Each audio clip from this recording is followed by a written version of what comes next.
The Horrible Gamers podcast may contain content not suitable for all ages. Listener discretion is advised.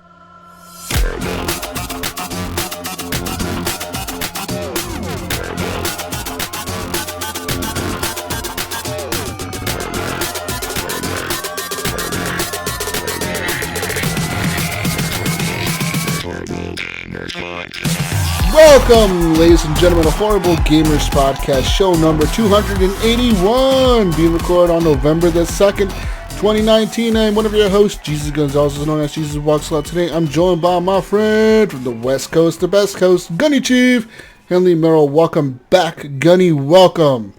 Yay. Good afternoon, good evening. Happy Saturday to all of you. Dude, happy Dia de los Muertos, Gunny. That's right. Yeah. Dia de los Muertos is today. Woo! That's Orale. the Day of the Dead, people. If you don't know what I'm talking about, in Mexico, Day of the Dead is celebrated today. And welcome from Ohio, our friend, the Mayo. Welcome back, Mayo. Welcome. Hey, happy November, guys. Happy Day of the Dead. This year is going quick. It is getting cold outside. Yeah. Anyways, and people, you can follow us on Twitter at _Horrible Gamers. You can also leave a review on iTunes, thumbs up on Stitcher, Google Play Podcasts. You can leave a review there. Listen to us on iHeartRadio, all that good shit. Facebook Horrible Gamers Podcast is where you can find our page. You can leave a review there as well, and from there you can find a link to our group.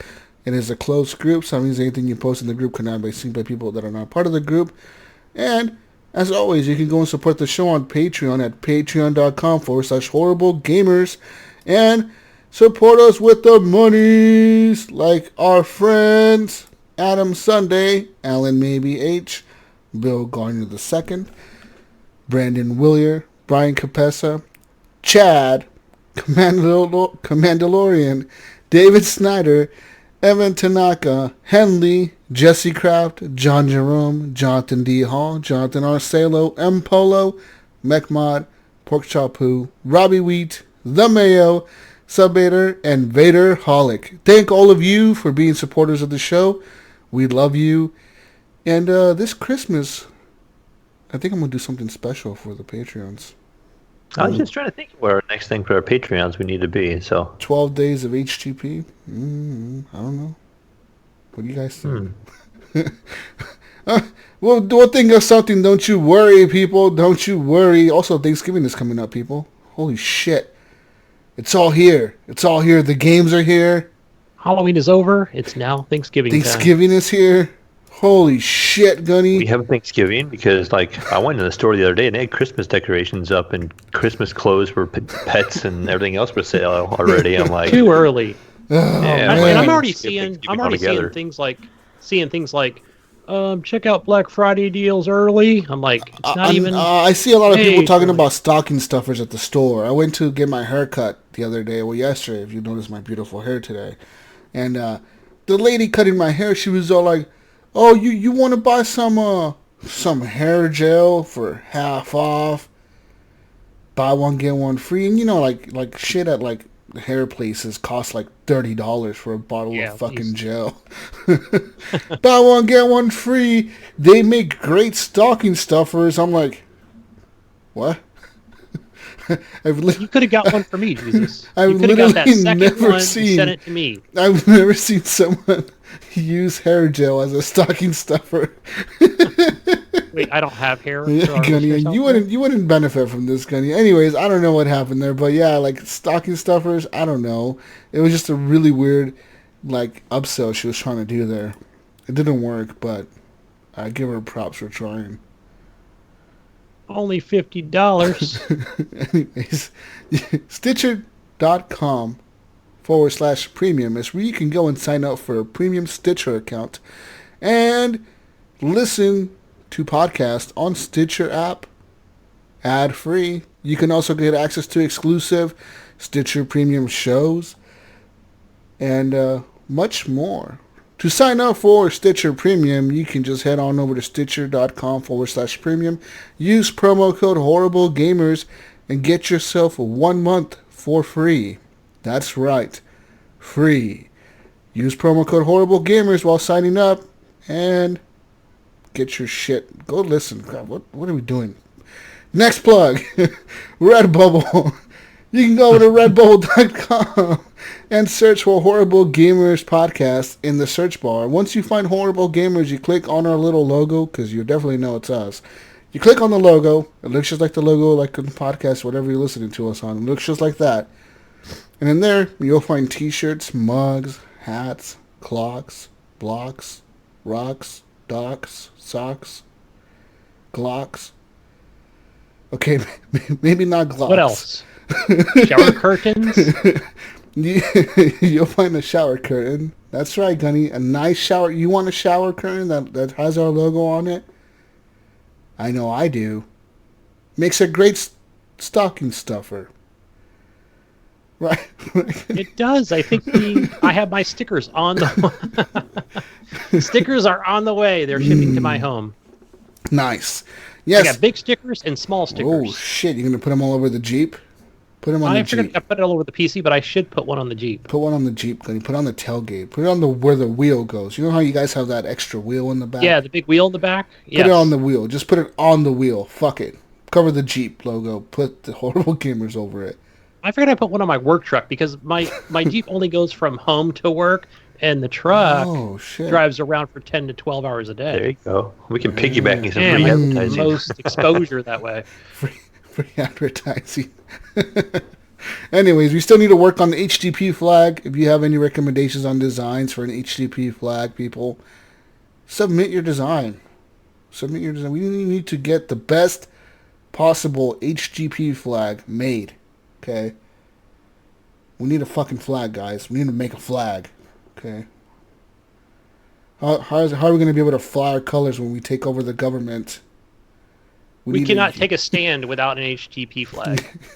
That's how revolutions begin. You got to have a flag first. If you don't have a flag, then you can't even get organized. How are you supposed to overthrow the country? Yeah, you guys can have your we can't just wave our hands and stuff, and in the air, stand in the center and just wave a big old HGP flag so everybody know where to come. You could go. You got a couple listeners in your town, so you can just go downtown and just start waving your flag, and maybe somebody will stop by. Start fighting with the police. Start a revolution in my town. Yeah. Anyways, not only that, but we're going to take our acrylic blocks and start throwing them at people. Shit. No, we're going to use those for protection. Yeah. Bullets can't go through those blocks, Gunny. Gunny's still living in the purge over there. Yeah. It's still happening, guys. Yeah. Anyways, our intro is done by Fowler and Trix. Said it's called The Breakout. Our outro song is done by Broke for Free. It's called Night Owl. And let's get to talking about video games, gentlemen and ladies who are listening. Let's talk about video games. Yeah. I got video games to discuss this week, guys. I played some cool video games. Okay, so one game that I want to discuss that I did not discuss last week. It's a little game called Bad North. And now you're thinking, what the fuck, Jesus? But bear with me. Bad North is a strategy type of simple strategy game. It is available through Game Pass. It is available, I think, on the Xbox and on the PC Game Pass as well. Maybe not on the Xbox. I don't know. Don't. I don't think I saw it on Xbox. I know the game you're talking about, but it could be.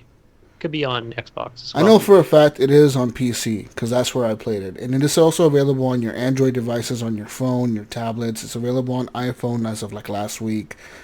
So anyways, Bad North is a little strategy game. You're pretty much on an island. It's a very simple graphics. It's kind of asymmetric. It's kind of top down at an angle type view. You can rotate around the island. And you have these forces, these little soldiers that you're commanding. And you'll have 1 or 2 or 3 or 4 or 5 groups that you're commanding. And you have each one of them has I want to say 9 soldiers and a commander with them. And what you're trying to do, you're trying to defend the island from these invaders that are coming on these little boats towards the island. You can see them coming in, and they're shooting arrows at you, or they're throwing fire bombs at you, or they're landing and fighting your guys with swords. And it's kind of based on medieval times, so your characters have swords and shields, and you can upgrade them to get better shields, better swords. You can upgrade certain types of squadrons or whatever, or I don't know what the fuck are they called? Platoons? What are they, Gunny? Probably Platoon. I don't know what they're called on here, but I do see it on iPad for $5. Whenever it is a platoon or the fucking group of soldiers that you're commanding, you can upgrade them to have a better, you can make them a specialized type of unit. So you can make them be a fucking unit that's a ranged unit. So now all of a sudden they're like only guys that shoot, like they have bow and arrows, like so they shoot arrows. And archers, yeah. And then you can have another group that's like a set of heavies, and they have heavy shields and heavy armor, but they can take a lot of damage and they can hold back enemies pretty heavily. So maybe your strategy there is you make a few squads that are heavies, like they have pretty heavy shields and they can block pretty well. You put them in the front, and maybe you have a squad that's archers, and you put them behind those guys, so the enemies will never break through those guys, the shield guys, and your archers can just take out everybody by shooting arrows down at them. As the game progresses, it does get harder, and this game is one of those games that's kind of like a roguelike, but not really. So if you die, or if one of your soldiers, like your units, dies, that commander and his troops are dead forever. Like, you lose them. So if you're in an island, you go to an island that's really difficult, and you deploy your weaker troops or your weaker soldiers, they can all die. No, you just lost all. Permadeath. You lost half your army. And the thing is, so like you have think of that one game, Void Bastards. So you remember Void Bastards? You had the map, and you kind of had like these little arrows that showed which space station you can go to next. And like once you moved a certain direction on the map, the other ones would lock up. So you can never go back. You can only move forward. That's how this is. You can never go back. Okay. You can only move forward. And certain islands will have question marks over them. And these question marks they'll mean that there's a reward there for you. And that reward can either be like, if you beat this island, you get an extra troop of soldiers. Like, you get an extra group of soldiers that you can command now. So it makes your army bigger. Or it could be like an item. Like, you get like this special ring, and if you equip this ring on one of your commanders, his troops get like an extra 50% melee damage or whatever the fuck. You know what I mean? They become more stronger. They get more health or whatever. They regenerate. They refresh quicker. Anyways, and your troops they get fatigued. So if you keep deploying the same troops over and over, eventually when you go to a battle, it's going to tell you like these troops are worn out. They're defeated. Like they're beat up, they're weak, and they're tired. Like, if you deploy these guys, you're only going to have so many troops, and they're going to be tired. They're not going to be very effective. So the thing is, you're trying to build up your army to have a bunch of different groups of soldiers, so you're constantly able to rotate them. You know what I mean? And the more you use a certain, the more you use a certain troop, though, the more XP that certain troop is going to receive. So the more upgrades you can put in that group. So it's kind of like a balance of what you want to do there, like which ones you want to upgrade, which ones are you using the most, which ones you don't want to use the most, and which ones you want to use for big battles, big, heavy, like, this is like a deadly battle that we're going to fight here, so I need the best troops that I have for this battle. It's a very kind of like an easy game at first. You're like, this is nothing to this game. This is so fucking dumb. It's so easy. This is a little kid game, Jesus. But as you get further on in the game, it will get harder, and you might make some mistakes, as I did. I launched on this island, and we were outnumbered. We had like 4 troops of soldiers, and they had like 20, and they just kept landing, and they kept landing and landing and landing and landing and landing, and we couldn't defeat them all. My troops were getting wrecked, and we ended up getting everybody killed, and I failed the game. And it was like, game over, you gotta start from the beginning now. Like, good luck next time. And every time it's different. Every time you go through the map, it's going to be different situations, different troops you meet, different enemies you meet. But I'm assuming eventually you get to learn all of them, kind of like Dead Cells or something, where you eventually learn the patterns of what's happening. Like a procedurally generated type. Yeah, kind of. And the maps are not procedurally generated, but the enemies are. The enemies switch up to how many deploy per island, so you kind of get a sense of like, okay, I know what this island looks like, but I don't know who's going to be deployed there when I land there. You know what I mean? It's not a game for everybody. I get that. It's not a game for maybe most of you, but for a little game that was a little strategy, like light strategy, kind of like chill, kick back, fucking roll a joint, drink some beer if that's your thing. Drink a shot. Yeah, drink a shot. Drink some whiskey, if you're like crafty, you like to drink them whiskeys. You drink a whiskey, and you just chill and get fucked up and play the strategy game and get procedurally worse at it until you fail. And you just like, fuck this. I'm going to watch some Netflix and I'm going to bed. And you go home. You go and pass out all fucked up. But the game is fun, and it's available on your iPhone for $5. And it was such a good game on the PC that I really wanted it for my phone. And even as I was playing it on PC, I was like, this is a phone game. Like, it looks like it could be a phone game. And sure enough, I went to Reddit, and that very same day it came out on Game Pass. They were like on Reddit talking about like, oh yeah, the iOS port is coming out in a few days. And sure enough, a few days later it came out, and it was done. And the game came out on iOS for $5. You can buy it. It's not part of the arcade or nothing. And it seems to be like a game where you pay the $5 and you don't get any microtransactions. That's cool. I like games like that. Give us $5 and you get the full game. I love games like that, and I love to support developers that push out games like that, because I'm tired of developers that release a free game and then they milk you for everything else. Hey, quick question about this game, because you mentioned, it's on iOS. Immediately I saw that on there. And I know you love that game, Kingdom 3 Crowns. Was that the name of that? Yeah, Kingdom 2 Crowns and Kingdom. Yeah, do you think that's going to come? Would you purchase that if that came to mobile? It is on iOS, actually. Oh, it is on there. Yeah. Okay, cool. Kingdom. I don't know if Kingdom 2 Crowns is, but Kingdom Crowns is. So that's the single player one. That's the first one. But I think maybe Kingdom 2 Crowns is on there. But I know I saw the first one for sure on there, and it was like, I think it was $5 as well, or $6 or something. That's a good price, man. It's a good entry point, it's especially for game. something that doesn't have microtransactions. Yeah, fuck those little games. They're fun to like. If you have a commute, and for some reason you have a commute, you ride the train, you fly a lot, you travel a lot. I think these would be fun games to have, just to like pull out your phone and you're on a fucking 2-hour flight. I don't know, I'm going to play a strategy game for 2 hours. Fuck it. You know what I mean? I know not everyone has that situation, especially us West Coasters. I feel like a lot of West Coast people don't really commute.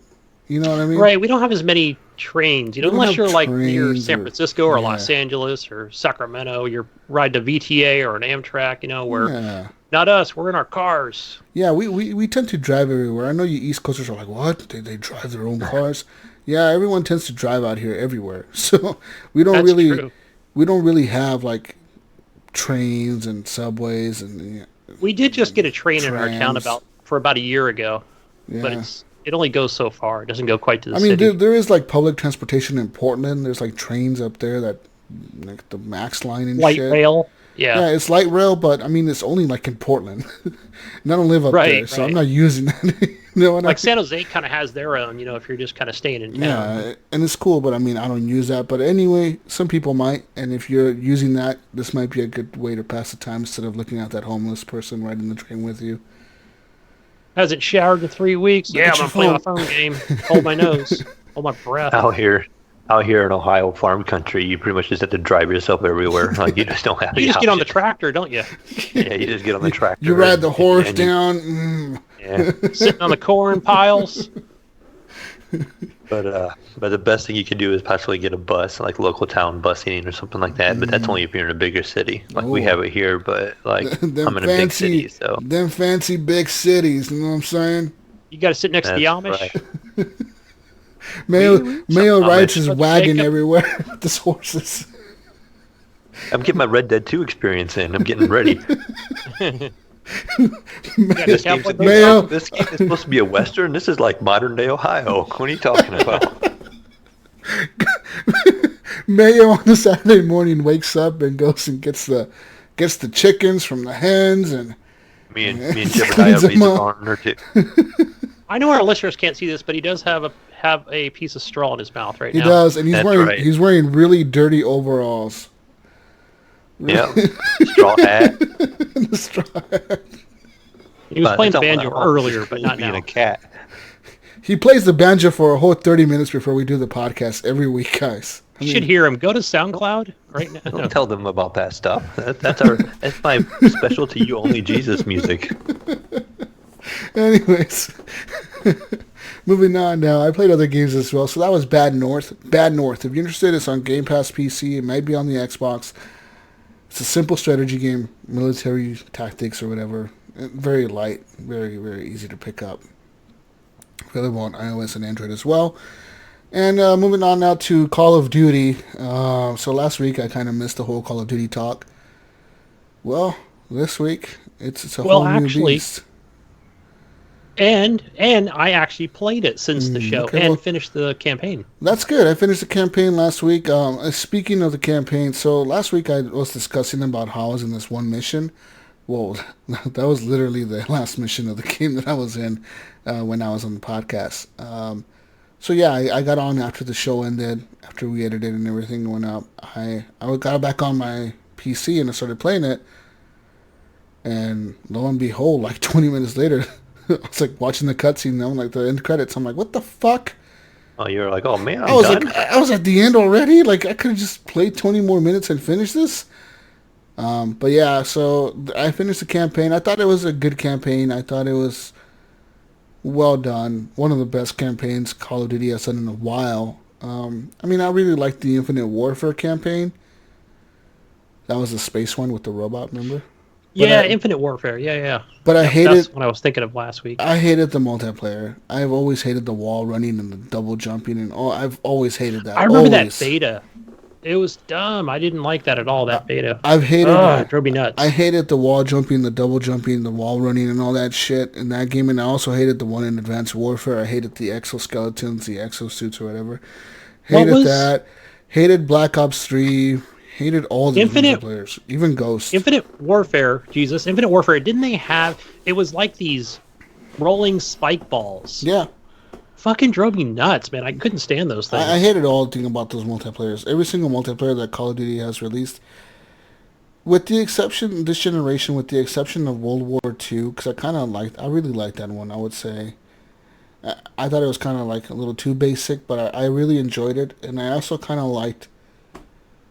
I would say I like Black Ops 4 because it was kind of futuristic, but it was more ground-based. It wasn't no wall running and shit like that. Or boots on the ground, yeah. And this one is like perfect. This is Call of Duty circa 2017 Modern Warfare. Like, this is that. This is me when I was like 17 years old or whatever. You know what I mean? This is my generation's Call of Duty is this. This is what it was 10 years ago.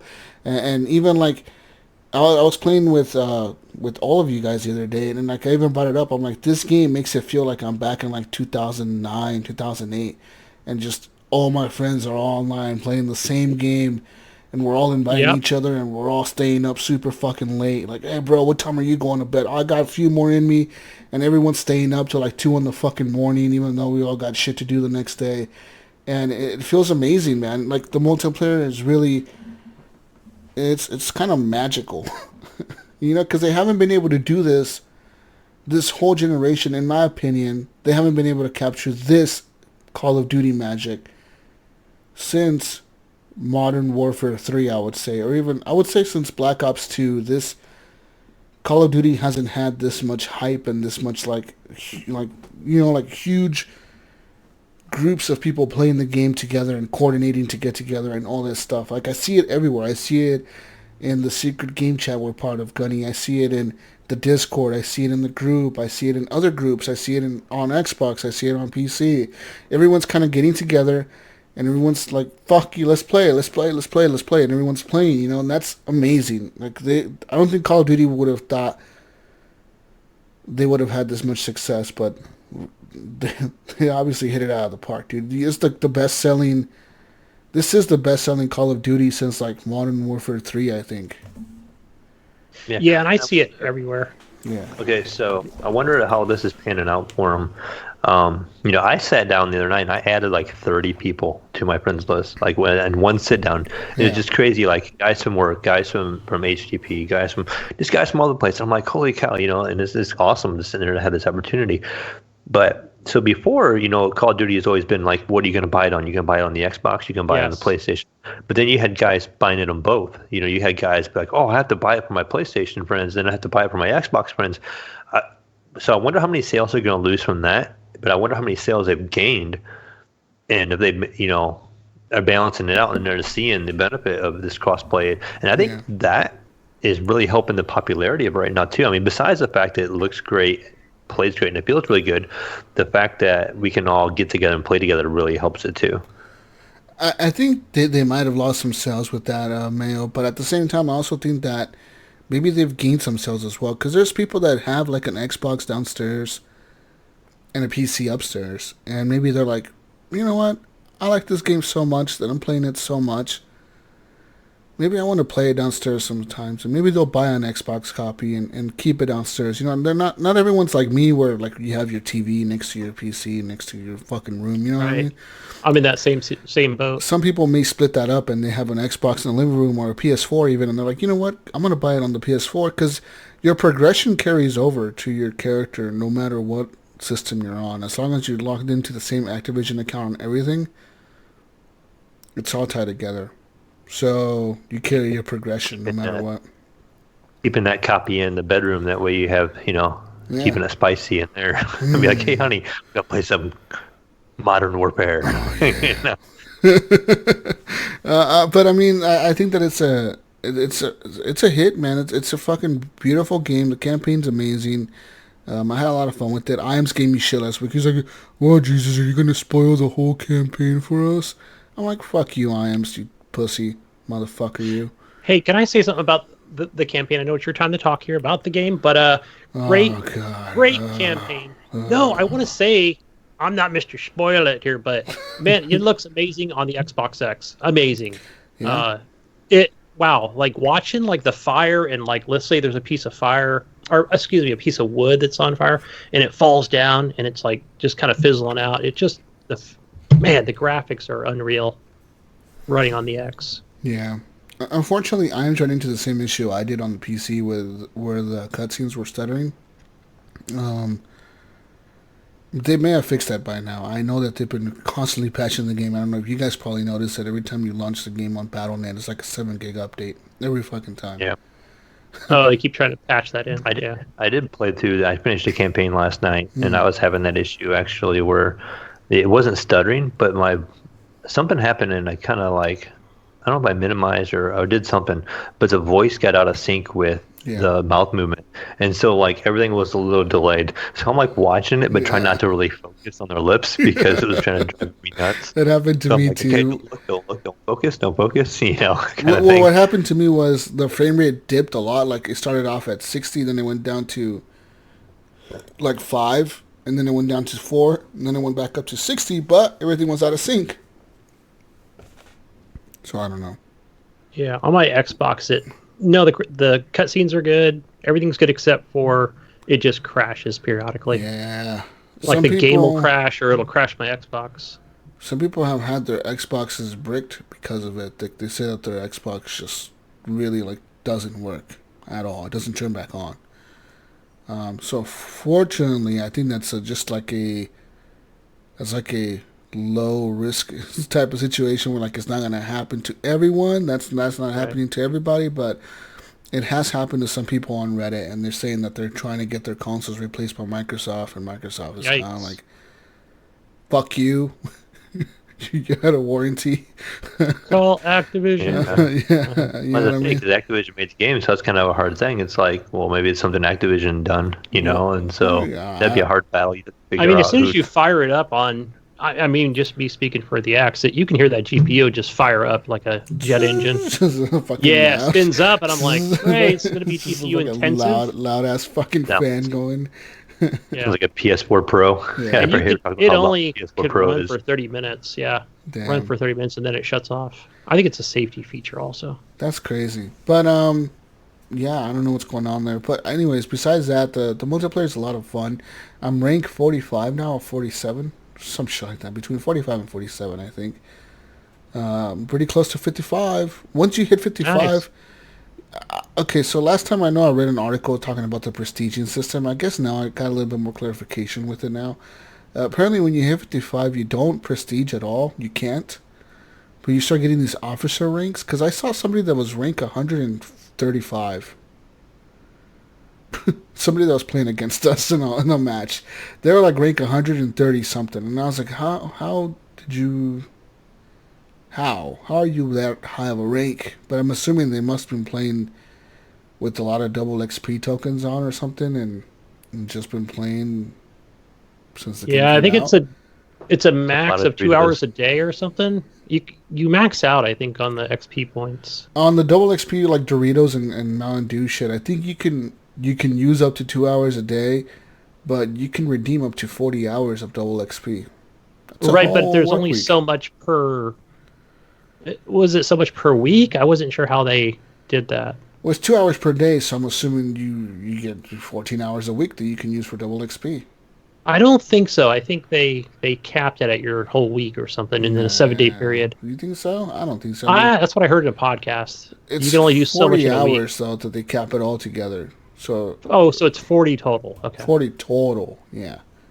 So you can redeem more than 40 hours of double XP, but that's a lot of double XP. And if you're Yeah. winning, that's a lot of double XP, especially if you're doing pretty good on the matches. You know, if you're above average, you're going to be ranking up a fucking shitload with that much double XP.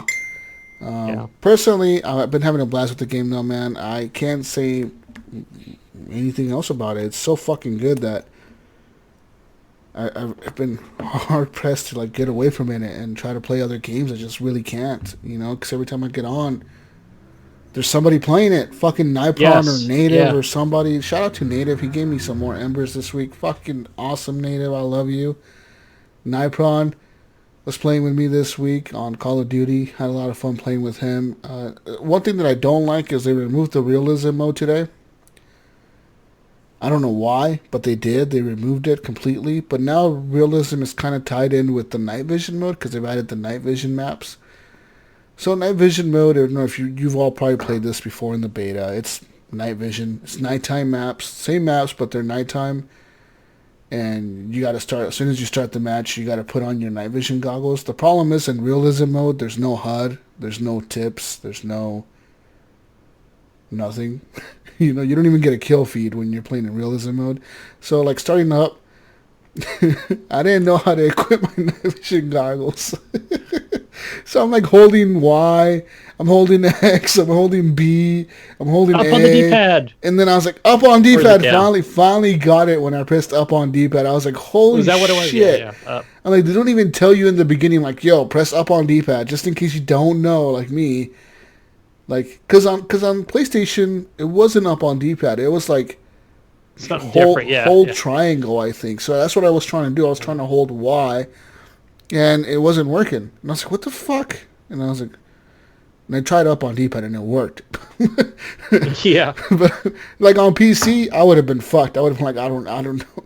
Pause the game, go to my key bindings, find out what's my equipment, because I would have not known what the fuck it was on PC on the keyboard. There ain't no fucking way I would have known. I would have been I had fucked. my son on the beta. He was playing with me. We tried the beta out.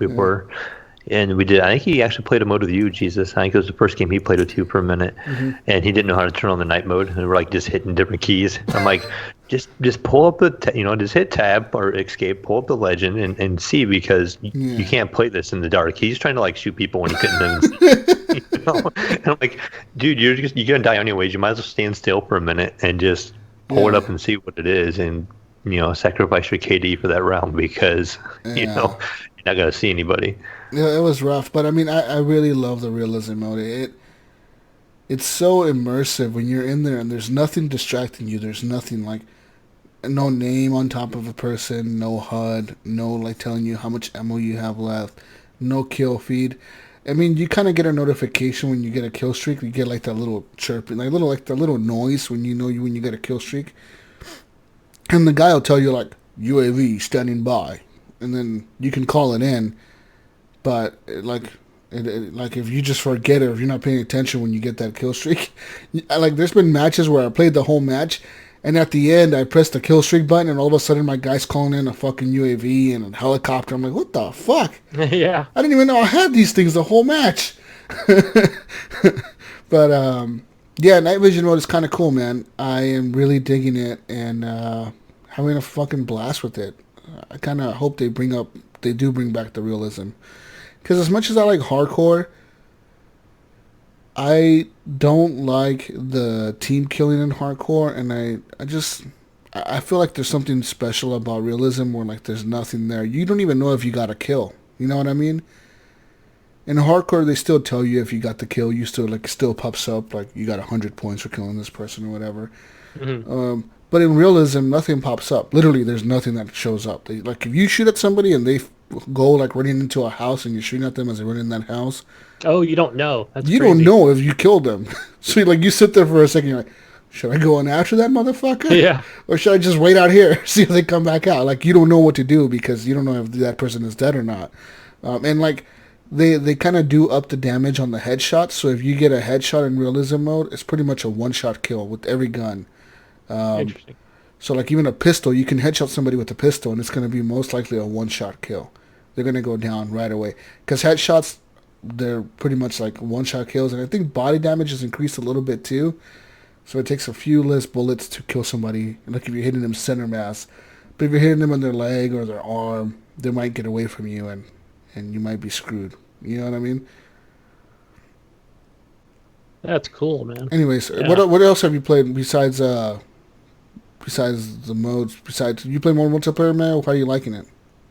Yeah, so pretty much for me, like I said before, this is my first Call of Duty, so, and I'm enjoying it a lot. Like, this one has really sucked me in, and it's pretty much all I played this week. Like, every time I've had the opportunity to sit down and get at the computer, I'm like, Call of Duty it is. And kind of like what you said, I run into is just a lot of people I know are on when I happen to be on. So it's like, okay, well, this person is playing, so I might as well just go ahead and jump in and join them. Or, I'll be like, oh, I'm going to do the campaign tonight. I jump on, and next thing I know, I see Nipron's on, and Native's on, and Ghost Nico's on, and I'm going, all right, campaign will wait, So then I go back in and play some multiplayer, and I'm enjoying it a lot. I know the first time I did the realism mode is with you. I think maybe my second or third game. You're like, we're going with the realism mode. I'm like, all right, okay. I actually did a little better because it was a little more slower paced, and us old people, we like those slower games. Nice. But I did pretty good that round. But I feel like I've gotten better. It just took me for a minute to adjust my mouse sensitivity. And now I'm way more comfortable with it, the way it feels and the way it plays. The only thing I wish I could do, I wish I could like slide a lot better. The way I have my keyboard laid out, my sliding feature isn't very convenient. And I see all these people with the stupid shotguns that like to slide around a corner and one pump you, Right, yes. Sometimes I I was getting die that a lot. like guy running around, sliding through a doorway and then shooting me with a shotgun, Well, the shotguns, the way people were cheating there was a thing that you could do with the shotguns is if you had a charm, you can equip the charm on the shotgun, and it would increase the spread of the shotgun. Because it was more pulled out. Because what they do when you have a charm on your gun, they kind of pull you back a little bit more so you can see the charm on the gun while you're walking around. So people would hip fire with the shotgun and just get super lucky with the kills because it would have a wider spread. But they supposedly fixed that with this latest update today, supposedly. Yeah, I haven't been on today. I've been kind of on the run today, so I was wishing I could be on, but been kind of busy. Yeah. But yeah, I'm really, really enjoying it. I did finish the campaign. Did that last night, and What'd you I think enjoyed. I enjoyed the story. It was pretty good. The one time I ran into, I thought it was really hard to kill. I don't think it's giving away anything. The one, is he like I want to call him like a tank character. Juggernaut. So it took me forever to kill that guy. I'm like running around those little things and like trying to flash. That was hard. I'm like, man, this guy just would not die. That whole time I was having trouble killing him, but then I forgot I had a fucking grenade launcher, and I just used that, and he killed him like in 2 bullets. Oh wow! I didn't try to do it. I actually like I died like only the first time, but then I realized also that when you're in that room, you can press the red buttons. Because I thought like it tells you at first like throw smoke grenades. Well, if you hit the red buttons, that'll smoke him too. Yeah, and it makes like the room steamy or whatever, and it kills him off. And he'll stop shooting, and you can just start headshotting him with I had a shotgun, so yeah. But yeah, I enjoyed it a lot, and it took up all my time pretty much this week. So my week is kind of short because of this game. Yeah. Yeah, if people don't know, this game is kind of like a prequel to Modern Warfare, the first Modern Warfare. Oh yeah, because it even shows you some things at the end. No Yeah, at spoiler. the end it shows Captain Price doing some things, and I'm like, oh, wait a minute, this whole thing was what? I Okay. thought for a minute they rebooted the whole Modern Warfare. Like I thought they just scrapped the previous story completely, and I think they kind of have because they have to. Because in Modern Warfare 3, by Modern Warfare 3, like the Russians shot nukes, they've invaded the United States. Everyone's shooting nukes at each other. It's just Yeah. like that story would never make sense in real life. You know, like everything's been nuked. The world Right. has ended. You know, We're not in the apocalypse yet. In this story. it'd be a Fallout fucking Call of Duty or something. Right. In this one, it seems like it's based more on like reality, kind of. You know, they got terrorists and fucking factions and different shit. But towards the end of the game, I realized like, holy fuck, this was a whole prequel to the Modern Warfare series. So I'm assuming the next game is going to be like kind of tied to the Modern Warfare Call of Duty 4, the first game we played, you know. I think it might have like, maybe they'll go back to some of those missions, maybe not all of them. And we'll see what happens.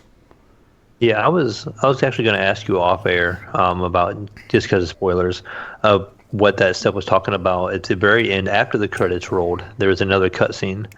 And Yeah, there was another they one. were referring to, and again, it's because I don't know the series and I don't know the names and different things that were dropped. I don't know what that was relating to, and I was going to ask you guys off air later about it. There was another cutscene at the end? Yeah, there was Yeah, another once one. all the credits were done rolling, there was a cutscene at the end. What? Okay, so you think it's the beginning of the game, but it's not. Oh, okay, yeah, that's tied to Call of Duty Modern Warfare. Yeah. Yeah. If you've played the Modern Warfare, He's- you would recognize some of those characters. He's talking to the CIA director or wherever she is. Yeah, Yep. you would recognize some of those characters that they're talking about, and the people in the cutscenes and all that. It's pretty cool, man. Like, That's what I figured, but want to be safe. And I'm figure it glad out. that yeah, they did a good job with the campaign, and they killed it. It's fucking amazing. Anyways, Call of Duty Modern Warfare people, play that night vision mode with me. I need friends to play Hey, that with me. Jesus, can I say one more other thing so I don't move on to that next? But Okay. I can tell you, I know you gave out that spoiler and how intense it was, and I've seen people talk about it on Discord and Facebook about going into these houses in the realism mode. Not the mode, but just I played on regular.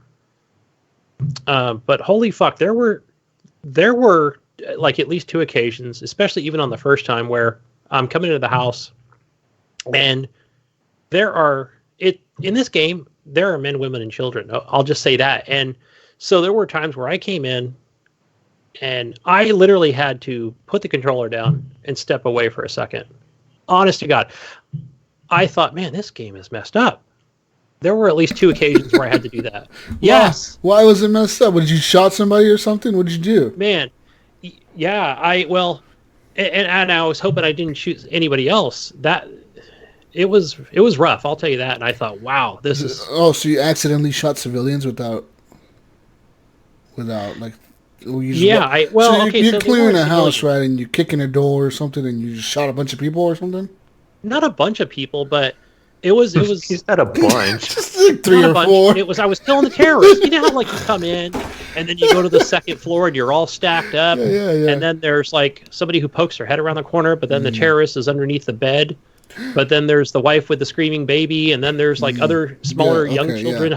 They're not quite huddled in the corner, and it's fucking intense. And literally, so you're not gonna like, you either hesitate or you wait to see somebody with a gun, and man, it is definitely intense. And it wasn't until, and I think that second time was the same mission that you talked about last week.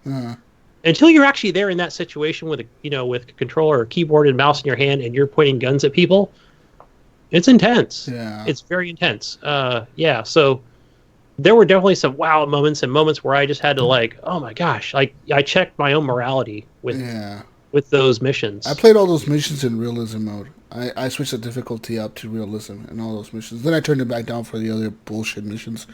But for those like raid missions or like those like house missions or whatever, you're raiding houses and shit, kicking in doors. Yeah. All those missions I turned it on to realism, because in realism it's just like in the multiplayer realism where there's no HUD, and you kind of just have to listen to the call outs that Captain Price is doing or whatever. So, yeah, that was pretty fucking wild playing that shit in realism mode. You're like, holy shit, dude. This is fucking wild. Yeah, those were some pretty cool missions, and it's so fast paced too. That's the other thing I've noticed too, where it's boom boom pushing you along. Bravo 6 going and dark. I would say my favorite one was the Highway to Hell mission. That was so cool. The sniper one? Yes, that was awesome. The sniper one was pretty intense too, man. You shoot people's legs off and shit in that one. You notice that? Yeah, and you gotta there's wind Fucking involved, wild. and where you're, the timing and everything, and yeah, that was badass. There's been controversy surrounding that one, Highway to Hell, because it isn't called Highway to Hell. It's called Highway of Death in the game, and that's kind of like a thing that really happened in real life. You know what I mean? We have an article about it. I don't even know what the controversy is yet, so maybe we can read that later. We'll talk about that during the controversy in the news section. But yeah, there's a lot of controversy surrounding that whole Highway of Death shit. But the game is incredible, man, and we'll see. Hopefully, Activision learns from this crossplay shit and doesn't fuck around with the next game and does a good job with it as well. I see, when Jesus or Gunny was talking about it too, and I think back, remember when this game was first being talked about, I can't remember if it was PC Gamer was talking about the realism. They're like, oh, the developers or people was having a problem with the civilians in the game, and they're like, this game is so realistic and da-da-da, and we were kind of like, whatever, of course it's going to look good, it's a newer generation game, but I think now we understand more the fact that when they talk about putting civilians in the game, like we didn't know at the time, we're talking about like raiding houses and stuff like that and going through and really close quarters combat. Yes. Instead of just being like some weird situation where there's some people running around in the background or something like that. It's a more personable feel to it.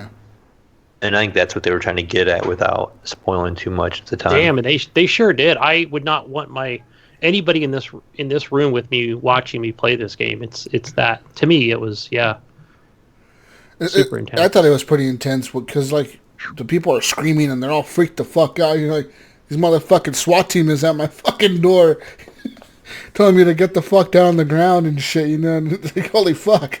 And I think I almost feel, again, this is not a spoiler. I really want to spoil it and tell you exactly how I felt and exactly what happened, but I'm not going to. But I can tell you that I came into a room and you can see there's a woman and then she's arguing with two other gentlemen, terrorists, right? Because I assume they're terrorists. I'm there to, eliminate the terrorists and find what's his name? Yeah. And so I'm like, okay, here's what I'm going to do. I'm going to shoot those two guys, right? The two baddies. And then, I don't know, maybe she'll hide under the desk or the couch or whatever, right? Boom, boom, I shoot. She turns around like, you mother... Boom, she shoots me, I'm like, oh my God. So then, so then she kills me. I'm like, the woman killed me. How can this happen, right? Yeah. So then now, like, I'm in this mindset where everybody's a threat. Yeah, no matter who, anyone could be a threat.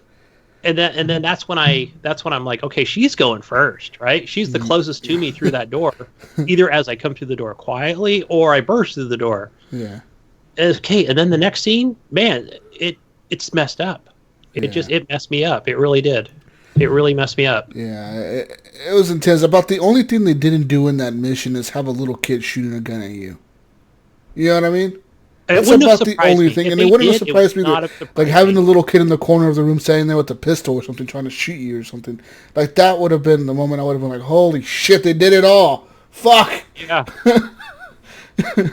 I'll tell you guys what it is off air. So yeah, for sure. Really, just maybe put that controller down and go, oh my. I'm pretty sure I know what you're talking about, but we'll talk about it off air. Anyways, it's a great game, people. I can say that I didn't care for actually, when I don't think this really gives away. There's a mission where you're like controlling cameras.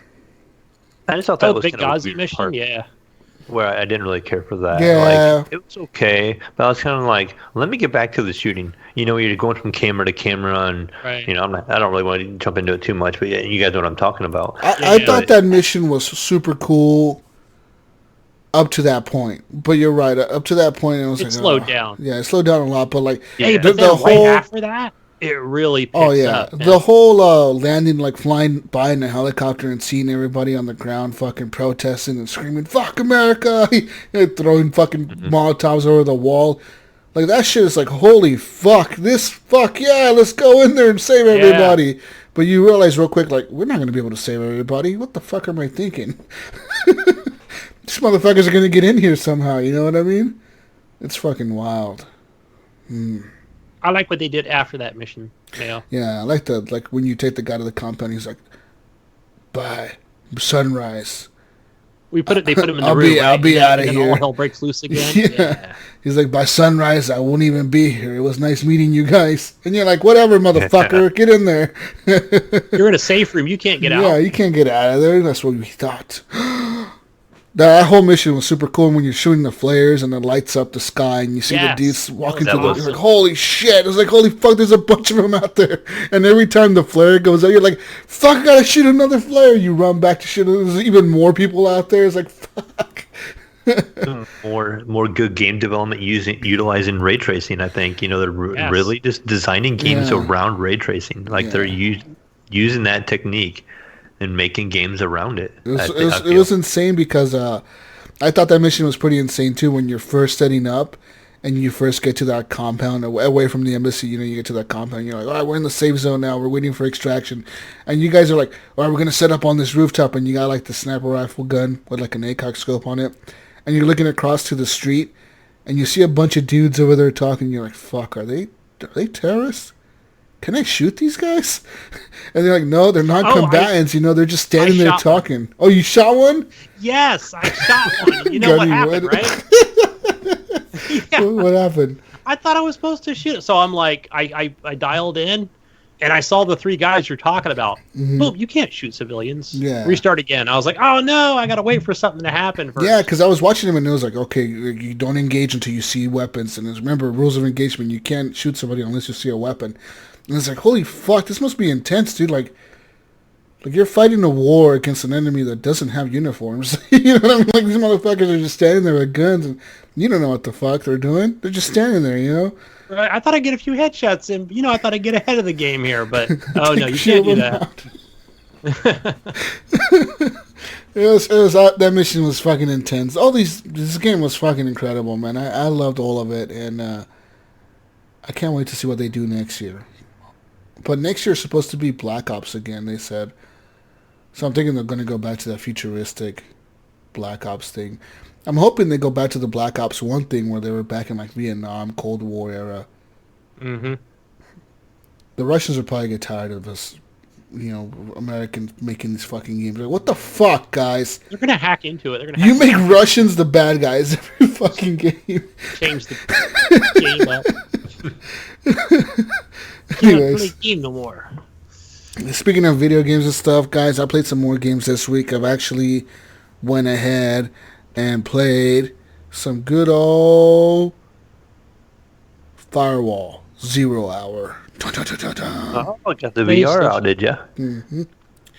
So Firewall 0 Hour got the new update, as I said a few weeks ago. It was I think it's called Dark Web update. They've added a new map. They've added a new lobby. Like the new lobby now, you're in like a little room, and you're watching TV.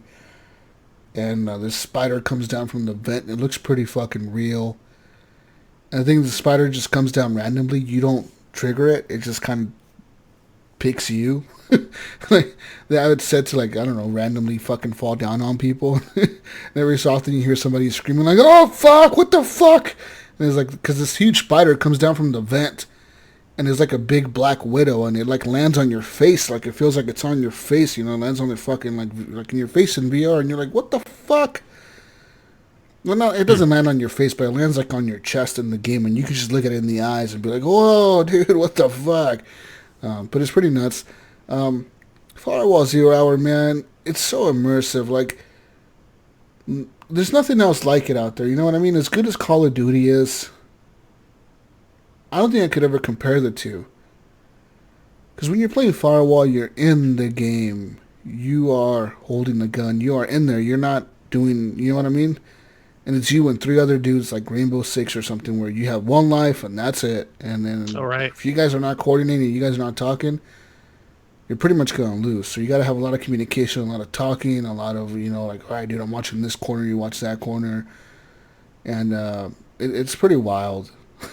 I've been having a blast with it, and it's kind of shitty because Call of Duty came out, and it's like I really want to play Call of Duty, and I kind of want to play with Firewall because it has this So new update. so there's probably not a lot of people playing it, is there? Did you see the player count on there? I don't know if you can see the player count, but there's always lobbies going. And the thing is, you get to know some of these people that are in these lobbies. A lot of the people playing Firewall Zero Hour are not kids, dude. They're all like people my age. They're all like adults. I noticed that watching streams It's and never or like seeing videos. Yeah, it's never like a little like 12-year-old kid playing this game or a 13-year-old kid or a 10-year-old kid. It's always like, yeah, you may occasionally get like a little squeaker in there. I mean, like, hey guys, hi. Some little fucking kid, but it's usually like always adults in there playing, like some dude talking about his fucking wife and how she doesn't shut up, or talking about how his kid is crying in the background so he has to keep muted, or talking about work, or talking about a lot of cops. There's a lot of cops play this game. So, talking about work and shit that happened at work. I'm like, what the fuck, dude? It's fucking weird. But yeah, it's a lot of adults playing this game, so it's a different feel from Call of Duty. There's a lot of adults playing Call of Duty, but it's just more mature game, I feel like. You know what I mean, Mel? Yeah. It's similar to a couple of VR games I have on Steam. That I haven't played them a whole lot yet. I need to get back into them, but it's similar to what you're playing. Yeah, I would assume that. Yeah, the realism and the immersion is just insane. And I kept getting nauseous to a little bit of movement I would try to do, but it would be like at the end of long gaming sessions too, where I'd be in VR for a while and I'd go from game to game to game, and then I'm like, I'm gonna fire this up and see, how this is, if they made any improvements or any changes. And then I get in game, and a little bit after that, I was trying to be like, all right, the motion's kind of getting to me, or something like that. Like the walking around and the turning around, looking around corners and stuff would actually kind of bother me after a while. That's interesting. But no, I haven't had any sickness. It's just, it's different for me, going from like playing a 2D game to playing I would say a 4D game when you're in the game. It's pretty wild. I still haven't seen a 3D movie though. I need a fucking 3D movie to watch on the PSVR. There's a big screen cinema thing, and they have where you can basically put yourself in a movie theater. Yeah. And you can watch it like you're in a movie theater, but you can actually host, and other people can join you, or you can join other people. Oh, that's cool. And they have a thing where you can watch previews of movies in 3D. So I've seen the new Star Wars trailer in 3D and stuff. So I've gotten to see some stuff in 3D, but it's all trailers, and it's the same one. It just keeps cycling over and over and over and over. Okay. But I have gotten in different lobbies where you can do like I said, one's in a theater, and you can actually look at your seat that you want. So you can use your analog stick and kind of point at the seat you want and hit one of the buttons, and it will warp you to that seat. So you can be in the front row and looking straight up would be in the movie theater, or you can be sitting in the back center row, but you can't take somebody's seat. So if there's other people in the lobby with you, what? That's fucking crazy. You can't sit in their seat because there's somebody in the way. That's and funny. Then you can have little buckets of popcorn you can have and 3D glasses on your avatar. That's fucking so you can cool. Look at people, and then it has a speaker. You can talk to them. You can be like, "Hey man, what's up?" And people are like, "Shit, watching a movie," kind of thing. But you can also do a campfire. So you're sitting on this little bench with a fire in front of you, and there's a screen, and you're in the woods, and you can hear crickets and stuff while you're watching the movie. That's fucking dope.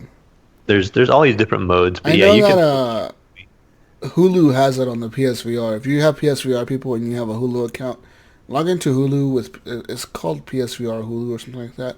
But Hulu has the same thing, man, where I think there's 3 different modes you can put on the Hulu one.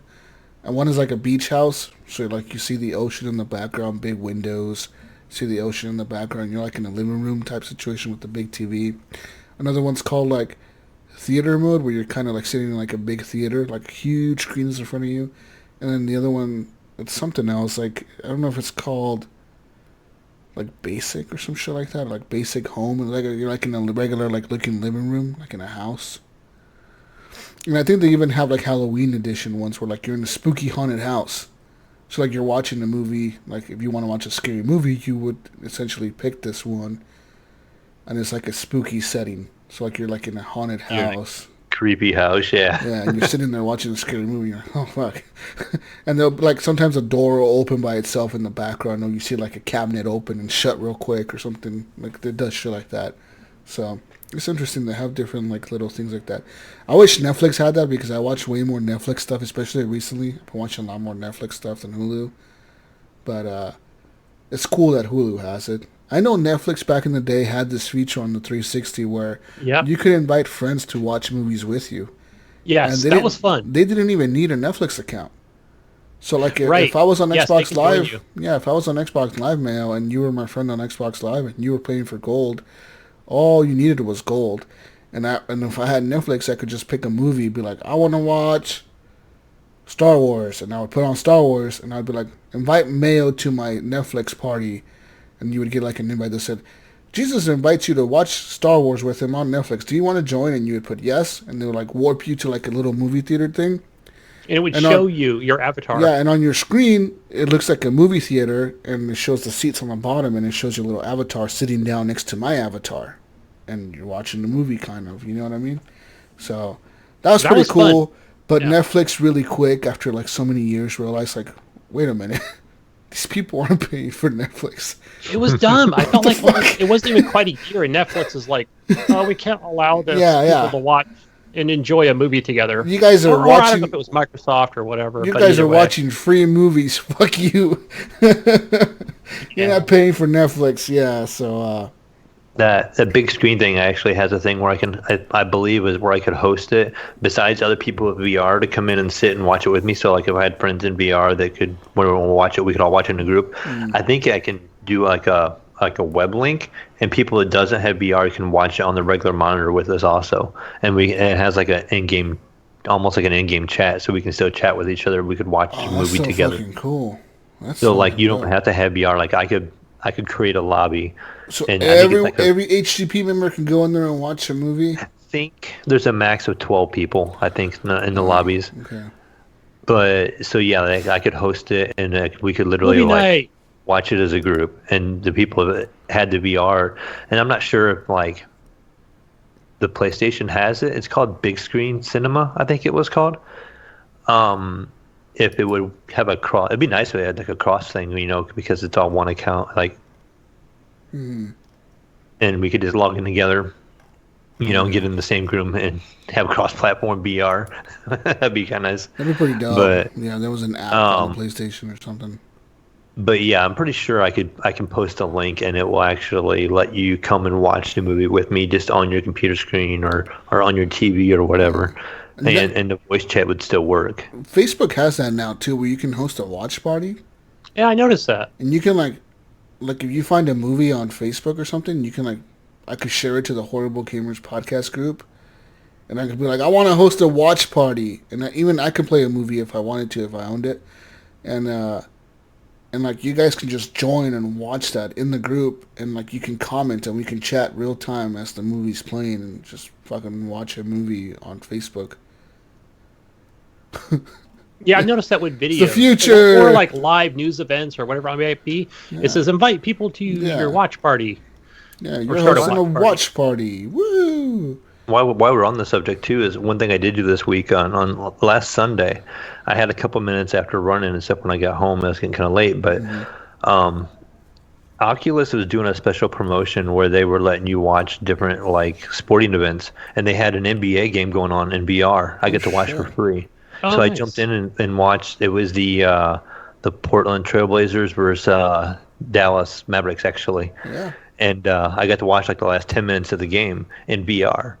So it was kind of neat. So what it does, it has two modes. When you first log in, it has a director mode and a courtside mode. So obviously the courtside mode, you're in just one fixed position, but you're like center court, right at the edge of the court. And you can just look back and forth, and the players are going back and forth. And it was a little blurry. It wasn't like crystal clear, but it was good enough to be like, this is kind of cool, but the director mode is really sweet, because what the director mode did, the camera would kind of just change depending on what was going on, kind of like a NBA 2K game, but they had this view that was behind the basket, but it wasn't like, the basket really wasn't blocking your view of the game.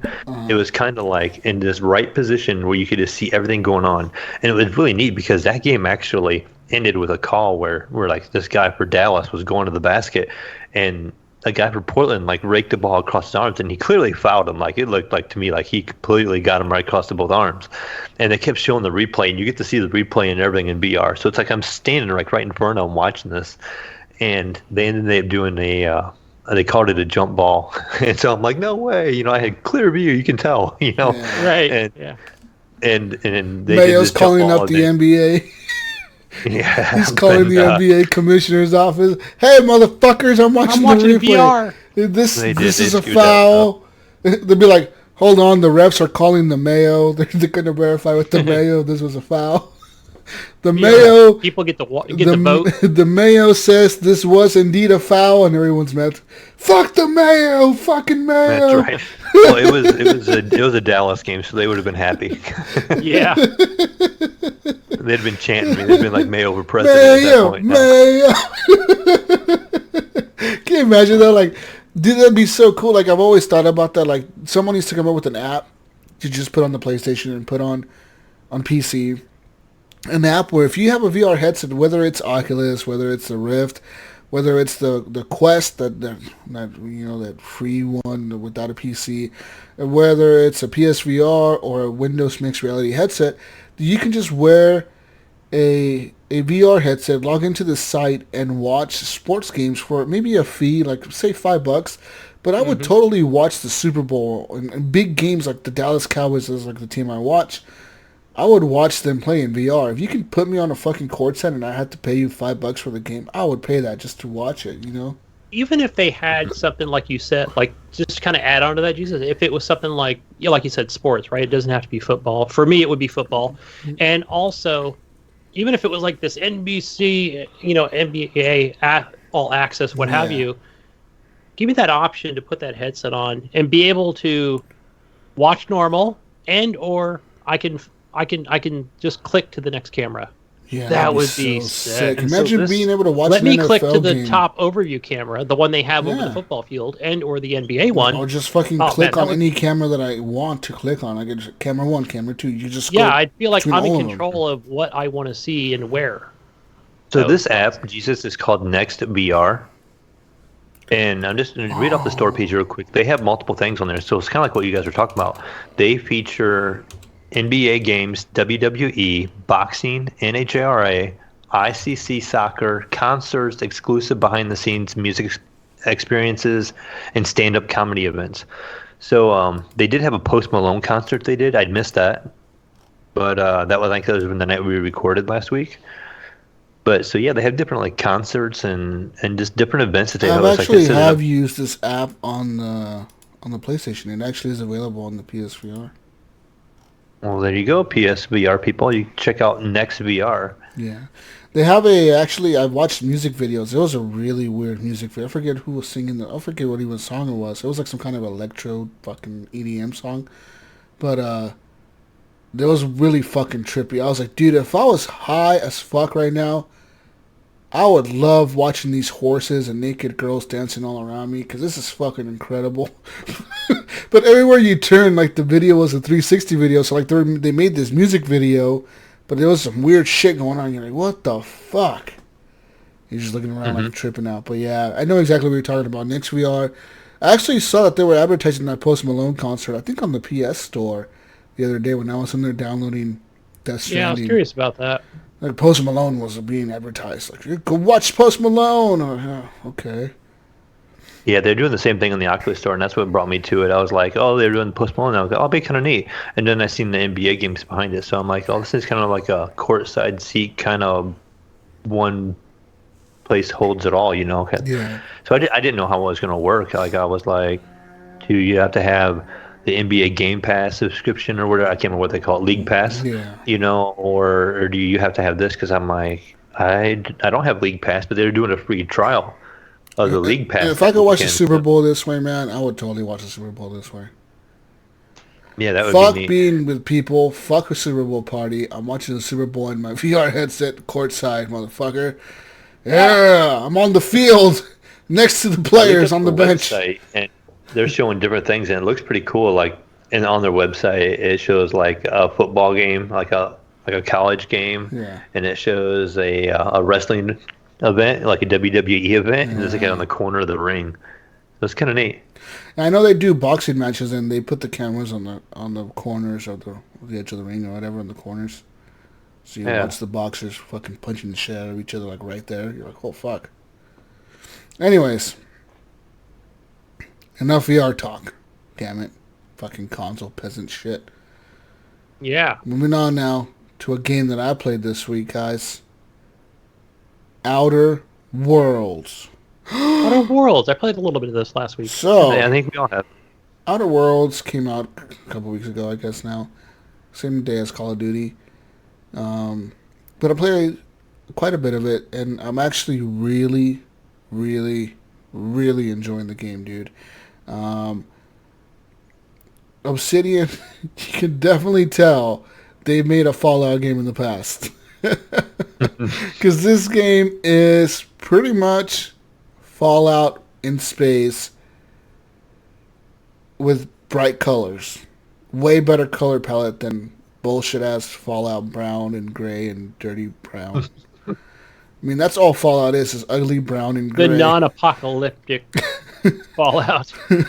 But this is... I'm loving it, dude. I love the colors. I'm loving the atmosphere. I'm loving the world around it. I'm loving the characters in it. So I've been playing quite a bit of it. I did the first world, so like the first kind of like starter world or whatever, where you start off in that... I forget what the fuck that place is called. But the one where like that town needs power, and you got to go to the power plant, and you could divert the power to the people in the garden or divert the power to the town. Well, I invested a lot of my skills into the speech tree into the game. So like, you know, you have the different skills. I think you have intelligence, speech or dialogue, weapon, melee, and something else. A medic, I think, an engineer. Some of the five like, different. I think it's all those. And so dialogue, if you put points into dialogue, it kind of automatically distributes them to lie, deception, and persuasion. I think is what it is, or lie, persuasion, and something else. No, one of them is lie, and one is to persuade. I don't know what the other one is. I think the other one is just to like you have different dialogue options in case somebody brings something up. But it's super cool, man, because I like how that works out in your favor. Because sometimes if you're really good, if you're an intelligent character, if you have a character that has high intelligence, kind of like I do, you get dialogue options that other people wouldn't get necessarily. So if you have a character that's really like heavy weapons-based character and really strong, but maybe you didn't invest a lot of points into the intelligence or into the dialogue, your character's going to have maybe like the dumb dialogue options. Well, my character... Oh, like mine. Like, my character has some... Like, also. so there's a few times in the game where I've run into certain characters, and it'll say, like, you can ask him what this is because you are intelligent. Because it says on the... Like, it'll say in brackets intelligence, and then it'll say, like, ask him this. Or it'll say in brackets lie, or it'll say in brackets persuade. So those are based on, like, how high persuade, lie, and intelligence are. So, like, you can only use those dialogue options if you have those things high enough. You know what I mean? If you don't have them high enough, those won't even show up for you. That makes sense now, Jesus. Because I put my points into weapons, engineering, defenses, and then I was watching gameplay. I'm like, why are there so many options on that person's screen? Because I went the dumb renegade route. You know what's interesting, Gunny? I've kind of been putting a lot of my points into weapons, but I don't think I'll need to. That's what I heard. Most of the main guys, I've been able to lie to them. So I'm just lying my way through the galaxy. So kind of like the first main event that happens, you got to reroute the power. Everyone knows this. This is kind of like the Fallout. You know the nuke is going to fall. This is kind of what happens here. Like, you got to reroute the power. It's the very first mission you do. And so you either got to convince the people to come back to the town or convince the town people to leave the town and go to the garden. Well, I rerouted the power back to the town. And now I needed to convince the mayor of the town, the guy who's like the corporation guy or whatever, how to convince him to leave for that old lady to come back. Yeah. So I went back to the office, and I'm like, dude, you got to leave. And he's like, well, I ain't leaving. I've been here 25 years. I never thought I would leave. I ain't going nowhere. And then it was like, all I had to do was lie to him. or persuade him. Like, persuade. Like, no, dude, you should really leave. Like, this lady knows what she's doing. She's going to save your town. And he's like, oh, really now? Well, I didn't think of it that way. Well, maybe I will leave. And then it's like, okay. Like, all I had to do was persuade him, and he just left. Like, and some people... 25 years. Some people... Yeah, and some people have that... Don't have that dialogue option. You know, you just end up having you end up having to fight him. But like all of a sudden, yeah, like my character is, I guess, smarter than him, and just outsmarted him and told him like, "Yo, dude, like you should really leave. Like this is not safe for you to be here." And he was like, "Okay, I'm gonna leave right now. She come take over my office." It's like, okay, and then I just went back to the old lady and I was like, "Hey, I got the guy to leave. You can go back now." And she was like, "Oh, thank you." And then I went to the next what's it called? The big ship. The Outbreaker, what the fuck is it called? The Breakout? Whatever the Back to the beginning of the game? No, the big ship, whatever it's called. The one where it's like a neutral zone. Everyone has like an office there. Like all the corporations have offices there. The big fucking ship, dude. The one you go to. I haven't got that far into it. So, anyways, you leave. I haven't gotten that far you either. leave the planet that you're on. You go like to outer space, and you go to this big ship. It's kind of like the Citadel in Mass Effect, where everyone kind of goes there, and there's this big neutral place. It has all these stores and all these offices, and all these corporations are there, and they all have. It's a neutral ship, so they all have offices there. So you meet like the Halleck Corporation, and you meet the Spacers Corporation, and you meet the other corporation, then Auntie Cleo's Corporation. They're all there. Like there's 5 corporations, and they're all there. So I got to meet all of them, and I'm just having a fucking blast, dude. Literally, the game reminds me of Mass Effect. I have my companion chick with me. She's like a dumb ditz, fucking dumbass. I never thought I'd leave my village. And I'm like, whatever, you can like be super mean to the characters. You can be like, shut up, go back to the ship. Shut the fuck up. I want to be by myself. Or you can be like, okay, come along now. And I'm kind of like just doing her thing, you know, like she's like super cool with me because I'm like doing missions with her. Like she really wanted to meet this engineer because she was like, because she came on the ship with me because she didn't want to stay back in the town that she came from. She was like, well, I got nothing to go back to. And I was like, well, I guess you can come with me. And she's like, cool, I'll be your engineer. But she doesn't really know how to be an engineer. She just kind of was a mechanic. So she wants to meet an engineer to learn how to be an engineer. And so I took her to meet the engineer. And she was like all like starstruck. And the dialogue options are pretty funny in the game. There's a lot of dumb dialogue, but some of it is really funny where like the lines that your character is saying. Well, your character doesn't really talk, but you know, like the lines you pick as dialogue, it's like some shit is pretty funny, dude. And I've had some funny laughing moments, and I've had a blast with the game. And I've actually found some secret hidden areas in this big ship that I went to. I've hacked some doors, and I've learned to lockpick a little bit, and it's really cool because the game doesn't require you to actually lockpick like Fallout does. Oh, I'm glad because it's I not the same that way. in the games. I would continue to break them all the time. I hate it, dude. No, you have to go buy more lockpicks. Yeah, Use the left stick. Use the right stick. Wait for the vibration to fucking kick in. It's like, fuck you, man. Don't you know what I mean? Okay, you broke the pick. All right, next time. Yeah, good luck next time. It's like, fuck you, dude. No, in this one, you pretty much, you have lockpicks, and the higher your lockpick skill is, the less lockpicks it takes to open a certain door. So there has been doors that I haven't been able to open because it's like, you need 50 lockpicks to open this door. You only have 45. You're fucked. You know what I mean? I'm like, fuck, I wish I would have been... Like, I haven't really invested a lot of points into that tree because that one is like, it's lockpicking and sneaking. Skills, Lockpicking, sneaking, and theft, I think, or something like that are the skills that you get for that tree or whatever, and I haven't really put points into it. I have the minimum one unlocked to have like 20 points into it. That's the minimum for every class is 20 points. So I have 20 points invested into that. And so I can lockpick some doors. And I was able to get into this really cool secret hidden area of the ship. And I found this dude who was stuck in a bathroom because he was the plumber or something. He was like, I've been stuck here for I don't know how long. I came to plunge the toilet and I've been stuck here. The door closed on me. And then I was like, well, you better pay me something or I'll just lock you back in there. And he's like, oh, here you go. And he gave me like 200 of the credits or whatever. They're called bits. He gave me 200 bits. Nice. And keep in mind, I need 18,000 for these these two main missions that I'm doing. I need 18,000 bits, and I have like 3,000, so I need a lot. So I'm like, give me your money, and he gave me like a bunch of bits. He gave me like 300 or 200 something bits, and then as soon as he started walking away, I just shot him in the back of the head, and I killed him. And I'm like, this is like a Skyrim Fallout game. You could just kill anybody. And then you took the rest of his money. Yeah. Yeah, you literally can kill anybody, anytime, anywhere, and the body stays there. Like I killed like marauders, they're like the bad guys of the game. You kill them, and you walk by their body, you loot them, and you leave. And you like there was like that first village or that first map that you spawn in, the first one you go to, right, where you got to turn off the power to the village or whatever.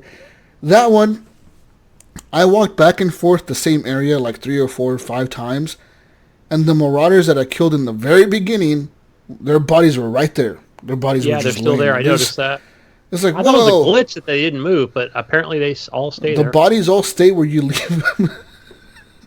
It's like people just laid down and went to sleep. Yeah, they're all dead. Like so it's pretty cool. You get headshots, their heads blow off. You got like this VATS system in the game, but it's way better than VATS. So you can be standing still, you press RB, you slow down time, right? And as you're aiming at an enemy, you can aim at their leg, at their arm, at their hand, at their face, at their chest, at their ball sack. And each limb or each body part you're aiming at, it'll be like, if you're aiming at his wrist, it'll be like, you blow his, it'll say, his hand is going to get blown off if you shoot him right here. If you aim at his leg, it'll be like, you're going to cripple him, and he's not going to be able to run after you. So you can just shoot him in the leg and walk away. Or you shoot him in the chest, it'll be like knock back. The enemy's going to get knocked back on the ground, and he's going to fall backwards on the ground. Or if you shoot him in the face, it's going to say blind. You can blind him if you shoot him right here in the eyeball. So I always go for the blind, because that's pretty cool, because they kind of like, they can still shoot at you, but they're not as accurate as they would be otherwise. But yeah, that system is really cool. It's way better than VATS. VATS was, in Fallout, VATS is where you actually stop time and you pick each body limb individually and then you shoot. And this one is more like of a slowdown, right? Yeah, this is more of a slowdown. You're still moving type thing. And the more you move, the faster the slowdown goes. Like, you have a cooldown on it, so if you stand still, you can kind of aim at multiple people, but if you move around a lot, then it's gonna like get used up way faster.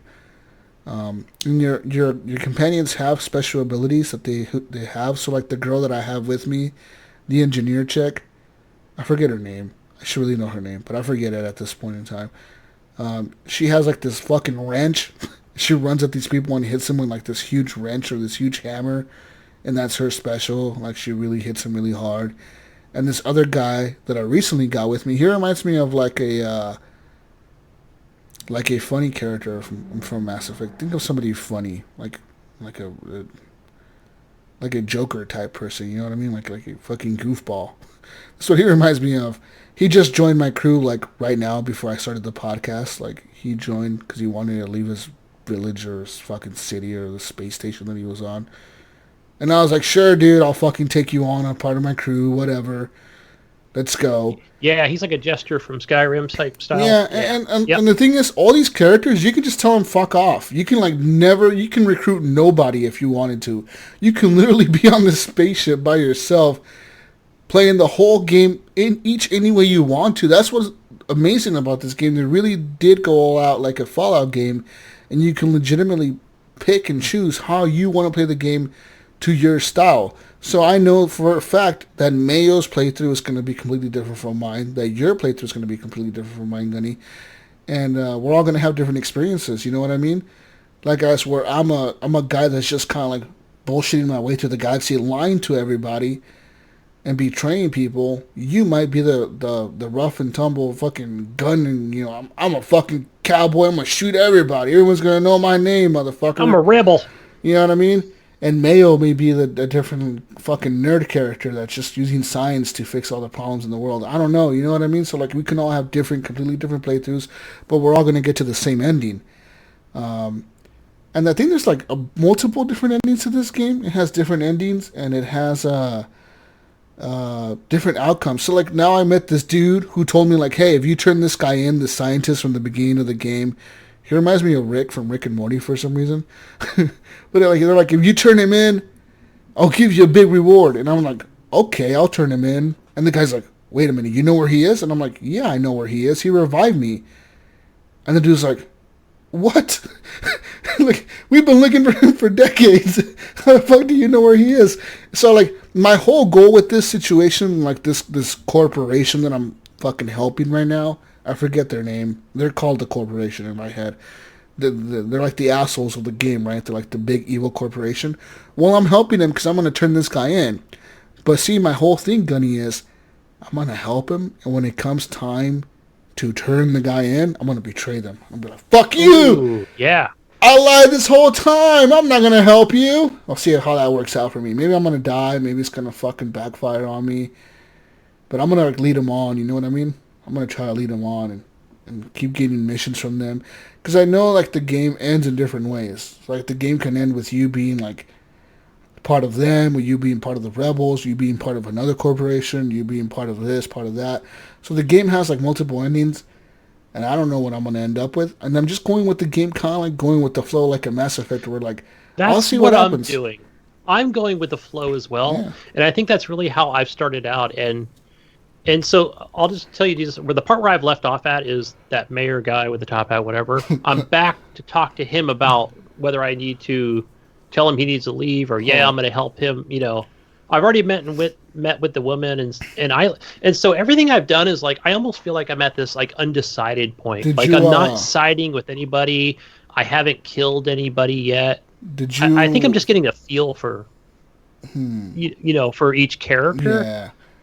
Yeah. So I'm going with the flow. Did you restore the power yet or took the power core from one of them yet? I haven't, not yet. Right, I think that's the next thing I have to do when I log back into this game is I have to restore power.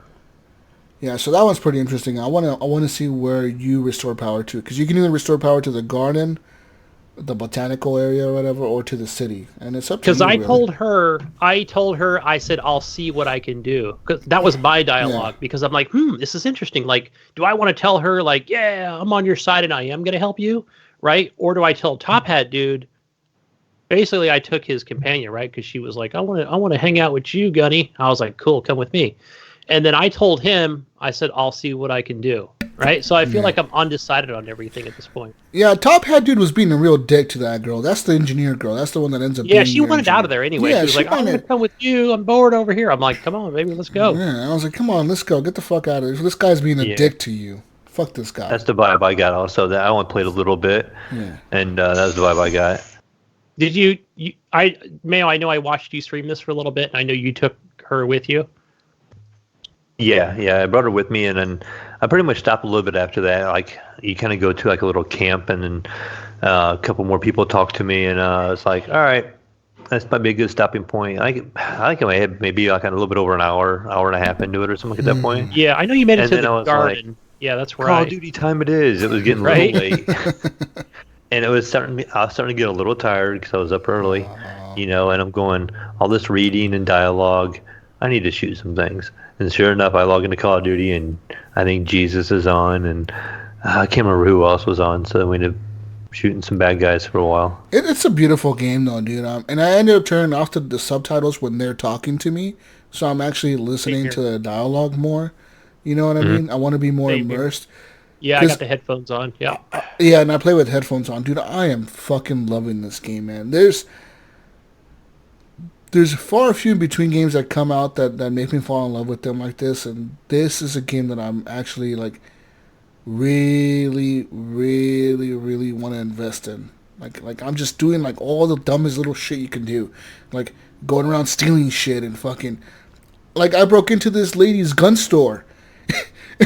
And I didn't even know I was breaking into her gun store because all I was doing, I was lockpicking this hallway, and I ended up going into these vents, and I was in these vents, and I was finding like this loot, and I ended up in this room that had like a big machine gun, like a badass looking machine gun, and they had all this like guns and ammunition, and I stole every single gun, I stole all the ammo from this room, and and I see this other door, and it's like, okay, lockpick this door to get out of this room, and I lockpicked this door to get out of the room, and as I'm walking out, she's standing there, and she's like, hey, how did you get back there?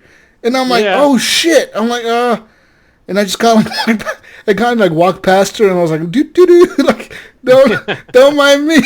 Don't mind me with 50 guns on my back. I'm just gonna walk right by you, lady. Don't mind me. I didn't steal this big machine gun from you. She's like, doo, just walking by.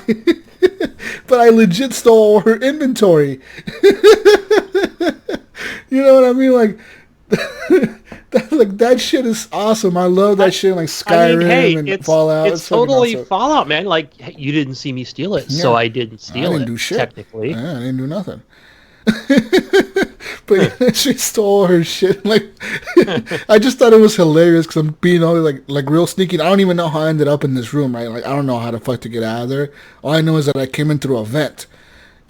And I'm like lockpicking this door to get out, and I open the door, and she's standing right there, like, "Hey, how did you get back there?" I'm just coming back from lunch. And, I'm like, "Oh, sorry, eh?"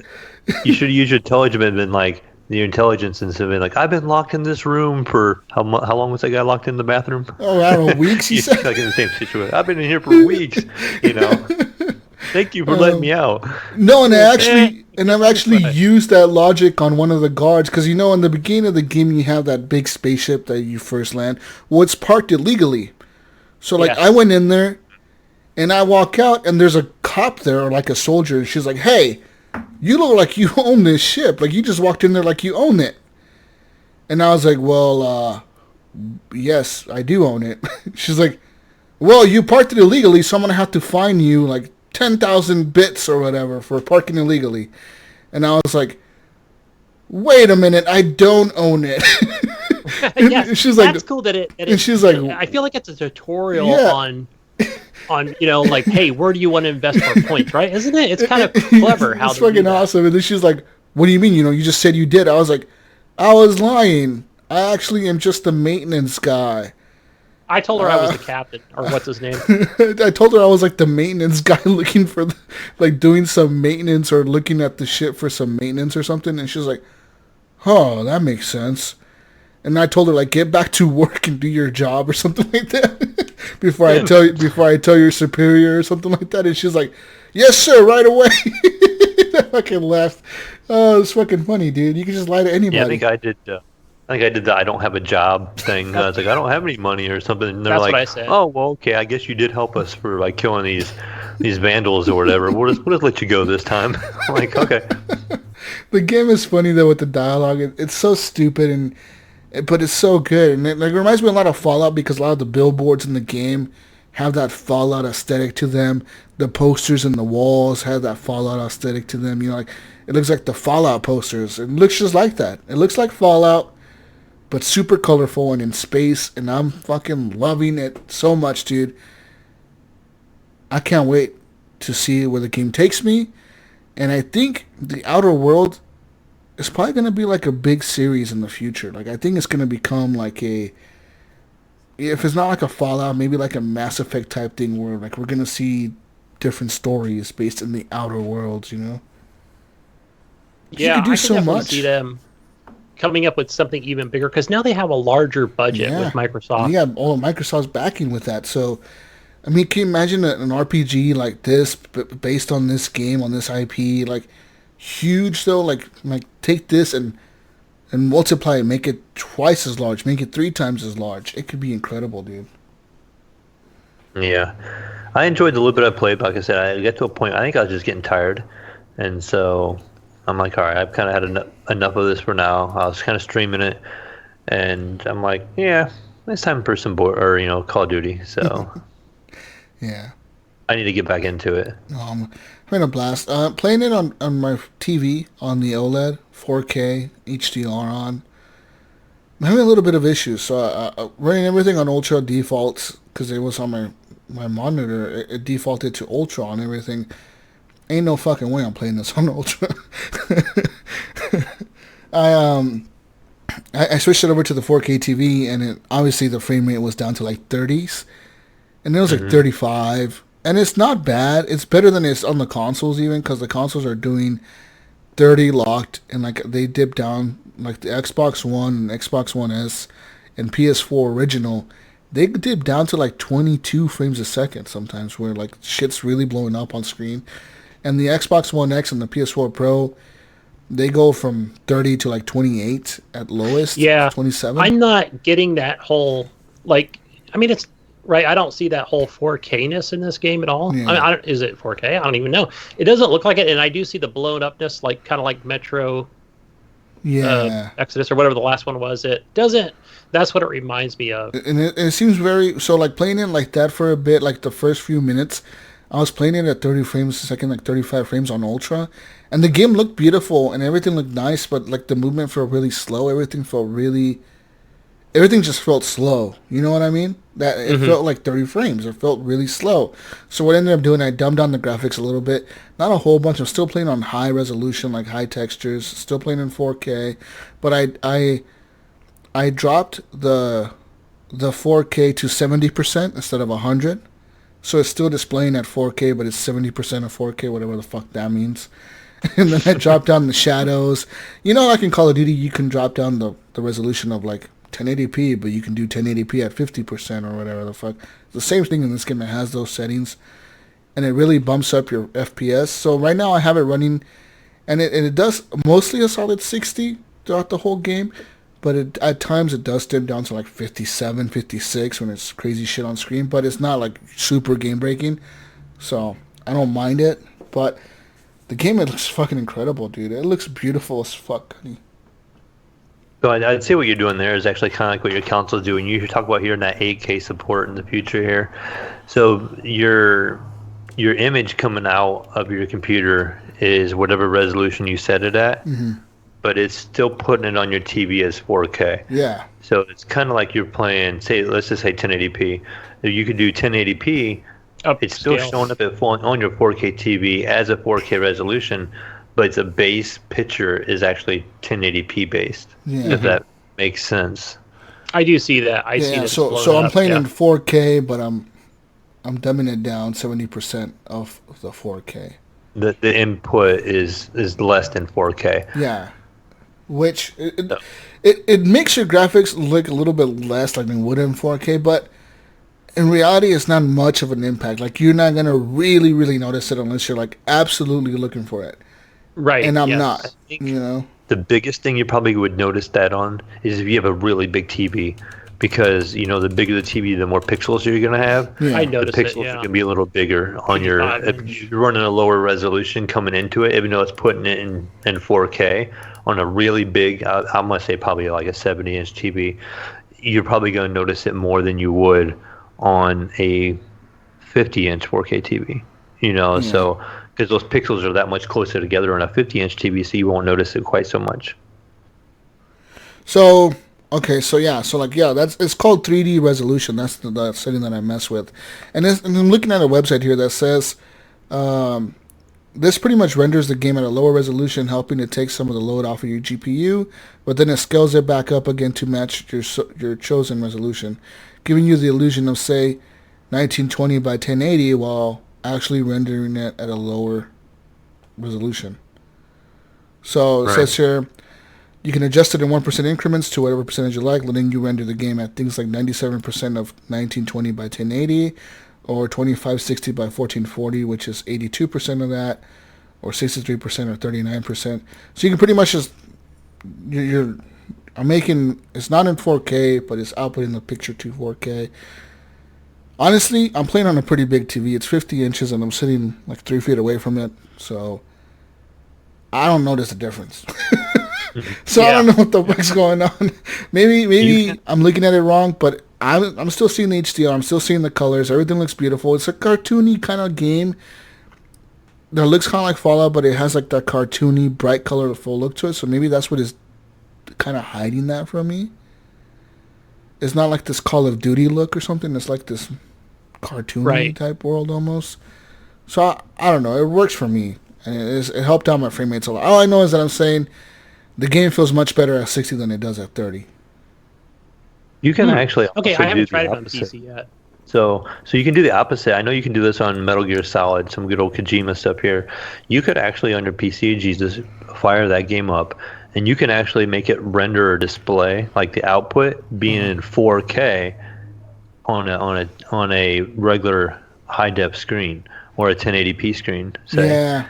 So it's basically like you're basically making it look really sharp, and it's gonna be just. Yeah, you're saying I could set my settings to 1080p and then just bump it up 200% or whatever to make it 4K. Well, you could put it on your 1080p TV if you had a 1080p TV, but you could bump up your graphics to 4K. So it's putting that 4K image on your 1080p TV. Yeah. It's not really 4K, yeah. But it's going to be really fine the way it broadcasts it, Yeah. You're talking about that's what the Xbox does if you hook it up to a the X 1080p will do, TV. right? Yeah. Yes. Yeah, so it's going to... If you allow 4K up. Yeah. Yeah. There's a difference between the Xbox One X and the PS4 Pro. If you hook up a PS4 Pro to a 1080p TV, it doesn't do that. The PS4 Pro... What is that called? I remember... super sampling. Super sampling, So the PS4 Pro... Like the Xbox One X, if you hook it up to a 1080p TV, it's going to display Modern Warfare at 4K, but it's going to dumb it down to 1080p. So it's going to bring that picture down. But it's still going to always... The GPU is working like it's doing a 4K game. Whereas on a PS4 Pro, if I'm playing Modern Warfare on a 1080p TV or monitor, and I set it to 1080p, the GPU is only working as hard as it needs to output that 1080p frame rate, or that gameplay at 1080p. It's not super sampling or nothing on the PS4 Pro. Interesting, yeah. That can improve performance in frames per second. Oh, definitely would, yeah. Which is what it did for Anthem. Remember Anthem when it was running on the Xbox One X like at 27 frames or something? And on the PS4 Pro, people were playing it on 1080p, but it was like at 45 frames per second? Well, that's because on the PS4 Pro, if you set it to 1080p, that extra GPU power was being diverted to the frames to make it run faster. So there's upsides and downsides to that. I wonder what they'll do with the next consoles, if they'll let you mess with your own settings like that. It would be interesting to see if they could allow you to do that. It'll make it more like a PC, you know? That would make it neat if you could go through your settings and make it how you wanted it. Right, instead of just saying, 4K or no 4K. Yeah, or HDR, no HDR. Like, what if they let you turn on and turn off ray tracing if you decided to do you want it? Like, maybe I don't want the ray tracing. Maybe I'd rather prefer the frame rates.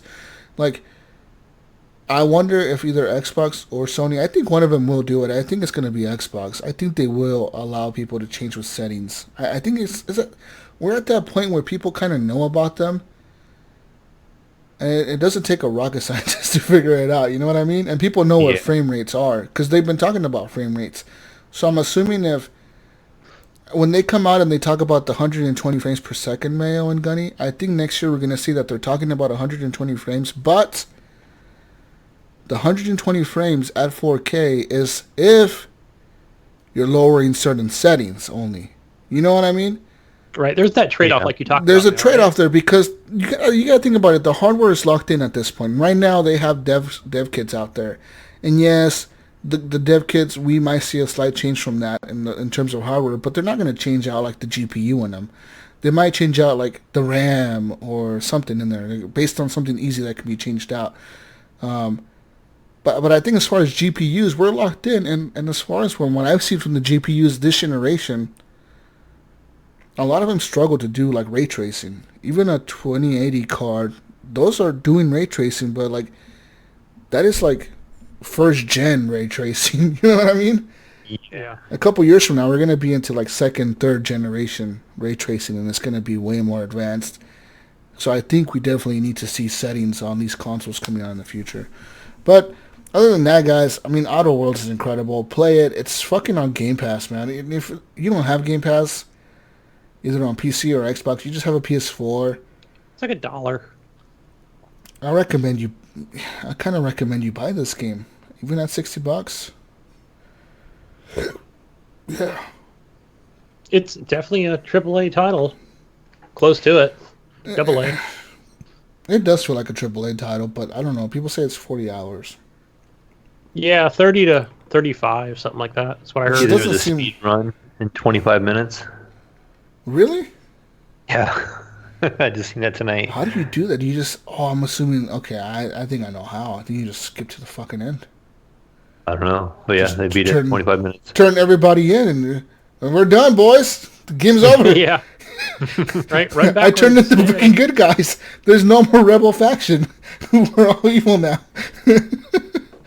Yeah, the game is very interesting though. I would love to see like at the end of like Game of the Year discussions, guys, when we're discussing these games, like where did Gunny's story end up? Where did Mayo's story end up? Where did my story end up in that situation? Yeah, you don't remember this guy? No, I never talked to him. And you know what else I think is gonna have that? Star Wars, the new game coming out next week. Yeah, I'm hearing really good things about that game. Has multiple endings as well, I think, and I think it has like a dark side, light side. You know, which side do you choose? Dark side. Hell yeah, fuck yeah! I'm a Sith, motherfucker. Anyways, I'm done talking about what I've been playing 2 hours later. What have you been playing, Gunny? Mayo.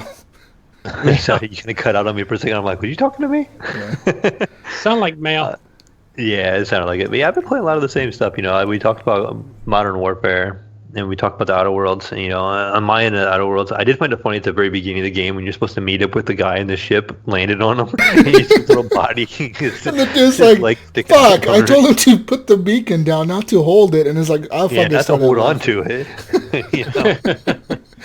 That dude is funny, man. That old guy, he reminds me of like Rick from Rick and Morty. That's what he reminds me of. I was like, this motherfucker looks like Rick from Rick and Morty. Yeah.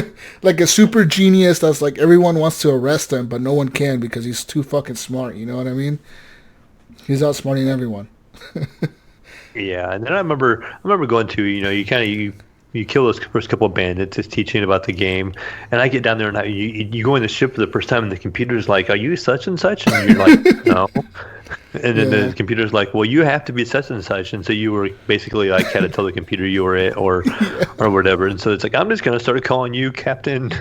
From now on, you are now Captain. You know, something. I can't remember the name. Captain Hawthorne. Yeah, that's what it was. Hawthorne. Yeah. You know, and I'm like, okay, I guess I'm Captain Hawthorne now. Captain Alexander Hawthorne. You're like, what the fuck? I remember telling her, like, because you know how, like, in the beginning it tells you put in your name of your character, and I put Jesus. So I'm like, I am Jesus. And she's like, no, you're not. You're Captain Hawthorne. I'm like, what the fuck? And I was like, okay, whatever. I'm just going to agree with you. I'm Captain Hawthorne. And she's like, here's your new ID card, Captain Hawthorne. I was like, I guess. And now everywhere I go, like, to all these space stations and ports, when people ask me for my documentation, I could either tell them I am Jesus or here's my ID card. I'm Captain Hawthorne. Oh, nice. Oh, shit. This is funny, dude. Check it out. Fun game. Amazing game, guys. Good games coming out this. And Red Dead's coming out next week, Mayo. Fuck. I know. I'm gonna need your help, Jesus. I'm stuck over here right now because I have Call of Duty that I'm really wanting to play. And then I have Outer Worlds I need to play. Out, Mayo. Uninstall Call of Duty. Start playing Outer Worlds. Come Tuesday. Okay. Don't play Red Dead until Wednesday. Try to finish Outer Worlds as much as you can by then. Then switch over to Red Dead. And then go to Best Buy. Pre-order the PS4 Pro. And get Death Stranding on Friday. And then Saturday. Okay, and then Saturday, make sure you start downloading Star Wars. And play that the week after that. Oh man, it's gonna be insane. The reason I say is I need your help. I'm gonna have to like block you online. Like I'm gonna have to like hide Call of Duty because that way when I log on and I see you playing Call of Duty, I'm like, no, I have to play Outer Worlds. No, I am. I'm turning off Call of Duty, man. Like, I'm sorry, people. Like, if I'm not playing, if you're inviting me to Call of Duty, I can't. I have to beat Outer Worlds, Red Dead, Death Stranding, and Star Wars. And you played Red Dead though. Come on. Okay, well maybe I don't have to beat Red Dead, but at least I have to see what the performance of it on the PC because I pre-ordered it. You know. I definitely have to beat it. So Mayo has to beat it. Work cut out for me. I don't have to beat it because I know the story of Red Dead and it's my game of the year last year. But I feel like Mayo's gonna really love that story, and I think he definitely needs to experience it. Yeah, I'm excited to check it out. What, 3 more days? Or he's gonna fucking hate it. This is stupid, Jesus. I have to pet my fucking horse. I do this every day in Ohio. Yeah, right. I have to feed my horse. I What got the cowboy boots. I got hay. I got all that stuff. Manures. do this every day in Ohio. Got a horse brush. I got This I own isn't 4 of them. accurate. I have to clean my gun every time I fucking shoot in the desert. Damn it. Fuck. Oh, I remember all these things now. I remember Rick complaining about having to clean your gun and pet your horse. And Oh, it's all I know amazing. not It's pet, all comb it's yours, all but- it's all part of the beauty, man. It's all part of the cowboy lifestyle, brother. It's all yeehaw. Get out there, be the Marlboro man. Yeah. The Marlboro Man. The nice thing is, since I haven't played the first one actually yet, it's nice that this is a prequel, so I won't be lost on the story. Oh, wow! gathering. You never played the second one, so that's cool. I think you're gonna have a different perspective Yeah. because playing playing Red Dead originally and then playing this one, you kind of know where everything ends up. You're like, okay, this had to have happened at some point. Like, where did it happen? You know, like, where did the betrayal happen? And you have no idea. Like, you have an idea that something's gonna happen that's really bad, but coming in fresh like you never know that. You never know where it's gonna happen, Mayo. You don't know what's gonna happen. You don't know what awaits you, brother. I'm curious. I'm curious too how much of a download I'm gonna have when I first launch the game because it was only 109 gig. 50 The gig day one pre-install. patch. 90 gig day one patch. 93 gigs. Yep.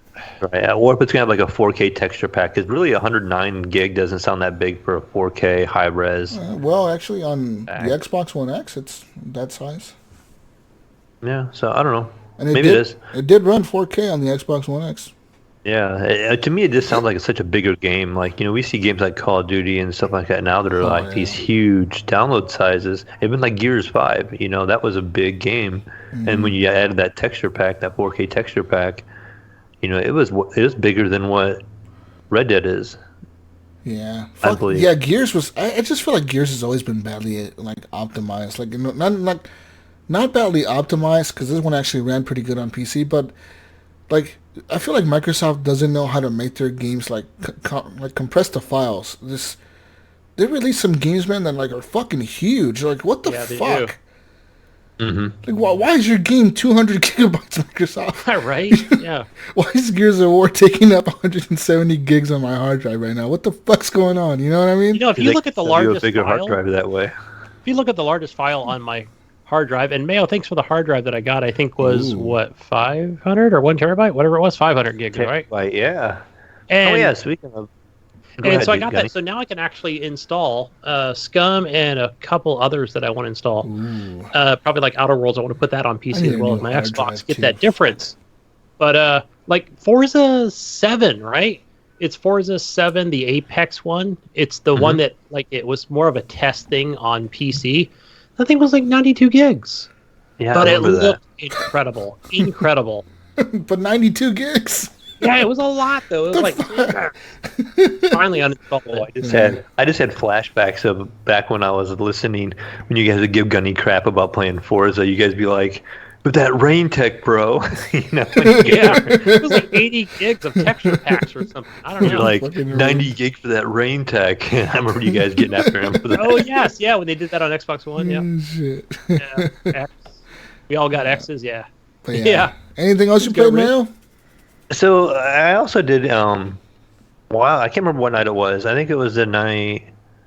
I was trying to check out the beta for GTFO. And I couldn't really coordinate when I was getting on with other people, so I tried jumping in all by myself, and that was a mistake. This game is like a 4-player designed game, and I drop in. I'm like, okay, I'm just going to shoot these things. I'm going to do what I can by myself, and I get in there and I just run out of ammo really, really quick. And I'm like, I'll try this again. I just must have shot really bad and missed all my shots, or I did something wrong. How many times did you try? I tried 4 times. I tried at least 6 times, and I thought I was doing something wrong, but no, it was the same thing for me. And I thought if I crouched, and if I can get by these guys and just get through doors, it would lead me to wherever I needed to go. But no, that was basically the beta of this, or the alpha was I just got wrecked every time. Yeah, I was getting wrecked too, and I think it was Steam friends only, right? That was the thing. It wasn't like you can invite outsiders. Yeah, I got a message from Gunny saying you received a gift from Gunny from unknown 1567. Like a bunch of numbers. I was like, do you want to accept this gift? I was like, I guess. He's sending you viruses. Yeah, You're like, sure, what the download it. fuck is this shit? I don't know. On my machine. Sending me viruses. Through Steam. Yeah. Fucking good. But that day actually when it came out, I was having problems with my Steam. I guess while I was at work, Steam was down.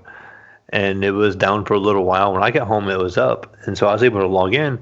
But my friends list wouldn't populate. It kept saying, I wasn't connected onto the internet or their servers were down.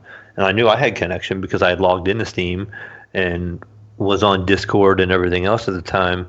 And I couldn't pull up my friends list. So I didn't know if I could play with people, like trying to do it through in-game or not. So I didn't really push it too much more. I tried it for a little while. And I just went back to Call of Duty.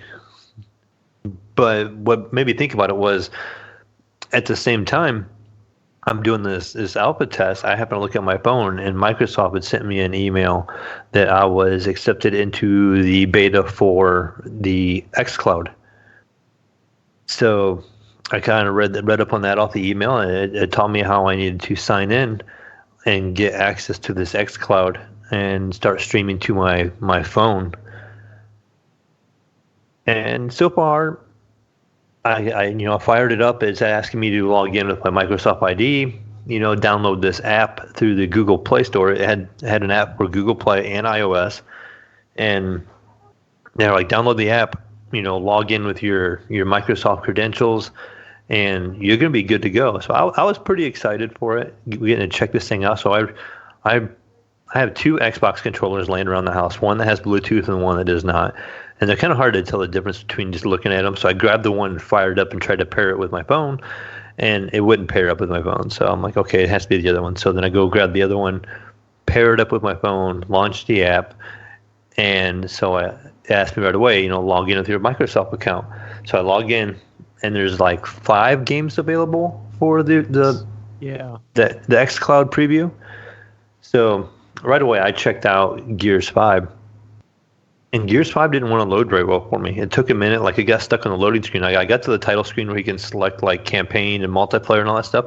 But I'm like, I'm just going to try the campaign because I don't think there's any way I can do the multiplayer. I did notice a little bit of latency and lag in the movement with the controller. So I would say there's probably, like, between a second and a half second of lag between movement. So I don't know how well it's going to be on multiplayer. You look like you want to say something, Gunny. No, I was just thinking, like, how are you scaling this 1 second? Like, what numbers? Okay, put some numbers in between that 1 second to kind of give me a better idea of the lag that you saw. Just like a 1 through 10 or a 1 through 5. I mean, a count of 1 in your head. Like, so you would say push up on the analog stick and say 1. That's how long it would take for it to move in game. Yeah. Was this playable for you at this point? Yes, but I wouldn't want to do anything real competitive or multiplayer. And the other thing I thought about too was, what about you? Okay, so if you're playing on normal, it would probably be okay. But what if you were playing in hardcore mode or something on single player game? I mean, that's another thing we didn't talk about ever. Is I'm playing the permadeath mode or something. It's not like I want to play through the cloud this way. Yeah, and I think it would be really hard, actually, because I would be concerned about that little bit of delay in your controls. I got some noise behind me in 1 second here real quick. Yeah, that would be an issue, like, with that. But again, it's alpha, beta, Microsoft at this point. It's not. Yeah.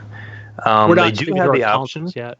There was, I think, 5 games, and it was Gears 5, Sea of Thieves, Killer Instinct, a Halo game, and there was one other one, I can't remember what it was. So I tried Sea of Thieves, and that ran pretty well, and I feel like that could be like a pretty decent game for it.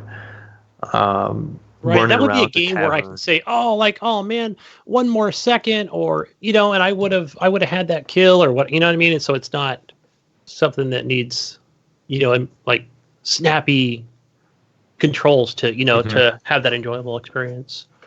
And besides that, it played really well. It looked really good. It did look a little distorted every once in a while, and I have pretty good internet where I'm at. So Jesus, where I'm at, like my internet speed is, I have a gig down and 60 up, and there's still just a little bit of delay there. So that I'm a little concerned about Stadia. Like I'm excited for it. Really wonder, like, what's your take on this? I think you'll be fine. You think Stadia is going to be good? Yeah, I have no doubts in my mind that it's going to be all right. And you I just think, think of they're course, at ahead of launch, Microsoft that they're gonna be better at it? I think at launch they're going to have a little bit of hiccups here and there. Of course, Sure. they're going to. It's going to happen. There's going to be like Yeah. moments where like everyone's going Mhm. to be, oh fuck, it's not working. I can't log in. Everyone's going to be freaking the fuck out. The world's going to be ending and shit. And Well, but I think, yeah. I think overall though, Stadia, I think this is a beta launch. What they're doing is their founders are really beta testers. They're Yeah. like what's True. a better beta tester than somebody that's willing to give you $130? Right. Yes. That's a perfect beta test. You don't got to give them shit. You're paying us to beta test our shit. So it works, and I think they're gonna be beta testing it pretty hardcore, with Destiny and the Ubisoft Pass and Red Dead and all these games coming out for it and Borderlands and all this shit. And I think a lot of people are gonna be picking those games up.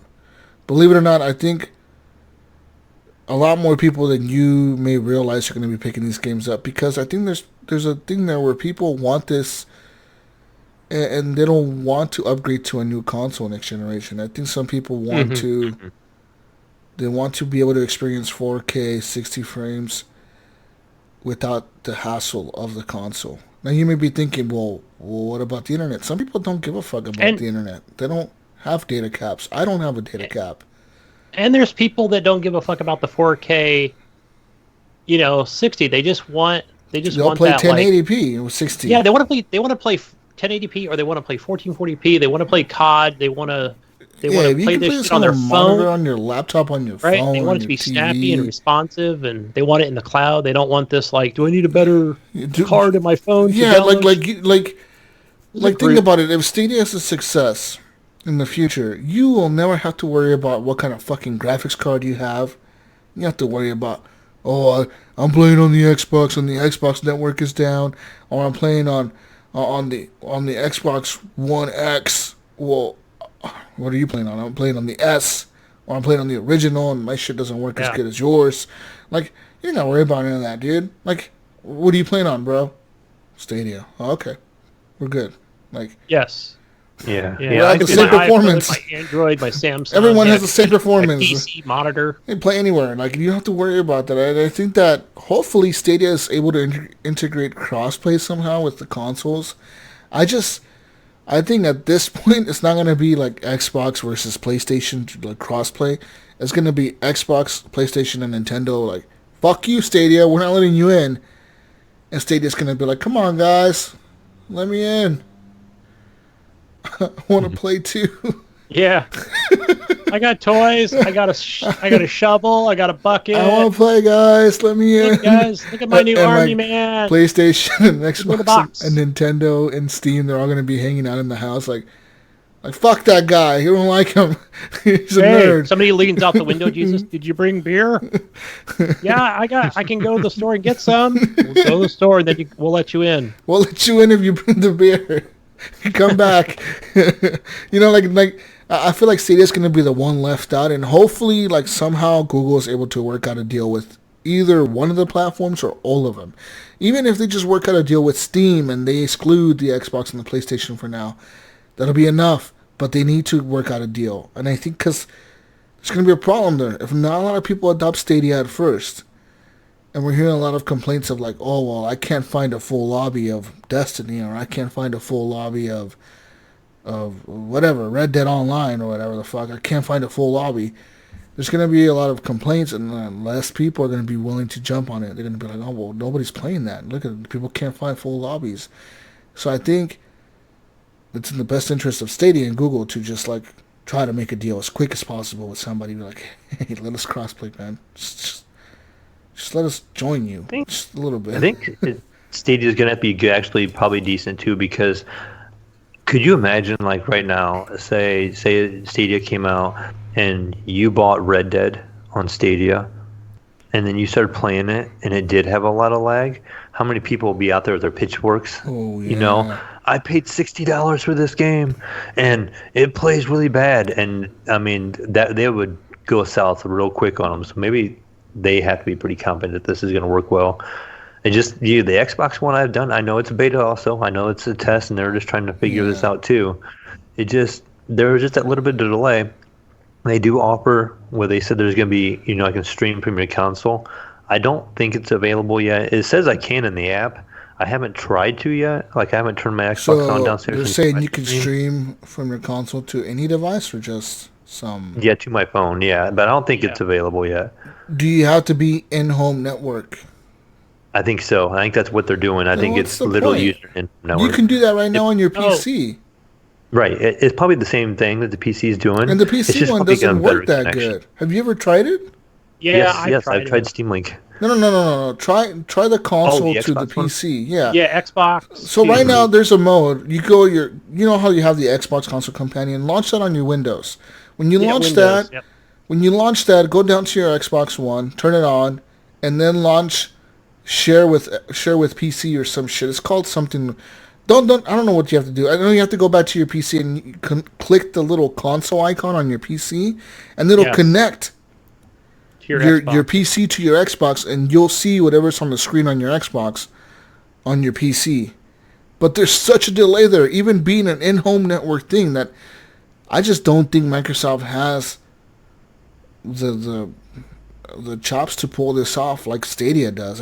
Maybe they will when the time comes for it to release. From what I've seen of it, from what I've tried of it, with that bullshit in-home console streaming thing to your PC, it doesn't work that good. It's always like a lag there. There's always some kind of hiccup. The shit disconnects. The shit has like frame drops, or the fucking screen freezes. There's a problem there always. So I think it might be different. To play devil's advocate here, it might be different from a Microsoft data center. Like an actual xCloud. Well, yeah, I'm saying that might be different, but I mean, what's the point of, like Mayo said right now, he has the option to stream from his console. What's the point of that? Well, that was kind of a gimmicky thing, right? Sounds bullshitty. And even though, like why would I care? Even now, when they're talking about, well, you'll be able to do it from, I think what they even said was you'll be able to do it from your console to your phone, even if you're not home. Well, that's stupid. Why would I want, like, you're killing your fucking console? Yeah, it doesn't make sense. I'd rather do it from a data center. Why would I want to leave my console running all day long when it's going to catch on fire and burn my house down because I fucking been playing Destiny all day at work. I've been playing Red Dead and Death Stranding all day at work, and my console caught my house on fire because I left it on 24 hours a day. You know what I mean? Sue Microsoft, man, and get like $10 million, buy a new house. I think that honestly Stadia's going to be a hit, and people are sleeping on it. And next year, when you see the prices of those consoles and you see the price of Stadia, that's when Stadia's going to become very fucking appealing to people. Absolutely, it's going to be at Target and Walmart, and it'll just hang there with the Chromecast. You'll be like, "Mom, look, it's a Chromecast." $125 how much is it? Compared to $69. Well, not even that. Fortnite.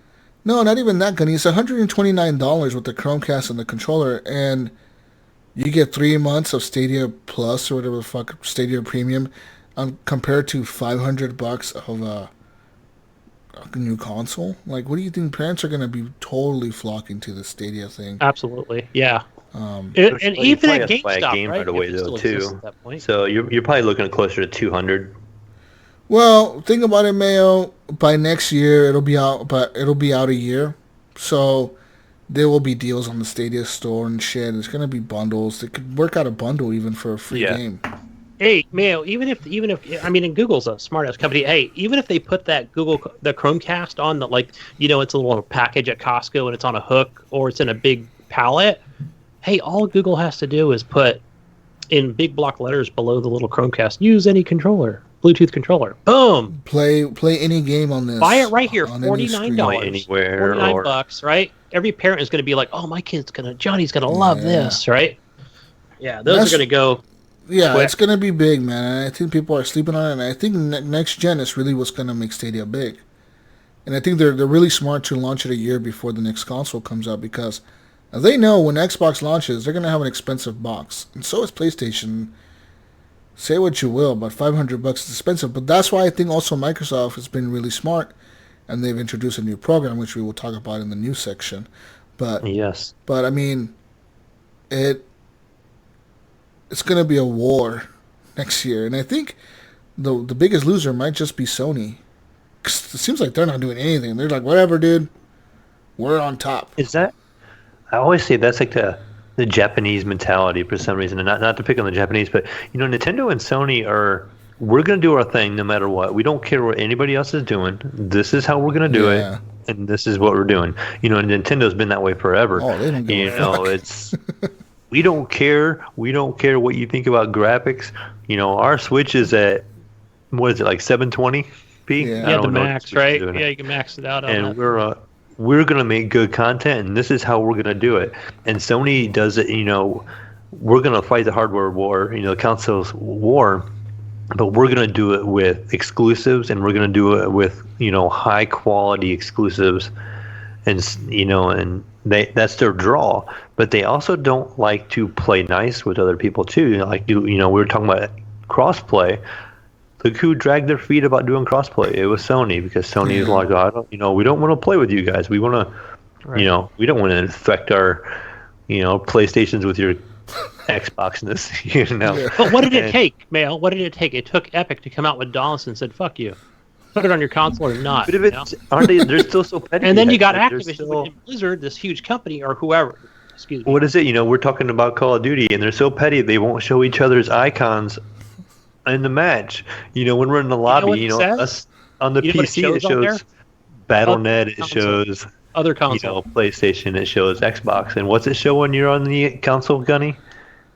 Well, if you want to add somebody on there through the Activision account, and there's the different options, right? PC, I can add. It's weird because it's like you want to add somebody on the Xbox, I can add somebody's Activision account on there, and then it says other console. Really, it doesn't even say PlayStation Network. No, it doesn't. It'll show other. On the PlayStation on the PC it says PlayStation Network. Yep.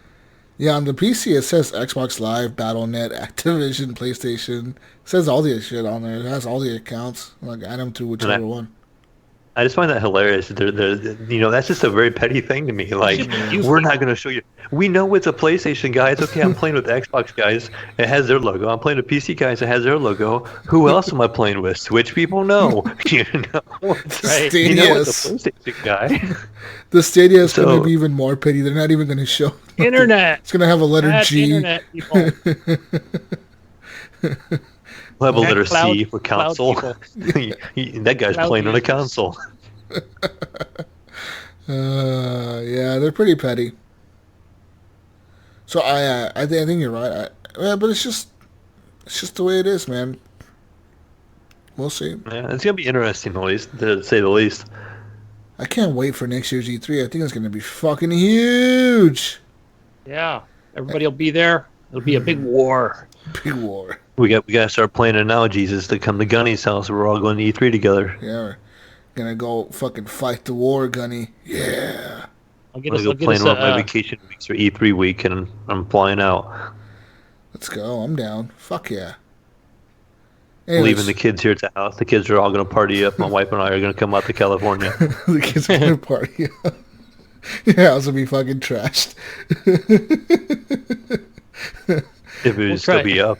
Everything's burnt down over here, so it's going to be hard to get a room. Yeah. Anyways, what else have you played, guys? Anything else? That's it for me. What about you, Gunny? Let's see. What else I played besides Call of Duty? I finally got around to playing. I've already downloaded the games off of Xbox Game Pass, but I finally got around to Yooka-Laylee. and the impossible lair. And so, yeah, this is totally different from that first game, where the first one was more of that was it the pinball style game, right? And so, but this one's more of that platformer. But what I didn't realize, maybe even if it was this different or the same as before, but like you play as like Yuka, and then Laylee sits on top of your head, right? So that's what kind of gives you this spin, like in midair. And I don't know what else like that character does, since I've only played like maybe an hour of this game. But I thought, okay, this is going to be like a simple platformer, just see how high I can get and how fast across the other side of the map I can get. But actually, no, it does some pretty cool stuff. One of the things it does, I've noticed, is that it's I almost feel like it's like Mario. Is it Mario Brothers 2? Yoshi and Sonic had a baby, right? Because it's like you're jumping these different platforms, and then you're on the Xbox controller, you're holding out X, and you're doing like this, like almost like this Sonic roll, but it's not as fast. And that's how you're like taking out some of the enemies. And if you press the RB or right trigger button, it's like his tongue comes out, kind of like Yoshi, to where you can grab things. So maybe let's say you can pick up a bomb, and then you press right trigger again, boom, to then throw that bomb out to blow up an enemy, which I thought, oh, this is pretty cool.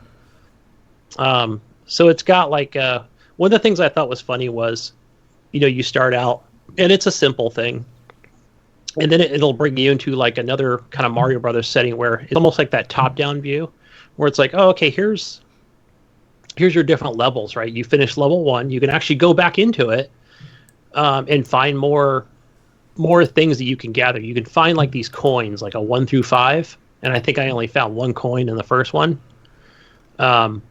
And so that's how, like, it'll do like a Mario Brothers thing where, hey, like, if you take this platform up higher, it'll take you to the secret room to find that super coin. I'll just call on that.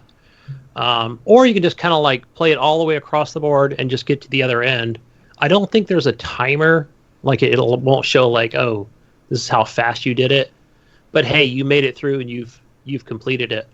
But once you complete like that first section, which maybe only takes like 2 minutes, the game kind of lets you know as you talk to like the queen bee, that hey, you can fight the impossible lair at any time you want.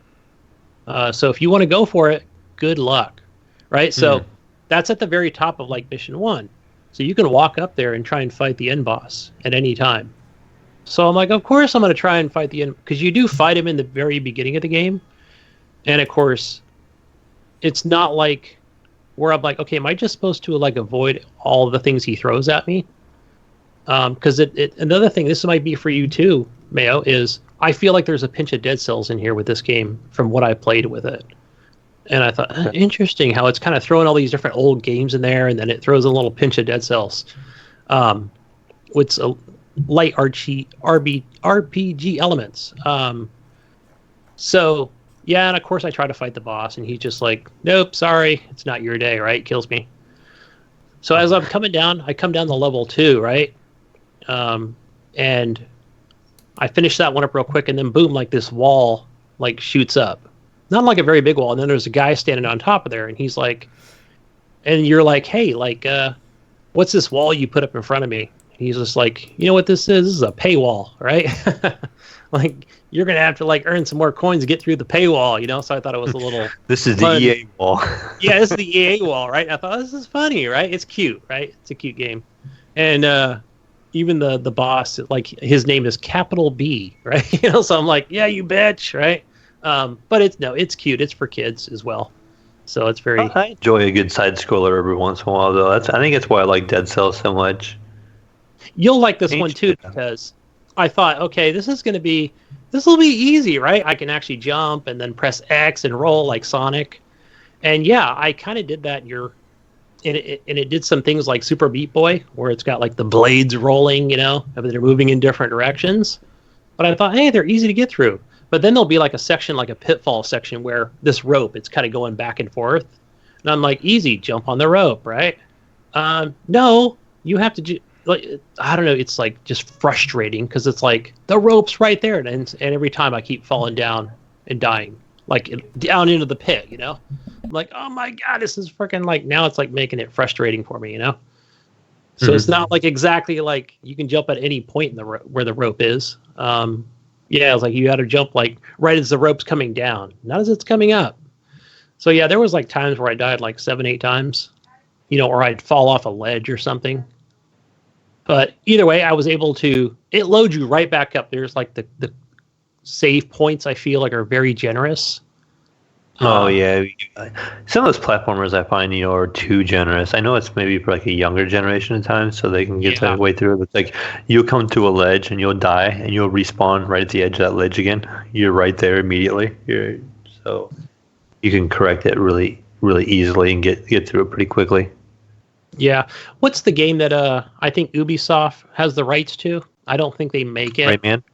Rayman. So there is like some Rayman stuff in here as well. They added in, which is pretty fun because you're picking up these feathers. They call them quills in the game, and that's sort of like your currency. And you can buy potions and different things to kind of give you temporary invisibility, or you're invincible for like sections where you would just normally die. So yeah, it's a pretty fun platformer, even in like the metagame where you're at that like. That kind of that top-down menu, you can find little secrets and, unlock different things as well. Move blocks around. Real simple. Move some blocks around, throw some bombs at generation of secrets, back in the Mario generation where you had invisible blocks you could run through. And that's another thing I enjoyed about Dead Cells was Dead Cells had a lot of that kind of stuff where there was like walls that were like hidden and you could just run through it and you actually didn't know it was there unless you looked for a certain environment. There's a part where you can actually pop your head off. If you beat the game the first time, your head actually can come off, and it's attached. Remember the game like Decapitate? I remember it's an old Sega game. You're kind of like a mummy character, and you kind of throw your head. Yeah, it was a successor to that. I forgot the name, but it was more. But there's something like that in actually in Dead Cells. So when you beat it for the first time, you can actually pop your head off and you can control it, and you can actually jump on an enemy character and it does damage to him and it'll actually kill him. But you mainly use that to find hidden areas and stuff on the map. Like I've had times where I think it's the third map, it's called Ramparts. If you go all the way to the right, even though it's randomly generated, there's like castle tops you're on, and the whole level is castle tops, and you kind of can work your way down, but then you kind of have to go back up and keep working your way to the right. When you get all the way to the right, all you see is openness, where if you jump off, you're going to fall and die, you're going to fall in this hole and die. But if you pop your head off and you shoot it out there's actually an invisible platform out there you can land on. So you can take your character and you can jump on this invisible platform and you run across, and the screen scrolls across a little more, and there's a hidden area over there, and there's different weapons, and I think there's a blueprint over there. So stuff like that I just really enjoy in a game. It's that old school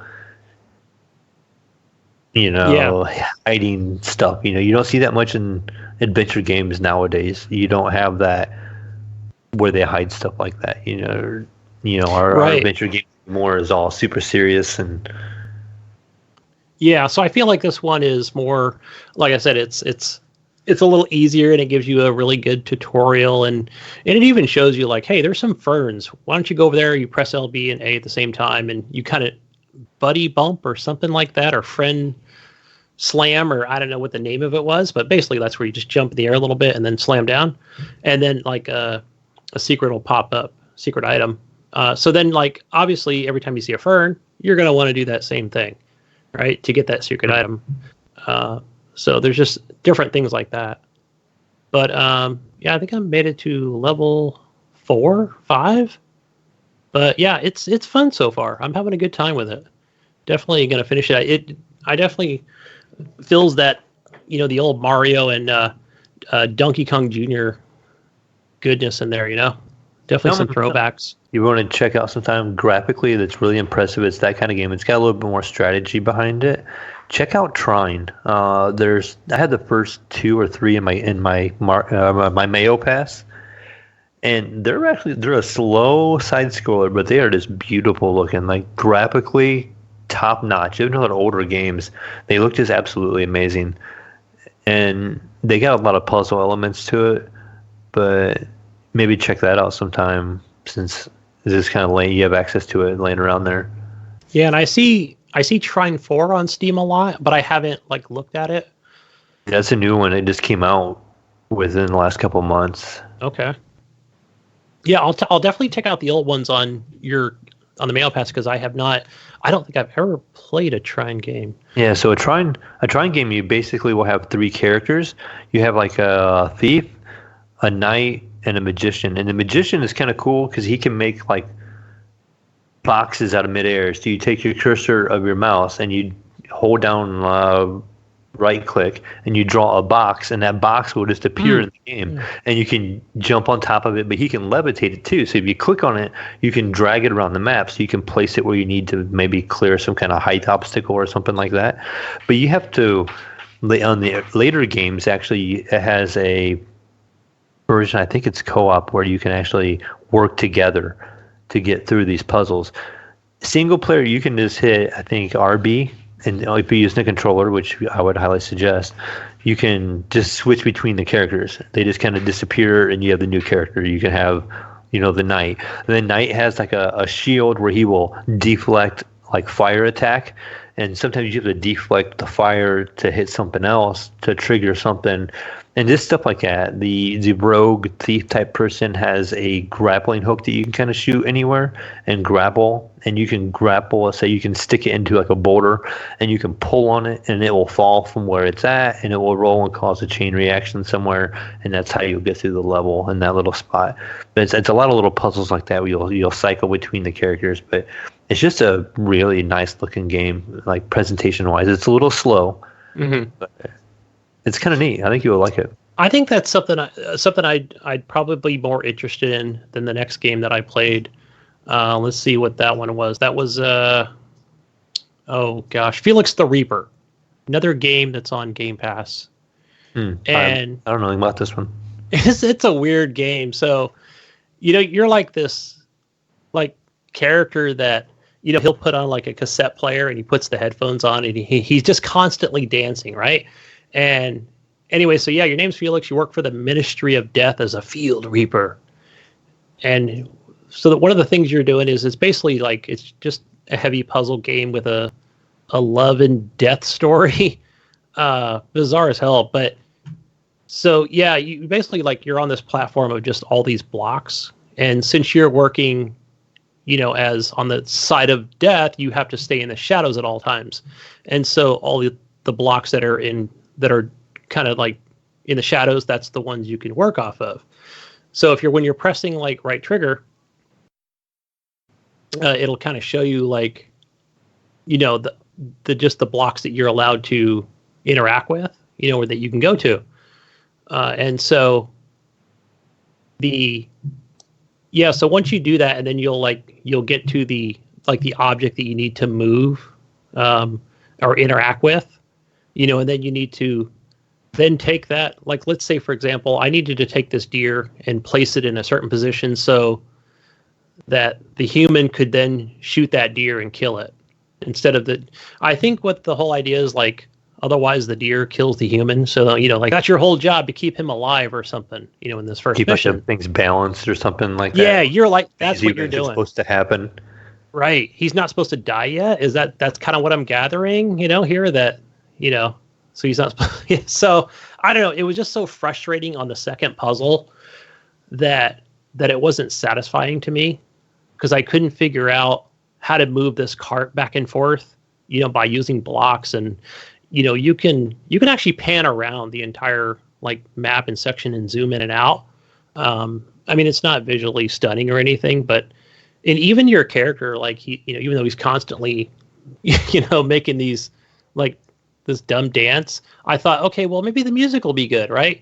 It's going to be this techno beat music, and that would be interesting enough. But no, I felt like, I don't know, like he was like this Irish whistling music was going on, and it didn't grab me at all. I didn't find it fun. So yeah, that's definitely going to be an uninstall for me. Even after I completed the second puzzle, I'm like, all right, I made it through, and I don't care. Like, I'm not going back to play this dumb game again. So yeah, that's a no for me on Felix the Reaper. Yeah, I can put Jesus to sleep over there. Boring. Are we done? What's going on here? Just woke up. No, from we're talking about Gunny's- Xbox Game Pass games. One Gunny's is good. bullshit ass fucking list of games he has. Oh. Oh Okay, god. Jesus, look. I think the next two games that I'm going to talk about, I think you're going to be really excited. Oh yeah, real excited, Gunny. Real excited. Check it out. So, I'm actually on the internet today looking at some news articles for the show. Oh wow. Oh wow. And- Old guy on the I internet. don't think I forgot about. He uses last the week. internet, people. It's exciting.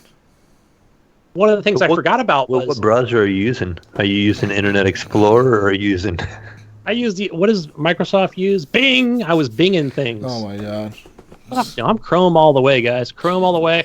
But I do log in.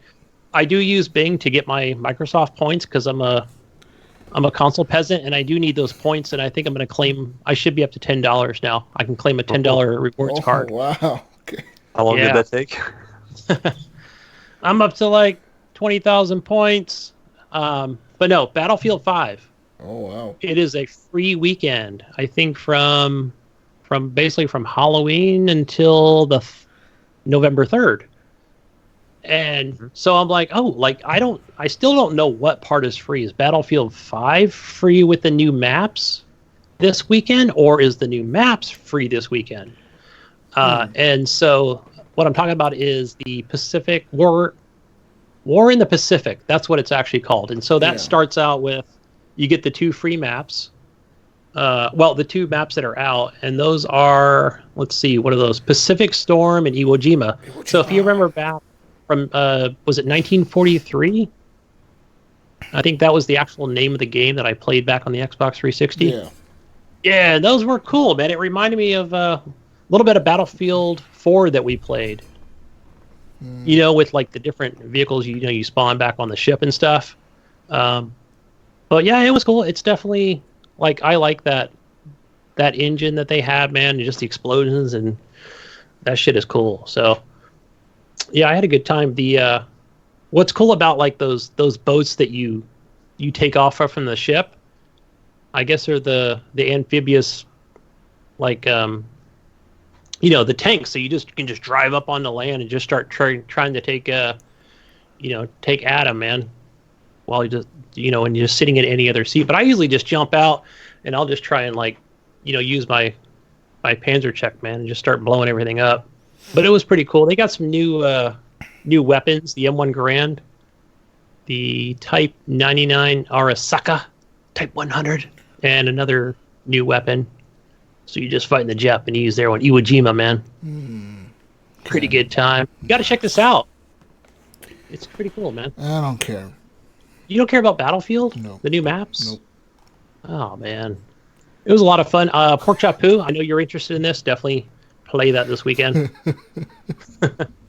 Or, and if the maps are free and Battlefield's not, just go pay the $5. I think I saw on CDKeys.com. Yeah, on CDKeys.com, you can actually, it's like $3.20 for a whole month of EA access. Mm-hmm. So that's a pretty good deal. Why is Jesus laughing about Jesus like still sleeping over there. What the hell, man? It's like, oh my god. I'm waiting for the exciting game that you were going to talk about. Oh, Star Citizen. Oh wow. Okay. Oh, okay. Now we're talking. Now Jesus finally woke up. Wow. Hey, Star Citizen. So that was free, I think, for a few days or what have you, and you get 5 ships. But so I only got like the basic ship, right? So that was the one where I'm like, I'm like, this is something I want to learn and navigate and stuff. This is funny because the first thing you do when you spawn, you're in your bed, you get up, and I felt like the controls were pretty easy on mouse and keyboard where, you interact with the door to open it. This doesn't have gamepad support, does it? I didn't try it. I just did mouse and keyboard. Yeah, I wouldn't try it. But getting the game to install for the free version was a little tricky. I think you had to go to like Star Citizen free weekend or something, right? And then it like gave you this coupon and boom, boom, boom. You were in. And I felt like also the navigation of where it said, okay, like, because you were so close to where the command center was. And it says, okay, spawn my ship or something like that, and it's like, okay, your ship is going to be in 2 Bravo West, right? 2B West. And I'm like, okay, is this going to be, from what I've seen from streams, do I have to take like trains and shit to get to where I need to be? No, you can actually look up on the walls, like everything's like, okay, 2B, and then West is going to be this way, kind of like an airport. So I was like, so sweet. it was signs like an airport. Yeah, that's fucking dope. This is pretty fucking awesome. So I was able to like run all the way down this hallway. All right, 2B West. It's got like an arrow. Hello, right? So yeah, obviously running down there, and I get down there and I'm like, the one thing I want to make sure of, your default, you're wearing a spacesuit with a space helmet, and you get your basic service revolver. So I'm like, all right. So I think I'm good to go. And this guy comes up. This actual player comes up. This German guy, and he's like, Helmut, right? And I'm like, do I press T to talk? But anyway, I'm just like, as far as I know, I'm wearing my helmet. I think it was F1. You can, it brings up that menu of where, it shows you what you're wearing, and there's just like 1,000 other things. It's basically your HUD menu. And I'm like, it shows I'm wearing a helmet, that it's, that it's equipped. Helmut, right? And I'm like, is it a German word? I don't fucking know. So I actually go out, and I'm like, all right, well, I'm going to go ahead and, what do you call it? You come through one door, it closes, and then it equalizes the pressure, and now you're in the outer space section. Right? I'm like, well, I didn't die. And of course I get out to my ship, and I can't figure out how to get the door open, like how that door flies down or lowers down. And he's over there going, speaking German to me. I'm like, I'm sorry, I only speak English, just trying to be as friendly as possible here. He probably understood exactly what you were saying. Yeah, and I'm just like, but he was very helpful, right? Like, he was sending me messages and shit, and he's like, oh yeah, use, tab. And so anyway, I was able to get in the ship before dying, right? Because it actually shows your stats of like how much oxygen you have. I'm like, all right, I don't need to Google too much or go into my controls. So I get in the ship and I take off. I'm flying around, and one of the things was where you have your hyperdrive, and I thought, okay, I can't find a star map of where I go, and I'm just trying to learn all these different controls. So I get up away from the space station, and I go ahead and put on my thrusters, to kind of learn the different ways of how I'm going to travel. And the hatch comes open, and I fly out. My ship keeps moving, right? And I'm like, oh great, so obviously I died, because I'm like, now I'm like 50 miles from my spaceship. I'm just floating in outer space. Like, all right, let me go ahead and try this again. And I actually went into the controls. I'm like, all right, this time I'm not going to open the hatch. And man, somehow I did. I don't know. It's like sometimes there's like 2 different buttons I've noticed that'll open the hatch. Some might be like the controls that are actually in front of you. Like, you'll see like your stick on how you move and the different buttons. But yeah, so certainly learn the controls before you take off in outer space and your ship flies away without you. Or don't hit the eject button. That's another tip, guys. Don't eject yourself. But other than that, the game looked really good. And I had no hiccups in like frames per second or anything. It played flawlessly. And you get your own launcher. Star Citizen launcher, guys. Well, there you go. Another launcher. That's what we need. The hell? What is Did you see Mayo? Yeah. Speaking of another thing, playing around on some toys that Jesus has, and good stuff. Yeah. That's cool, man. Anyways, anything else, Gunny? No, I think that's all. That's all I played. All right. I guess it's finally news time.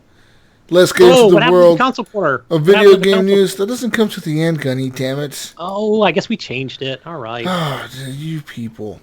I'm gonna put that in front. Oh no, put that in the end. No one cares about that shit. People want to hear the news, Gunny. Bring the Sony news. Sony is now shutting down its live TV service PlayStation Vue in January 2020. This is a cable streaming type service for the PlayStation. I know Eric Smith, our former host of HGP, St. Nicholas, was using this back in the day. I don't know if he still is. Maybe he's not anymore, but maybe he is. Anyways, the live TV streaming shit is gonna end on January 30th, 2020. Yeah. This comes a week after a report said that Sony was looking for a buyer for the service.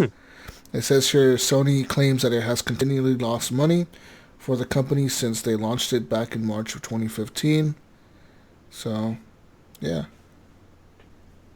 That sucks. Yeah, I know it was very popular. I saw advertisements for the last couple of years. I don't know if it was very popular. I mean, I think that they fucked up by naming it PlayStation View. They should have named it like something else. You know what I mean? I think it's because you're tying that to the PlayStation brand, and a lot of adults that watch TV that are going to be subscribing for this bullshit are not necessarily PlayStation viewers or gamers or whatever. You know what I mean? If they see the name PlayStation before the View, they're like, "What is this? Some kind of gaming? Some kind of gamer TV? What is this shit?" So do you think even though Sony is like the leader in this console generation, that most people are just playing games and not actually going to the app section? Yeah, no one gives a fuck about this. Yeah, dude. No one's watching TV on their console. That shit was an Xbox thing. That was the TV console watchers shit. That shit was for the Xbox people, man. No one watches TV on the PlayStation. Let's be real now. So I think that they fucked up by naming it PlayStation View. Had they named it like T-View, like for television view or something like that, maybe they would have had more success to be able to brand it to the old people that watch TV. Because a lot of young people, be quite frankly with you, don't watch TV. True. Don't watch. But still, I haven't watched TV in a long time. The only time I ever watch TV, the only time, is on a Sunday when the Cowboys play. Or a Thursday when the Cowboys play. That is literally it. That is the only time I see TV commercials. That is the only time I'm watching TV in my life. Oh, and at work. I guess at work, we have a television at work. And, like, we turn it on. But we have, like... in the break room? We have, like, basic cable on there. So I guess I technically watch TV at work when we're on break or lunch or whatever. So you're at home, you're at work watching The View, aren't you? No, no, we don't watch The View. That's some liberal shit. But we watch other shows. We watch like Naked and Afraid or motherfucking The News or different shit like that. You know what I mean? Like in the morning when we go into work, you know, we usually get there pretty like 15 minutes before work. You know, so we'll sit down and say good morning to each other and fucking watch the news in the morning or whatever the fuck. So, yeah. Anyways, well, I'm not surprised this is shutting down. Big fucking deal. Moving on to some more news. Let's talk about some PC news, ladies and gentlemen. That's right, PC news in the forefront here. We got some rumors now spinning up of the new NVIDIA GeForce RTX 3080s and 3080 Ti's. Their claims here are that the Amperes, what they're called, Ampere, or how would you say this, Mayo? Ampere? Yeah, I would say Ampere. That's what it's called. Anyways, it's going to be called the NVIDIA Ampere. It's going to be supposedly their new 3000 series cards. So their claims are that these are going to have higher VRAM in them, so more video RAM. So it says that the new 3070 is going to have 12 gigs. The new 3080 is going to have 12 gigs as well. And the 3080 Ti is supposed to claim to have 16 gigabytes of VRAM. Also, they're going to be cheaper than the current 20 series cards, which is fucking crazy. That's what I want to hear. Yeah. I'm definitely hopeful for that because this last bunch was really abnormal for their pricing. Like, typically the top of the line card is $700, not $1,200. Yeah. So that all has to do with the process, how they make them. Yeah, it also say that. Have you ever watched a video on how they make a graphics card? No. Or a CPU? No, I've never. It's kind of neat. I think you can YouTube it. They make like a giant wafer of, let's say, CPUs. They make a whole bunch of them at once, and they literally have multiple CPUs on there, and some are better than others, and that's how you get the different variants. So they're all designed to be like i7s, let's say Intel's, but this i7 underperformed. Like a couple cores were either dead or not correct. Oh yes, And so it became an i5, because those cores work. So they minimize their waste, I guess you could say, and so they design them all to be i7s, and then they turn around, and if they don't work correctly, they become i5s, can become i3s, and so on. In the same way with graphics cards. So the 2080s will have, they'll be all made in groups, I believe, and if it doesn't perform as well or doesn't work as well, it's starting to become a lower graded card. Okay, I did see that on YouTube. Yep, which is interesting. But I didn't know that was about graphic cards. I thought it was just these are made by a new process. It's going to be the 7 nanometer, and it's going to be smaller dies. And I guess the cost for 7 nanometer is down right now, so it's actually going to be less expensive to make these cards. So that's why the retail price is going to be lower, and they're going to require less power. Which is interesting, but they say that might affect overclocking. You may not be able to overclock it as much. Yeah, they're saying now we're really getting to the point where they're pushing as much as they can out of these cards.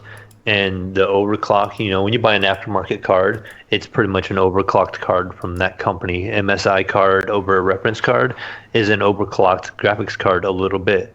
And different companies will overclock them different amounts. And that's when you see the extra fans and you see all that stuff on them. They're saying now these next generations, they've kind of starting to hit that peak where you can't really squeeze much more out of it. Yeah. Anyways, let's move on now to some more news. Blizzard is now hosting BlizzCon 2019, and here's some of the announcements that they've made so far. They made an announcement that Overwatch 2 is now in development. They say it is a full-on sequel with a focus on co-op and new player versus enemy modes. They said there will be story missions and hero missions in which you'll be able to level up your heroes. And Overwatch 2's PvP editions will have new maps and heroes, but they will also be coming to Overwatch 1. Okay. So they're saying that if you buy Overwatch 2, you're actually just paying for like the campaign, the story, and the PvE concept of it. But if you want to still play, say you're not interested in any of that, you can continue playing Overwatch 1, and you're going to get all the content that's coming to Overwatch 2. So it's an interesting way of like keeping your player base high. You know what I mean? Yeah. Because you're telling your players you don't have to upgrade to Overwatch 2. You can if you want like the stories or this new PvE mode. But if you just want to play the multiplayer still, you want to keep playing that, you're going to get all the content we're going to release for it no matter what. So that's interesting. It says the first new hero is going to be a Canadian named Sojourn. But we don't know what her abilities are. And also the game director, Jeff Kaplan, he said that he has no idea when Overwatch 2 is going to be released. To be announced. Yeah. And another news, Diablo 4 released a pretty badass looking cinematic trailer. It was announced. And so yeah, it says here that it's going to be a true sequel to Diablo 2. It's all about satanic rituals, occult symbols, and lots of blood. So, yeah, pretty much says here BlizzCon opened up 2019 with a extended CG trailer, setting up the story, and then followed that up with a few minutes of gameplay footage. So there you go.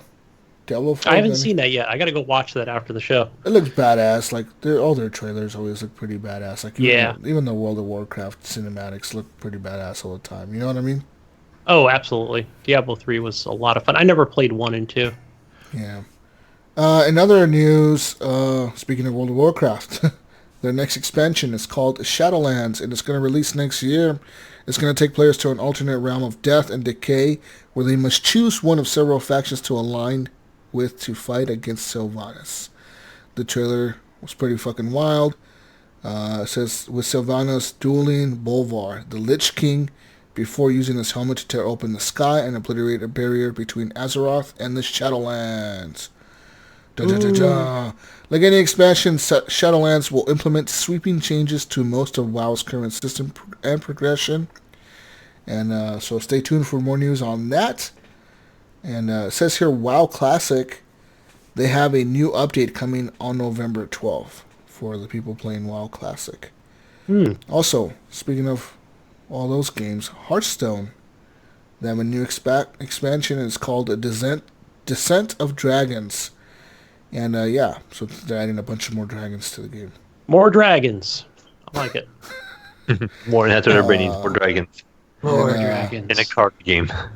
And now, speaking of mobile games, Diablo Immortal is still coming and is still being in development. But no release date yet. There is Hong Kong protesters at BlizzCon, but no real news has been covering them. They're just kind of like outside protesting. We got to get Nipron down there. We should get him on the podcast. Get him out there. Let's get him in there live. Nipron, Facebook Live that shit tomorrow, dude. Just go down there with your HGP flag, bro. Just go. We stand with Hong Kong. Just go out there and protest. Move on here to some... Oh, speaking of that, we'll just go right into that Hong Kong protest news. It says here, Hong Kong protesters gathered outside of BlizzCon 2019. Pretty much, yeah. It doesn't seem very big to me. There's people out there protesting. Just that. That's all it is. That's probably the only people there. It's showing a picture of like 20 people, and that's probably the only people. That's probably literally the only people there, yeah. And it's like the same 20 people in the picture, so... I'm assuming not a lot of people showed up for this protest. I mean, no, people forget real quick, right? Yeah, so, I mean, well, okay, I'm just saying that it maybe it's not as big as whatever said it would be. It's hard to get people to do things. People are quicker to say they'll do something than actually do it. You know what I mean? Look at area. What area was that? 51. Down in Nevada. 51. Area 51, right? Everybody's, there's going to be 1 million people there. I think 100 showed up. Yeah. Right? All right. Let's move on now, guys, to Death Stranding. Reviews are now out for Death Stranding. Ooh. And it's kind of a mixed bag. I mean, what did you guys think of the reviews you've seen so far? The scores. I mean, I personally haven't been reading many of the reviews. I've watched one video on YouTube about it. The guy did not post any content that he played. So he even said, like, look, all the content I'm showing on this video is from, like, trailers that they've already released. He's like, I'm not using any gameplay. I didn't capture no gameplay. I'm just going to talk about it, and I'm not even going to spoil it for you guys, he said. But he said that he was just going to show content that were released on trailers. And I mean, speaking of the score right now on Metacritic, it stands at an 84 with 74 critic reviews. 2 100 scores, a few 90s, a few 80s. Let's look at the critic reviews here. I think 84 is good, in my opinion. Other people might be like, it should have been a 94. Why is it not at a 94? It has 1, 2, 3, 4, 5, 6, 7, 8, 9, 10, 11, 12, 13, 14, 100% scores. IGN Italia, give it 98. IGN Japan. Yeah, I think Japan. Give it a 95. And see, but America gave it what? 6? Yeah, 6.8 or 6.5, I think. Is this gonna be like Borderlands, where everybody was giving it high scores, and then PC Gamer gave it a 6 out of 10? Yeah. You know, it's GameSpot. Weird, GameSpot gave it a 90. A few other websites gave it a pretty high score. IGN Spain gave it an 87. Look at another. PlayStation Universe gave it an 80. Destructoid gave it an 80. Game Informer give it a 70. So, I don't know, man. I don't know. You know, I think what it is it's been so hyped. It's still hyped, right? The game's still not out. It's so hyped by so many people, and Kojima's showing, you know, he's been releasing a lot of video to the media and he's very active on Twitter and Facebook, friends with Jeff Keighley, and but I mean that's the smart way to do things, right? Especially you want to get as much exposure to the public as possible, and I think you get, I'll just say the internet in general, that oh my god, this game's going to be not just a 10, but it'll be 11.5, and Metacritic score of 99, and you know what I mean, like, and then you come out and it's only like an 85. Oh my god, it's a failure. Yeah. How can anybody play this game ever when it releases? Personally, dude, I'm super hyped for the game, no matter what the review scores say. I haven't really read many reviews. The reviews that I have read have said that the game, it's something that you've never experienced before, but you'll probably never experience again. It's a game that you're literally just delivering packages. That's all it is.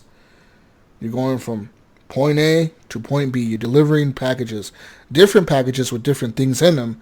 It could be anything from like sperm to medicine to a gun to ammunition to babies to anything. You could literally be delivering a dead body. You can even deliver a dead body to like another location.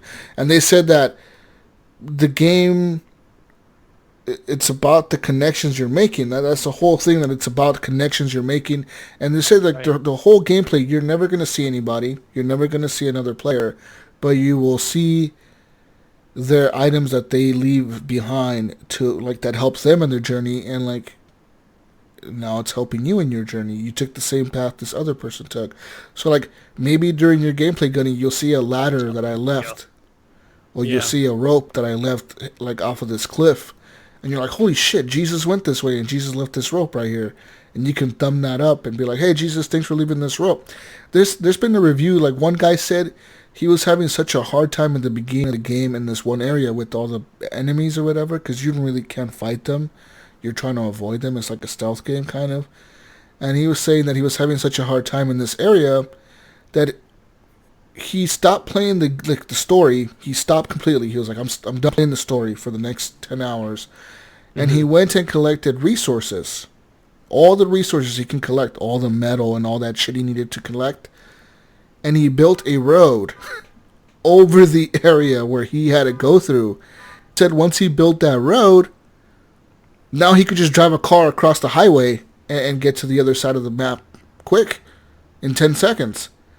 And he said, you can do that. You can legitimately build something and anyone else who is your friends list or people randomly that get that loaded into their game, they're going to be able to drive on this highway and they could be like, hey, thanks for building this highway, dude. You like saved me like hours worth of gameplay. Thank you. You know what that tells me? There's a possibility that my first playthrough, it's not going to be about the destination. It's going to be about the journey. Yeah, that's what it is. And that's what Hideo Kojima, like, that's what he's been saying. Hoping for. That's what a lot of reviews have been saying, that it's not about the destination. It's about the journey and how you're getting there. And some people have been saying that, like, even though the game has no multiplayer, that you feel connected to all the things that you see people leave behind. You're like, holy shit, somebody went through here. Somebody left me this fucking rope. Thank you for leaving me this rope. You know, and you like the different things, like you see the struggles that somebody else took, and they left all that shit behind to make it easier for you, and now you're making your way through here, and you're having an easier time because they left all that stuff behind for you. And it's all connected. And like, for example, there was another example that I saw where like somebody said like they came to a canyon, right? They were like on this canyon, and somebody started building a bridge across the canyon, but obviously they ran out of resources or whatever materials, and they never finished the bridge.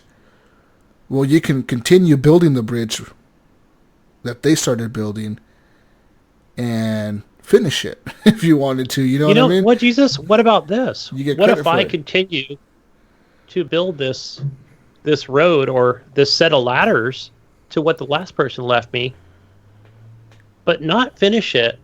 Continue down a different path, but then you come along, Mayo comes along, Nipron, Mojo, all those guys, you all come along and be like, oh, so look at this thing, it's almost finished, now I'll finish it, right? Mm-hmm.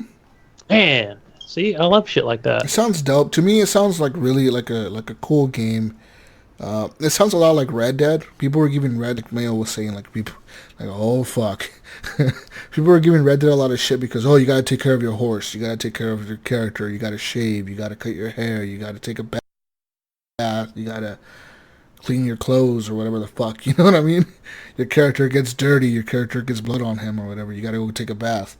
Like, to me, all that stuff, it isn't a chore. It's immersive, and I feel like that's what Hideo Kojima may have went for in this game, and I look forward to experiencing it. Honestly, I may fucking hate the game, and it might be boring as fuck. Like some people say, it's like some people have said the first 10 hours are really boring because it's just cutscenes and like you're doing like one little thing, and then back to cutscene for 40 minutes. Then you're doing more little things. Back to cutscenes for 20 minutes. And it's like, they say that the end of the game is longer than 2 hours. Like, you have to watch a cutscene. Yeah, that's classic Metal Gear, right? For two and a half. They say it's like Metal Gear, but it's that's classic Kojima. How about that? That's kind of rough, though. 2.5 hours. Hopefully you could pause it, because can you imagine getting to the end of the game and you like have to walk out the door and go to work, and you just have to like shut it off, and you can't get back to it. No! I'm calling off sick today. Could I PlayStation Home that shit, and then like that would suspend it? I hope. I don't know, man. To me, the game sounds incredible, though. Dashboard Home. I don't know. Set a pause if it doesn't work. Everything that I've seen from it, all the reviews, all the cool stuff, the way that, you know, people are saying that anything like when you're walking, every little step that you take, you can just fall over and lose all your shit. Then you gotta pick everything back up and load it back on the character, and yeah, it's fucking nuts. They say that when you go out on a journey, yeah, you can look up to like, I think they said 70 different systems, like how to plan your route to go to the next location to like deliver packages. Like you can look at the weather, you can look at the terrain, you can look at the weather forecast, what items you're going to bring, how are you going to load your character, like are you going to bring rope, are you not going to bring rope, you going to bring boots, what kind of boots you're wearing there, Mayo, and you know, what kind of backpack you have on, you know, what kind of, are you wearing armor or are you wearing no armor, are you going to bring the little hover car with you or not, are you going to drive there, like you have unlimited fucking options to just go all out and be a cool FX driver. I don't know. The possibilities are running through my mind right now. I'm hyped, dude. I don't know what it is. I don't know what it is, guys. I'm all in. I'm in. I got it pre-ordered. I'm in, Mayo. Nice. I mean, I'm actually, since I'm hearing this is going to be coming to PC in like 2020, so it's going to be later in the year. It gives me an opportunity to hear what you guys say and think about the game before I'll, you know, really want to jump onto it. So maybe you guys will hype it up a lot, and I'm going to want to get it. You know, it's kind of like Red Dead, you know, it's not, I knew Red Dead, everybody knew Red Dead was going to be good going in. Yeah. But like this game, we have that question of whether it's going to be really good or how it's going to be. And this will give me an idea of what it's going to be like before I even have to worry about purchasing it. Well, yeah. What some people are saying is that this is the first time that, like, this is like Hideo Kojima's vision without, like, no fucking limits. Like no one told him no at any point in time. So, like, it's pretty bad shit crazy. They say, like no one, it's like, you can tell this dude wanted to make a crazy fucking story, and no one said, no, you can't do that. Like, he just kept fucking going. So, could be really bad or could be a good thing, man. I don't fucking know, dude. Hence all peeing in the same spot. Yeah, you can drink an energy drink and then go piss. You have to go piss because your character drank an energy drink. You have to pee now. So, probably the main thing I'm thinking of right now, though, is what I'm going to wonder if you're going to have the option to not have the things left behind. Because could you imagine, like, being one of the later people to play the game? Just have... And like, this game's easy. I walk up. I'm just driving around this highway. Yeah, there's a highway here for me. I wonder if there's going to be an option where you can be able to turn this off and actually go through and play it the way the first guy to play it was. Because can you imagine after 50 people, if it has like a link of the way people have done it? I think the way that those things come on, the things only show up once you connect the network. Because the whole point of the game is there's a bunch of cities in America. America is like fucking falling apart. And it's your job as a porter to connect the cities. So the whole point is you're carrying these packages to the city as a delivery, but when you get there, you're telling the people, I need to connect you to the fucking grid or whatever the fuck. And once the network goes up and running, that's when the network populates items that people have dropped in their games. Mm-hmm. You know what I mean? So now when you go back to the original city, you might see new items in the area. Like, holy shit. So, Mayo, even though, let's say you have no friends on that's the crazy. PC, on Epic, whatever it is, Steam or whatever it's coming to on PC later after a year, but it'll probably just be from, random the people. Community, yeah. But you have friends, so you're okay. Don't worry. They'll be dropping ladders for you. They'll be dropping all kinds of resources. Speaking of that, too, I have a feeling, like I mentioned when we were texting back and forth, I think this is going to be a Steam game. You think so?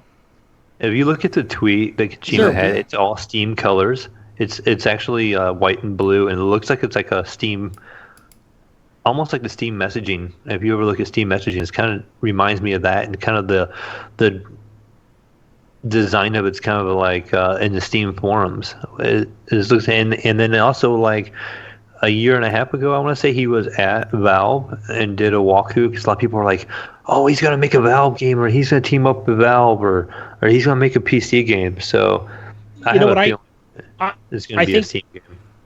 I think as we talk right now, I just don't think there's been a deal yet. I think they're still deciding on a deal. Honestly, right? Because they haven't confirmed. I think Kojima Productions is still like Epic or Steam, Epic or, you know what I mean? So it's not confirmed at this time. I just, for some reason, there a lot of his other games are already on Steam. All the Metal Gear games are on Steam. And not as many, say, console ports will come over to the PC side. A lot of his stuff has. I do hope it's Steam because, but I'm sure Epic will just be like, it's got to be on our platform for 6 months. That's the deal. Yeah. I'm just going to call my shot. I just feel like it's going to be a Steam thing, and it might just be for other systems too, right, or other launchers right away. But I just feel like for some reason, Steam's going to snatch this up and play a little bit of Epic. Yeah. And maybe not even be an exclusive. Maybe not do it that way because Steam is very open about what games are being played where.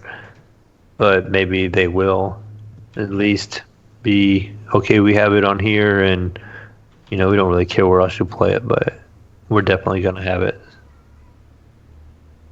Yes. You were going to get attacked, man. I had to warn you. There was a cat. There was a big cat coming up behind you. It is a big cat. And it was ready to attack you. Yeah, it was gonna eat me. Yeah. It seemed like my chair, my old gaming chair. That thing is.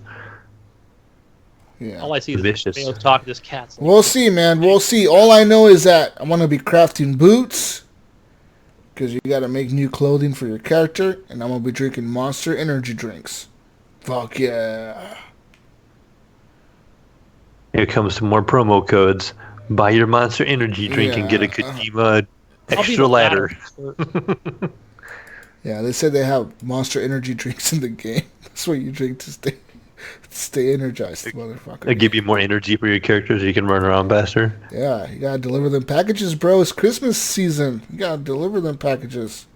You gotta be able to run. That's what I do every day. No quitting time. Right? I drink Monsters. Bro, I'm drinking Gunny's. And Gunny's gonna be, this game feels like work. Yeah, pretty much. He delivers his packages and Rains and bangs, bro. That's what I'm drinking. Rains and bangs. I'm just gonna go to work. Candy black cherry vanillas. Moving on to more news. Ubisoft has now, during his latest earnings call, they have expressed interest in making all of its PvP games cross-platform. Woohoo! Yeah. I want to get wrecked in Rainbow Six Siege. Yeah. So we'll see what happens. I mean, that's really good news. I'm happy, man. Yeah. Oh, yeah. They're saying that they're planning to make like for example, Rainbow Six Siege playable on the current Xbox as well as the next gen Xbox. All that stuff. So yeah, we'll see. Or Honor. I mean, nobody plays that game, but still, you'll have a few more people on a server now. Poor Honor. Oh, I get- Jesus. It says here, Rainbow Six Quarantine, it talks about that. Watchdog Legions. Gods and Monsters. Hell yeah. Oh, no, never mind. That's talking about delayed shit. But still, Yeah, the fact that they it all will got be, delayed. All their games, literally all their games got delayed. but till a later still, time. the fact that they've announced this and that'll be, we won't have to worry about like, oh, is there anybody online or, yeah, it'll just be a. I was wanting to plethora play of Watch Dogs players. Legions, man. I was wanting to play Rainbow Six Quarantine. It sucks that they fucking delayed them. Did you hear about that Halloween event that they had going on with Rainbow Six Siege? I don't know. It didn't. No. I wasn't sure if it changed gameplay or not. But I feel like it would just be easy for them to kind of add this into it. I don't know why it's just going to be a separate thing. Kind of odd. Yeah, I don't fucking know. We'll wait to see what they have at E3. Ubisoft crossplay, no one cares. Wait till Moving fucking on June. here to more news. Chad Robertson, the head of live service, is leaving BioWare. Another one. I mean, he's Down the the head of drain. live service on Anthem. And he's not leaving BioWare. I hope he's going over to Respawn next door.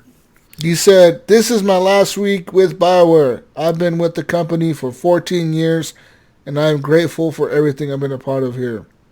Star Wars, what is that? What's TOR stand for? Is that the Oh no, Star Wars, The Old Republic, the Old Anthem, Republic? Yep. Yeah. the Austin studio, and BioWare are in good hands. You can expect great things ahead." He said, "I join as a fan now, and look forward to playing BioWare games. God damn it. For years to come. I'm very excited about the next step of my journey in the game industry and look forward to sharing that soon." He's going to Stadia. Bum, bum, bum. Yeah, going over to Bum, Google's. bum, bum. Google's new studio that they're releasing or they're opening here. Right, because they had the new studio they're opening that they're going to make AAA They gotta games hire that'll people, be out in a man. couple of years. They're hiring everyone over there. Let's go work for Yeah. them, guys. We're gonna get this right eventually. Enough people are You're gonna not too leave far the from me. companies in. Somebody's gonna end up in Stadia. They're only an hour and a half from me. So go work for them, Gunny. Go be there. I'd love to, man. I'd love PR to go work guy at a or game whatever studio. the fuck. Sure. Take the Google Xbox. bus. Xbox has now announced their all-access payment plan system thing. You can now also get an upgrade for the new Xbox Scarlet. Xbox Live is bringing back Xbox All Access, Gunny. This means in the United States, you're able to pick up an Xbox One S All Digital Edition, that's the one with no disc drive, for 24 monthly payments of $19.99. An Xbox One S for 24 payments of $22.99, that's the one with the drive, or an Xbox One X for 24 payments of $30.99. That's not That's bad. right. If you make all the payments for 24 months, the console is yours to keep.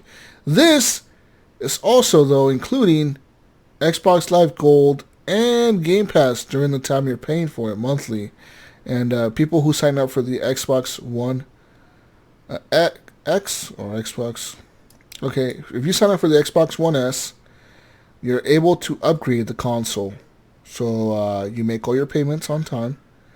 You trade back your old console after 18 months, so a year and a half from now, and you're able to upgrade to the new Xbox Scarlet. But if you sign up for the Xbox One X plan, so right now in November, you sign up for the Xbox One X plan, you start making your payments of $30.99 a month. Next year, November, 12 months from now, you're able to upgrade to the Scarlet. So there you go. Damn, that's a great deal. So right at Yeah, from launch, what I- you can do it. From what I heard, you know how you're using like Capital Bank or whatever it might be, or that actually it's not. So because a lot of people are probably wary of this, like, oh, what if I miss one payment? Is it going to be a 26% interest? And from what I heard, that it's not. That it's actually a very good deal for what you're paying for the console. It's not like you're paying double or triple. Well, it's 0% finance, so 0%. So just make sure you make all those payments on time. And man, just imagine if you got this, and let's say the only game that you actually purchased, the only one you actually put money on, was like Call of Duty or something. You are set. you've got tons and tons of games on there, or whatever your favorite game is. Let's say it's FIFA or whatever. Yeah, it's an amazing deal for people that don't have a lot of upfront cash. Yeah. You don't have to worry about if your Live or your Game Pass is going to expire. All in all, right now, if you do this and you say you don't upgrade, say you just keep the Xbox One X for 2 years and you pay it off, you're going to be paying $743.76. So, at that rate, I mean, right now, if you go to the store and buy an Xbox One X, you might find one for $375, right? And say you're paying for 2 years of gold. Let's say you find a deal on that for $45 a year. So you're paying $90 for the 2 years of gold, plus the 2 years of Game Pass. That's $120, right, a year? So yes, $240. We'll do that. So you would save $40 by doing it this way if you're paying for everything outright. But that's if you find an Xbox One X for $375. I doubt it. The cheapest I've seen them is $450. You know. Right. And that's if you find Xbox Live Gold for $45 a year, which shouldn't be too hard. And that's paying $10 a month for Game Pass every month for 2 years. You're gonna save like $40, but that's, like I said, that's if you find a console for that cheap, which I don't think you will. I mean, I think you'll find it for $450, maybe $425. So we're at $50. So you don't save anything if you just. That's why it's such a good deal, and it takes out all the headache. Yeah. It takes out all the headache. It's just you get the console, turn it on, you put the codes in for the Game Pass and the Xbox Live Gold, and you are set. Yeah. Start downloading. And in a year from now, if you decide to, you can upgrade to the new console. And I wonder if it'll be the same price or more expensive. Maybe a little bit more expensive, I would assume. Maybe $40 a month instead of $31. Yeah, because probably it's going to be a more expensive console at the time. Yeah. So it's going to be higher. And it's just like our phones, you know. Yeah. I feel like we've heard this before, like I would say a month ago. Maybe a podcast was talking about this. Yeah, we were talking about this, motherfucker. You. I know. This is exactly what we talked about. We even mentioned the price. Yeah. Didn't we say like $30 a month or something? And look at this shit. I tell you, man, my boy Phil Spencer is out there listening to HGP and The Secret. And he's like, you know what, guys? I'm going to take some notes real quick on this. Thank you, Phil. I want to thank you, Phil, the Xbox Live Xbox team at Microsoft. Yeah. For taking our fucking badass ideas Phil. and keep kicking tips ass. and tricks, our knowledge, putting that to work. So in Australia, this is going to start already. Actually, already started. October 29th. You can go in person and online to a Telstra store and sign up for this. In the United Kingdom, this is going to start in November, sometime in November. In store only at Game. And in person or online at Smith's Toys. In the United States, this starts November 18th. Online only at Amazon. Awesome. That's what they need right there. So start with that Amazon, then work your way to your Best Buys and your whoever, Microsoft Walmart stores and all that shit. Yeah. GameStop. Yeah. Fucking A. Nice and smart move. This is how they're going to probably have to battle Stadia. You know, the cheap entry fee of Stadia. Now, you're still spending a lot of money in the long run, but it does cut down your cost. And you're getting free games every month with the Game Pass. You know that? Yeah. Like, you can justify the cost of, well, I'm paying more in the long run, but I'm saving money because I don't have to buy the games. Exactly. So, right. It's a good idea, and I think you got more cash in your pocket to buy other things. Yeah, this is a good move. This is a good move, man. Fuck yeah. So would you say Microsoft would release, I'm going to say, major first-party games, say maybe 3 a year, maybe? I would say maybe 3, if not at minimum 2. So maybe between $120 to $180 a year, you would be purchasing games. Yeah. And you take, the cost of your rental. Take the cost of the Game Pass out of that, because you're paying $120 for that. Mm-hmm. You know, that's a lot of money you're saving if you sign up for this. I mean, I think that it's worth it. Personally, I might even sign up for this. Fuck, maybe I'll get an Xbox One X again.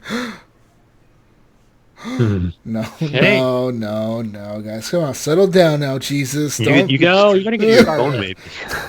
Settle down, Jesus. What are you thinking? You're talking about Scarlet, Jesus. This might be how you get Scarlet. I mean, maybe next year this hardly gets. I doubt it. I'll probably just buy it outright, let's be honest. But Maybe. What if the console is like $700 and I don't have $700 to spend? Damn, I might consider this. Because I spent it all on my graphics card or whatever, my new 3080 Ti or whatever the fuck. You know? I guess the next thing too is to see how will Sony respond to this. Is Sony going to offer something similar? Because now they're kind of sitting out there, well, let's say $500 per console, $400 per console.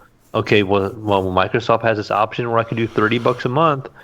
You know, Stadia has this option where I can pay $10 a month. Yeah.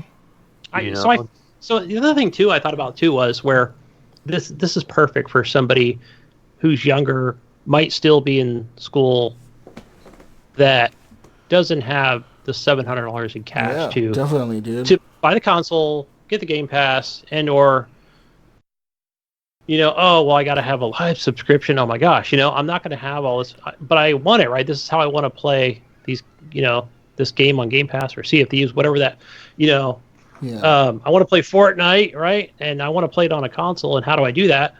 But then it also might work out for somebody like me that, let's say I probably do, but then the wife's like, well, you've already got, PlayStation and you got this PC, but then I can be like, check it out. How about this for $35 a month? Yeah. Right?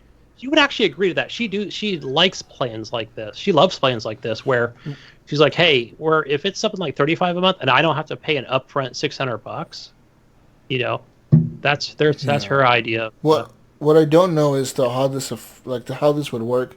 Let's say for somebody like me who already has Xbox Live Gold, who already has Xbox Game Pass, what happens if I sign up for this? Do they stack that on top of what? How does that work? Do they stack? Yeah. So somebody had a question about that. Somebody had a question about that in our group, and I'm just. This is what I think they're going to do. They're going to send you a brand new console, and there's going to be codes in the box. That's what I think. Okay. So I think you can log in with your own account and stack them. Yeah. I doubt they're going to be that'd be the easy transition, I think. Yeah, that's what they would do. They would be like, well, here's your box. You paid for it. Basically, the bank that they financed through, right? I forgot the name of the bank that Xbox is using, but basically they've already covered the cost, right? So the financial responsibility is on the bank. So I would think Microsoft already has those packages in place. And I could be completely wrong, but that's what I think. They already have the box. Here's the codes for it. And you can just stack. I doubt they would be like, here's a box with everything installed, and you have to be a brand new user. I don't think it's going to be that. I hope that's not what it is. That you can be an existing user already and get this deal.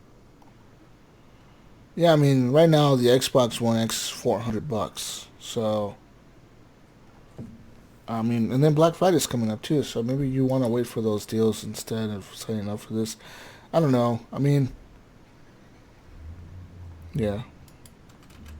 True. You can wait. If you're more interested in just buying a console, all right. Right. Or being like, you know what? Maybe I don't want an X, or I just want to go with the S that were most consoles. The majority of what they've sold so far. Yeah. And that's the cheaper deal. That's the $20 a month one, and that's the one I want. Yeah. Because I don't have a 4K TV. Sure. Then go that route. Yeah, they're saying I heard those might be down to 100. Yeah, they're saying this year the Xbox One S and PS4 original, like the Slim or whatever, the OG PS4, those are going to be down to like $175, $200 this Black Friday, and then the Xbox One X might be down to like $300 for Black Friday. Yeah. Good deal. Definitely wait. And then there's always the trade-in bullshit they're going to have next year. GameStop will have it. Everyone's going to have it. Go trade old console. Get the new one. Yeah. Yeah. That's the only time I go to GameStop, trading old consoles. But yeah, I mean, other than that, what else do we have for news? Xbox All Access. Mayo's going to sign up for that, right, Mayo? What's that? You're going to sign up for that, right? Good job. Yeah. Yeah. What else do we have for news? Don't have anything else for news. Nothing else happened, huh? Let's see. Anything else new that we didn't add in? We talked about this and Blizzard and Diablo. Lots of Diablo going on. Luigi's Mansion 3 is out for the Switch. None of us have a Switch. Mayo, did you want to talk about Steam's redesigned library for the PC corner? Yeah, we can. I noticed that today. So they announced, they didn't announce, they released the redesigned Steam. So if you haven't been on Steam for a little while, fire it up, check it out. They added a bunch of big tiles for all your games, kind of a simpler UI. I've been using it for a while. I'm in the beta of Steam, so you can usually get this stuff kind of early. So I've kind of forgotten about it. I've gotten so used to it now that I forgot that not everybody was using it. And so you can enable the beta really easy. So if you just go to your Steam settings in the top left, and I think there's even a tab, I think, for that, and it'll literally just enable the beta, and that's all it takes. It's going to close Steam, and it's going to relaunch it. Yeah, so I didn't get a chance to mess around with it. It's funny because you talked about, hey, there's an article here, so I went over to Steam and sure enough, it had already completed the update. But you had it for already almost a month, and now I just noticed it. Yeah. Another thing, too, is I don't know if people realize, too, I'm sure you guys probably don't realize this. If you also go to your settings and you go down to interface, you can actually download different skins and reskin your Steam. I did not know that. Make them look completely different. They're actually from a third-party source. Like, you download them from a website, and you basically go to change your skin, and it'll just ask you where. So you just ask where your download file was at, and you can enable a new skin for your Steam. And it's much stuff like different layout of your games. The chat boxes are different. Color scheme can be different, and stuff like that. Interesting. It's been around for a long time. All right. You know what else has been around for a long time? Call of Duty's scandals have been around for a long time. Mm-hmm. I'm assuming this is some news. Scandals? Oh, let's talk about the Highway of Death. Yeah. So what's up with that? So this refers to a real-life highway in Iraq. This was the site of a 2-day-long Gulf War era attack by American-led Allied forces on Iraqi troops who were in the process of retreating from the area. It says here the bombing was widely condemned both domestically and internationally. And a day later, the President of the United States declared an end to hostilities. Pretty much, however, in Call of Duty, there is a level or a mission called Highway of Death. So this takes place in the fictional country of Uzbekistan. And it says here that it looks a lot like the location that the U.S. bombed back in the early 90s. And but in modern warfare, we are told that it was the Russian forces who bombed people trying to escape the area. So people are wondering, what the fuck, Call of Duty? Why are you blaming the Russians? The naturalist? I forgot what they're called, yeah. It says here, yeah, so, I mean, and a question, so someone asked a question to Modern Warfare narrative director Taylor Kurosaki. They asked him, you take a real world event and flip the script. In the same breath, he says, I think you could probably find many instances of the words Highway of Death being used in a lot of cases. The reason why Uzbekistan is a fictional country is because we're taking themes that we see played over and over and over and over again over the last 50 years in countries all over the world and locations all over the world, and we're not making a simulation of one particular country or one conflict. These are themes that play out over and over again, and with a lot of the same players involved, we don't portray any one side as good or bad. In our game, there are American characters who betray the trust of other characters in the story. There are Middle Easterners who resort to tactics you wouldn't think are above board. There are also characters that are from the same region that you think are more morally just. Same thing for Russian characters. We have Russian antagonists and Russian heroes in the game. And again, that was our goal. This is not some sort of propaganda. This is reporting on what is happening in these conflict zones. And the biggest victims of these proxy wars are the local people on the ground. And I think that this is a thing that we're really building awareness of. So yeah, some people are giving them shit because they're, a lot of times in Call of Duty games, the Russians are the bad guys. Almost all the games. Yeah. Right. But I mean, isn't that just how things are? I mean, it's like America and Russia. We've always been like friendly foes. Like, hey, even though the Cold War is over, you got nukes, we got nukes. Yes. You got, like, you always see it in the news, like, Russia deploys forces, and the U.S. is like, we deploy forces too, motherfuckers. Like, there are always fucking war games going on, and it's always been the same way. I think it's just the way of life, man. Like, yeah. It's always power play for each of us, right? Yeah, like, Russia does shit, we do shit, they do more shit, we do more shit. Russia tests nuclear bombs, we test bombs. I suck more air, my chest gets bigger. You suck more air, right? I mean, that's really what this fuck this is, right? Yeah, like this Highway of Death mission, I guess. Maybe somebody fucked up. They should have named it Highway of Hell or something. Highway to Hell. That's what I called it, right? That's what I felt like. Yeah, I mean, what do you think of this, Mayo? What do you think of this Russia stuff? I didn't think it was really that big of a deal. Like, when I played through it, I didn't care, really. To me, it's a game. I'm just playing through game. Yeah, that's what I thought too. Like, I know that they're obviously taking some stuff from real life events or whatever, like some inspiration from them, I guess. But it's a fucking game. Who cares? It's not like any different than any other movie where it's a Russian general who's a bad guy, right? I've seen that movie dozens of times. Folks. The Americans are the heroes. America saves the day, as usual. Come on now, guys. Yeah. America's always the hero now. Man, especially like, if you play through it and you see this American soldier, what do you think of him after what he did, right? Yeah. Like the choices he made, right? Yeah. The waterboarding. I mean, there's just so many different things that just, wow. They're saying that the waterboarding, that showing a Russian waterboarding somebody, that's not right.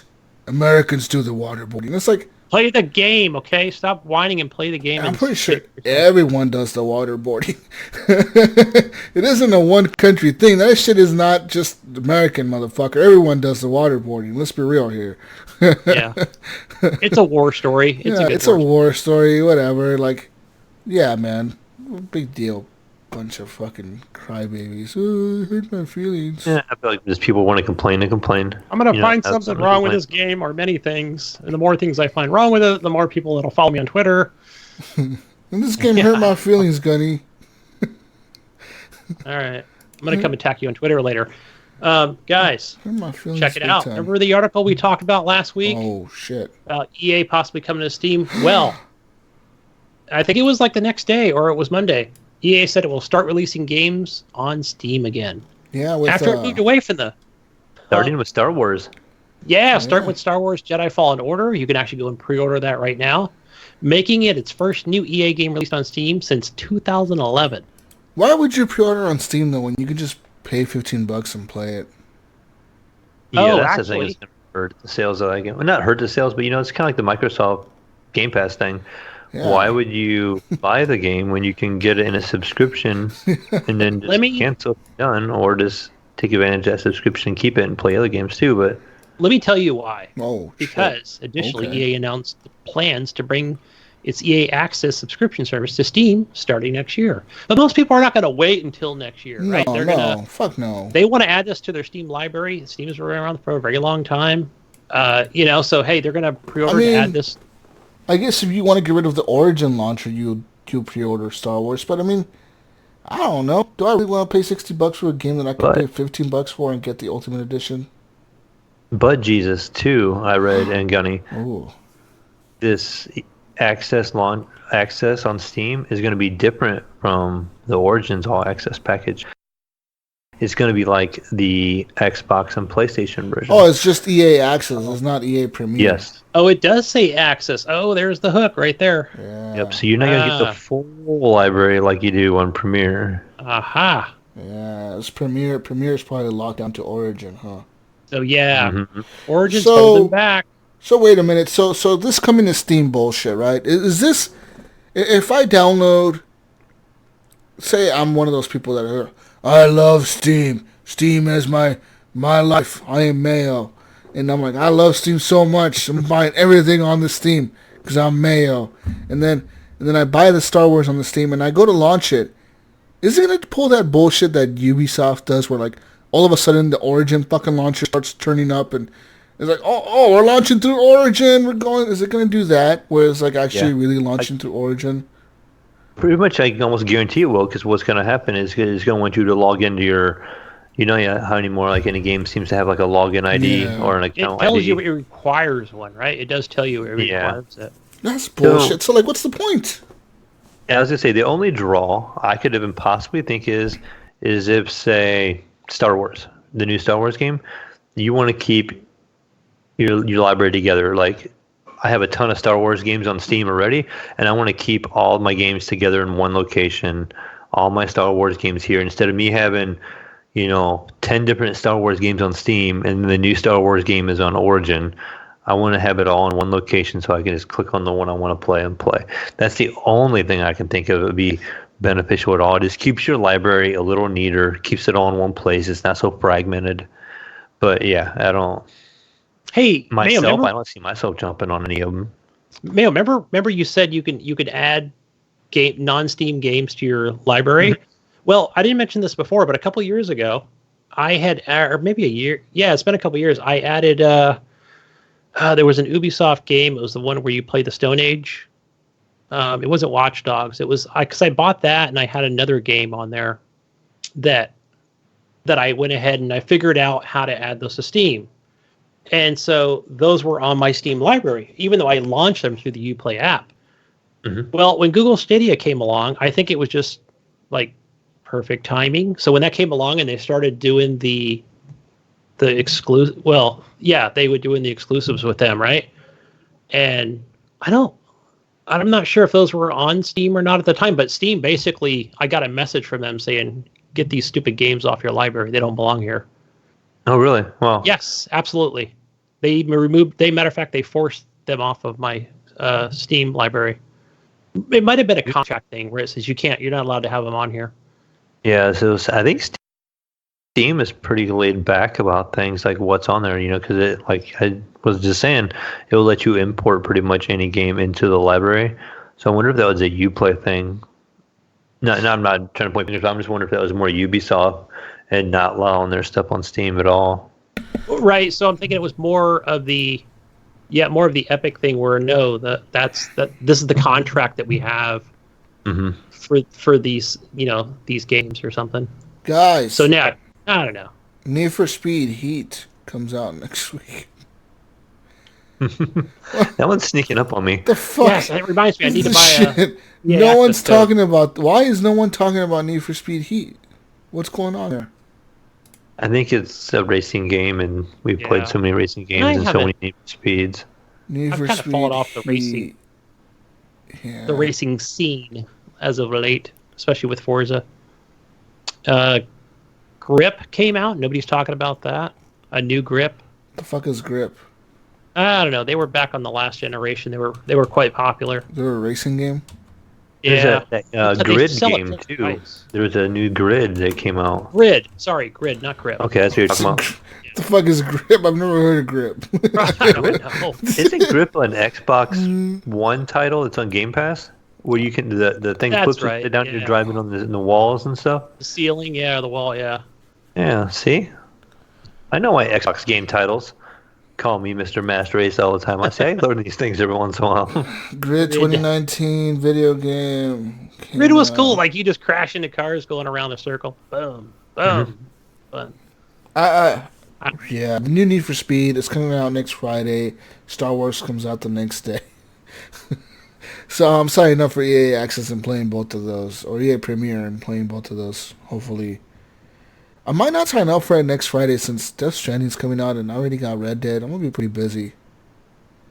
I might wait a month. So that's why I'm only doing the $5 10-hour trial. And Need for Speed is always going to be around. I think, you know, us to talk about. You know, and you figure it's Death Stranding. Yeah. And, I'll say that's perfect for me as well, Mayo, because I do the 10-hour trial, and then always at the end of December, I bet you there'll be a Need for Speed. There'll be a sale, and it'll be down to like $29. It'll be half off a month later. Star Wars comes out next Saturday. Star Wars release date. Yeah. I was just telling me the movie. It'll be at that perfect price. November 15th. Okay, so we got a couple weeks. So I got a couple weeks to play Death Stranding and Red Dead. Yeah. So there's trials at November this point 15th for Star Wars, Mayo. I'm just looking on Steam and see if it's the same date. This is one of those games where you pre-order the Ultimate Edition, you get early access or some shit. That's what I was wondering. Yeah, I wonder if that's the situation here. If that's the case, if you have the premium Origin, would you get it a little early? I'm assuming you would, because that's what happened with Anthem. You can play like a week early or some shit. Yeah. Okay. Cool. Anyways. All right, I think that's it for the news, guys. That's all we have for the news. Yeah. I think it's console corner time. I think it's gonna be a crazy fucking month. That's what I think. Whew. Console corner time. Let's go. Yeah. Yeah. Xbox, PlayStation, Switch. Got him to say it, Gunny. You got him to say console corner time. Yeah. Fuck yeah. He's hype, man. You guys want to hear about the new games that are coming out? No, not really. Oh boy, here we go. Starting with the most famous PlayStation 4 Plus games, guys. This is what you get with your PlayStation Plus. You get Neo. Neo? I know. I wish it was number 2. I was watching that today, and I did play a little bit of that on PC. Was it the original, or was it Neo 2? I cannot remember which one I played. Yeah, so you get that, and Outlast 2. Oh, interesting. All right, nice little pickups Yeah, there. I think Outlast, that was the horror game. Yeah. Yes. The one with the Yeah. guy, Yeah. naked guy Just chasing you. for Halloween. Yeah, that big motherfucker The chasing guy you with down the through the big hallway. dick You're like, chasing you. Big naked guy. yeah, pretty much. That's what I always thought. He Yeah. was like a hulky, naked dude Yeah, trying to butt rip you as you're hiding under like pretty a much. Yeah, Furnace. like, it was weird. Why do you have to be naked? That's fucking weird. Anyways. big green dude, whatever color. he is. Camcorder. Shit. Scare the crap out of me. I'm hiding in a shit. Anyway, so for your Xbox, for your Games for Gold, November 1st to the 15th, you get Sherlock Holmes, The Devil's Daughter. So for you gumshoes out there, Sherlock Holmes. That's pretty lame. Okay. Hey, you get another great title called Star Wars Jedi Starfighter. I think this was back on the OG Xbox, or might have been early Xbox 360. Yeah, that's a old school game there. So your backwards compatibility game is Jedi Starfighter. But still a good one. And this is not so much your console corner stuff here, guys, but on the Epic Store, your 2 free games this month are Soma.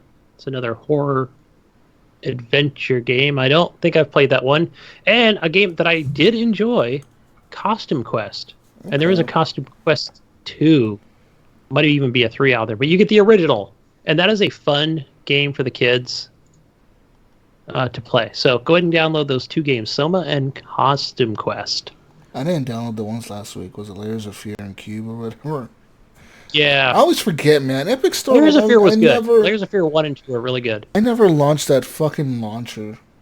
Like, the only time I've been remembering is since I've started the console quarter along with Epic's free games. So since we're talking free games, I thought... So I actually go in... Well, you don't download them. You just go claim them. You don't have to download them. Call it the free game corner, not the console corner. I just threw that in. It's something more extra to talk about.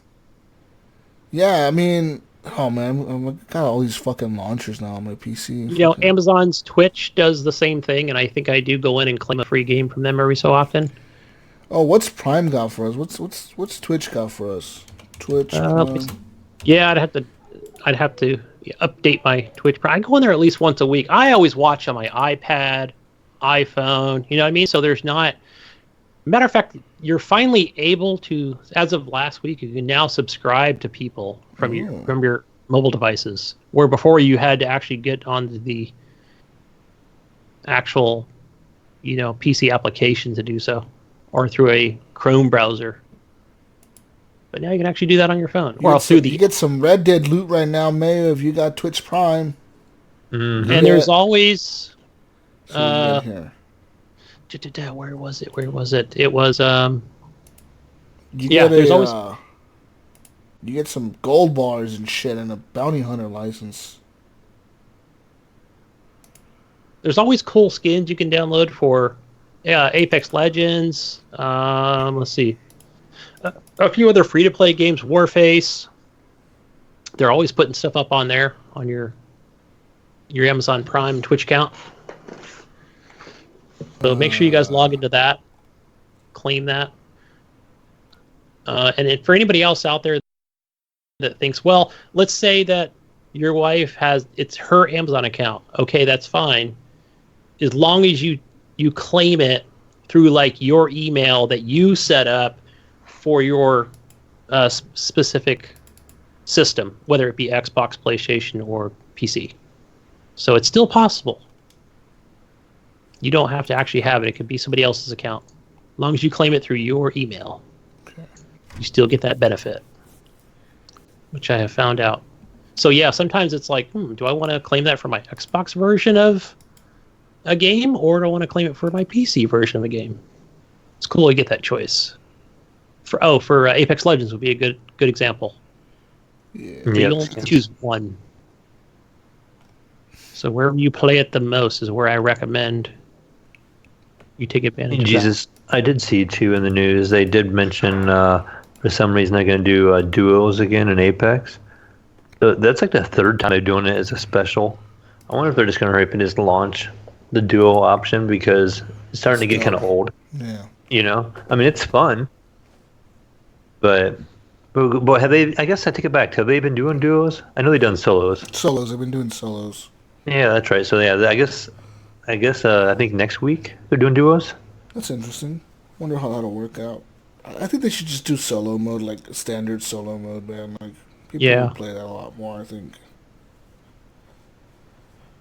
Anyways, what else, guys? That's it for news. That's it. We got all the news. That's it for the news. All the video game news. No more news ever. No more news. No more news. We are done for the week. No more news. No one's going to release news this week until we come back next week. Please don't. I hate it when they put shit on Monday and Tuesday. Yeah, so do I. I'm listening to other podcasts. They're like talking to them. I'm like, what the fuck, man? Why do we have to record? Yeah, why do we have to record? It at the end of the week. Some bullshit, dude. Yeah, that's why I used to see a lot of podcasts. They do their stuff on Tuesday or even Wednesday. Thursday. They get it fresh. Friday. Yeah. Speaking of podcasts that do it on Tuesday, what happened to TXL? You guys are still alive over there? I need some they've been damn TXL podcast on my fucking feed. It's not there anymore. I know. I haven't talked to Wingman 709. I saw that I listened to the last one from earlier in October. So what's going on over there, TXL? Let us know. I got a podcast that released like 3 weeks ago. Like, no Call of Duty, Wingman? What the fuck, dude? Come on. Get on Call of Duty. This is your shit. Get on the card, baby. That's his, get on some Battlefield game. Yeah. Rob, get on that Battlefield 5. I don't like Battlefield. That was Brunt's thing. But I mean, still, come on, guys. Get on that fucking Call of Duty train. Let's go. Anyway. All right, guys. We have community questions. As we always do. Leave questions in the Facebook group or Discord, people. Go ahead, Gunny. Go ahead and put them on there.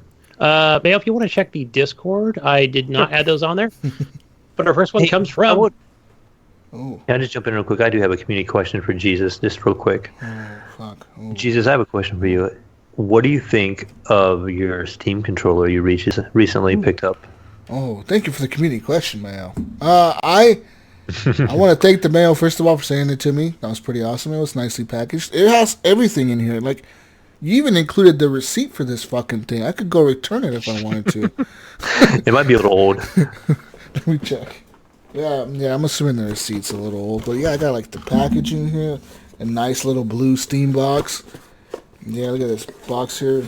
Got the little insert on the inside. USB dongle, USB cord. USB dongle, the cord, the I haven't given you some Duracell batteries. You put new fresh batteries in here? No, they weren't new fresh batteries, but I had batteries. This receipt is so old, like the ink is gone. This is blank. Oh yeah, it's a heat thermal paper. Yeah.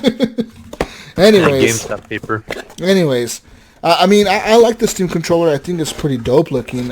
It's really hard to use though. Like it's maybe it's just the game using it for. Like I've tried it with Call of Duty and I got it to work. It's just very finicky. The turning with the this pad here, like this is like a mouse pad type thing where you're using your thumb on it. The touchpad. Yeah, the turning is really finicky. Like I can't get it to do it exactly how I want to like turn it. It's either too sharp or too slow. So I was trying to mess with the settings, like switch it to joystick. I switched it to joystick. I switched it to mouse pad. I switched it to mouse input. Mouse input was the best, but then my game was acting kind of funny because they would think that it was a gamepad. It wasn't a mouse. And I was like, what the fuck are you doing? You got to use a gamepad. You got to use a mouse. So at the end of the day, I gave up on it, using it for Call of Duty. Yeah, I mean it's different. I mean, what do you think of the feedback in the touchpad? Isn't that kind of unique? That's unique. Yeah, it has haptic feedback on the touchpad. So like, you may think like, oh, this is just a touchpad, but it's not. You actually have like feedback on it. So when you have it set to joystick, it was different from having it set to mouse. When I had it set to mouse, the feedback would follow my thumb. Like everywhere my thumb was, like I could feel like a little, like kind of like on your iPhone when you would touch the. I was just thinking of the iPhone. Yeah. The iPhone 7. You remember when you touched that button that wasn't really a button, but it felt like you were clicking a button?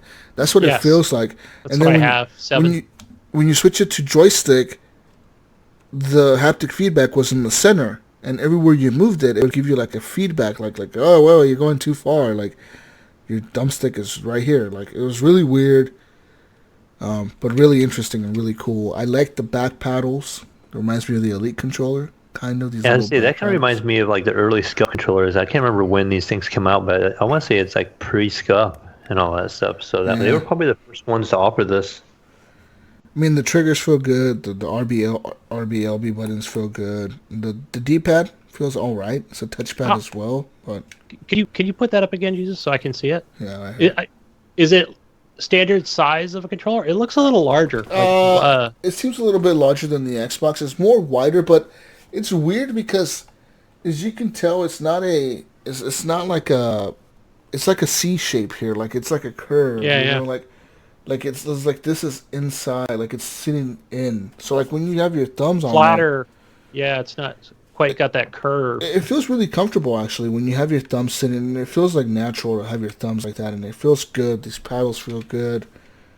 But I do like it. The problem is I need to find a game to be able to use it with. Maybe I should try it with Outer Worlds. I don't know if it would work. I can't remember. I'm trying to remember. Did you launch it under big picture mode on Steam? So it defaulted to big picture mode. Okay, I thought it did. Yeah. And then when you launch a game, it's going to ask you what kind of control layout you're going to use, and you can download ones that are already existing. So you can make it pretty easy. Like, I just want to use this one, or you can set it up completely yourself. Yeah.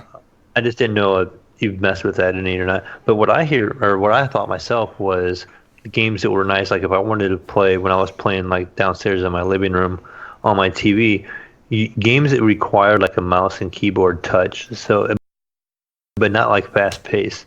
A good example would be an RTS, like a top down like Jurassic Worlds. Yeah. A game like that where you're kind of using your thumb to move the mouse around, and it's literally just like playing on your PC, except for you're using a touchpad on your controller. Yeah. Okay. Yeah, you might be right. That might be actually a pretty good thing to try it on. Like I said, I tried it in Call of Duty. I even downloaded a good Black Ops 4 profile, Mm-hmm. and it wasn't really doing what I wanted it to do.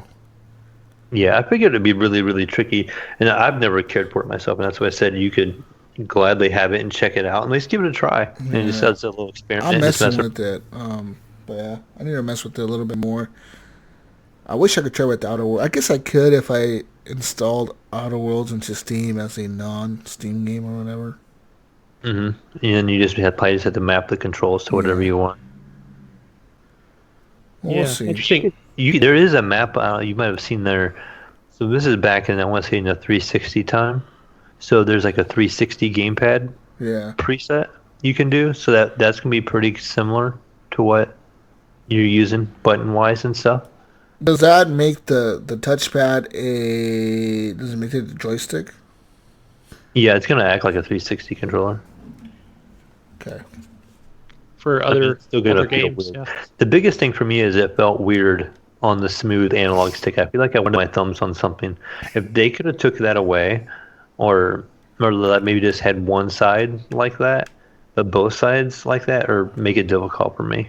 I wish that my left thumb had an actual joystick to be on, and then the right one could have been like a touchpad.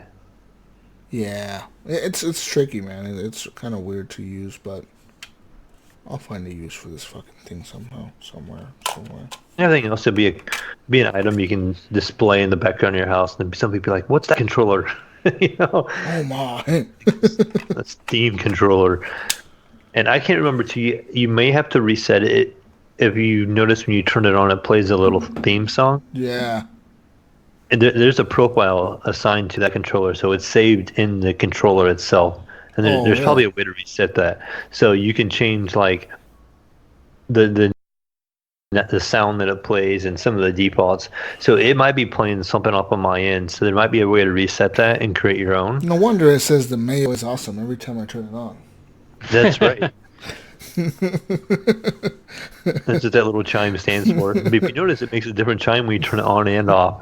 You know, it makes Yeah. a different sound. But yeah, definitely, it's going to be saying the Mayo is awesome. But you might have to reset that because it has Jesus some is stuff probably awesome. stored That'll be the new tune. internally.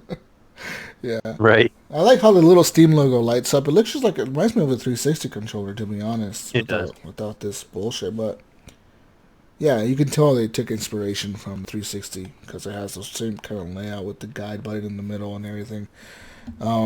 Steam Big Picture mode is pretty cool. It looks like a console layout almost, where you have your games laid out, and it's really interesting how they make that real user friendly for controls. You know what I mean? It's just Have you ever tried doing the text wheel on that with a controller on big picture mode? no. So it's been a long time since I've done it now, but you know, like on the Xbox, how you have a little keyboard that pops up, and you mouse over to each, you arrow over to Yeah. each letter you want, and you click A. This has like two wheels, and it has like so many letters in each wheel, and they go off of each other. So it's actually pretty nice. Try using your Xbox controller on Steam Big Picture mode and try to type something in once. Okay. It's a really unique interface, and it's actually really nice. I'll have to check that out. Yeah, I mean, I don't really play Big Picture mode because I'm always on the PC, but Yeah, I'm the same way. I don't really use big picture mode either, but when I was messing with it when it first came out years ago, that's what I was trying to like checking different things out, and that was one of the things they bragged about was like the way you type in there. It's like a wheel, and it's gonna have different letters off of that. So you kind of go up and to the right, and it's gonna give you access to say these letters. Then your other thumbstick will give you access to that whole letters in that group. So say if you go straight up, it gives you access to A, B, C, and D. Then you use your right thumbstick to go to D, and then you just hit, and then it. So this box right here that you sent with the Steam controller, it's just an extender, right? I connect the wireless adapter to Yep, it. and you can use that for anything. Okay. And Mayo, as far as I remember, these were not widely received.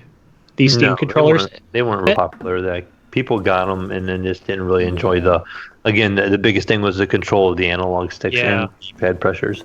So my question to you is, do you think Valve is going to announce like maybe a new controller, or do you think they're waiting for maybe to kind of see how this cloud thing works out before they announce I don't think so. Another new controller? I think they're kind of done. I don't know because see, they've They're always in the hardware Gabe business. who They're doing runs- this. Yeah, I mean, they're Gabe doing is the. always good. No, I was going to say they're doing the whole VR thing, right? That's right. So they're still doing some hardware. That's why I asked that.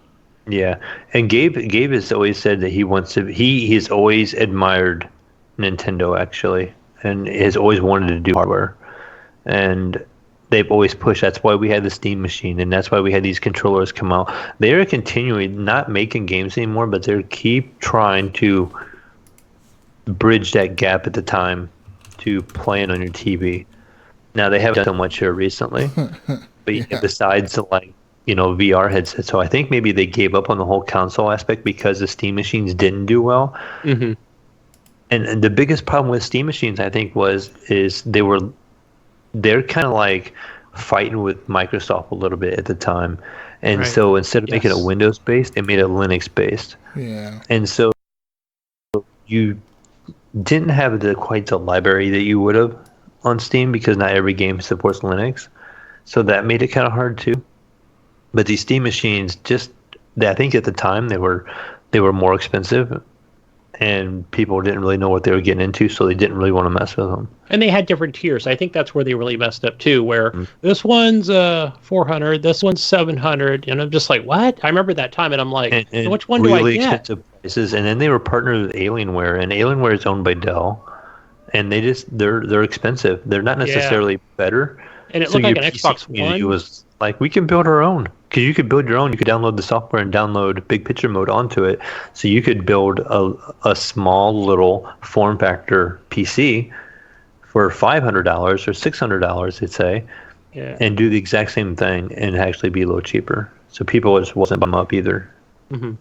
Okay. I think that Yeah. kind of hurt them. Sweet. But yeah, I was just curious before I forgot about your thoughts on the Steam controller since you had it. Yeah. I thought it was interesting. I just don't see the use for one when I have an Elite controller that I can just plug into my PC or use as wirelessly. You know what I mean? Like I can just couldn't I just go to big picture mode and use my wireless Elite controller? Yes. Yeah. So see, I would much rather do that because of the two thumbsticks or whatever. It just makes it way easier. I'm used to it. You know what I mean? I'm wired to that controller. And you can even make Steam launch in Big Picture Mode. So when you first turn your Steam on, it would actually launch in Big Picture Mode. Interesting. And that's just an option. I don't even need a console anymore. Steam, it'll act just like that interface. Shit, I don't even need an Xbox anymore. You need Scarlet in your life. I don't need no fucking Scarlet, Gunny. She's calling you. I'm gonna have a motherfucking 3080 whatever card in my shit. 3080 Ti. How much Yeah. money do you have? I'm God. gonna have a 3080 Ti. Well, I could spend that on the fucking Scarlet or buy myself a 3080 Ti. I think the Don't worry if you get 3080 Scarlet. Ti's are going to be like 700 when they come out, 750 range, I say I'm gonna buy a normal 3080.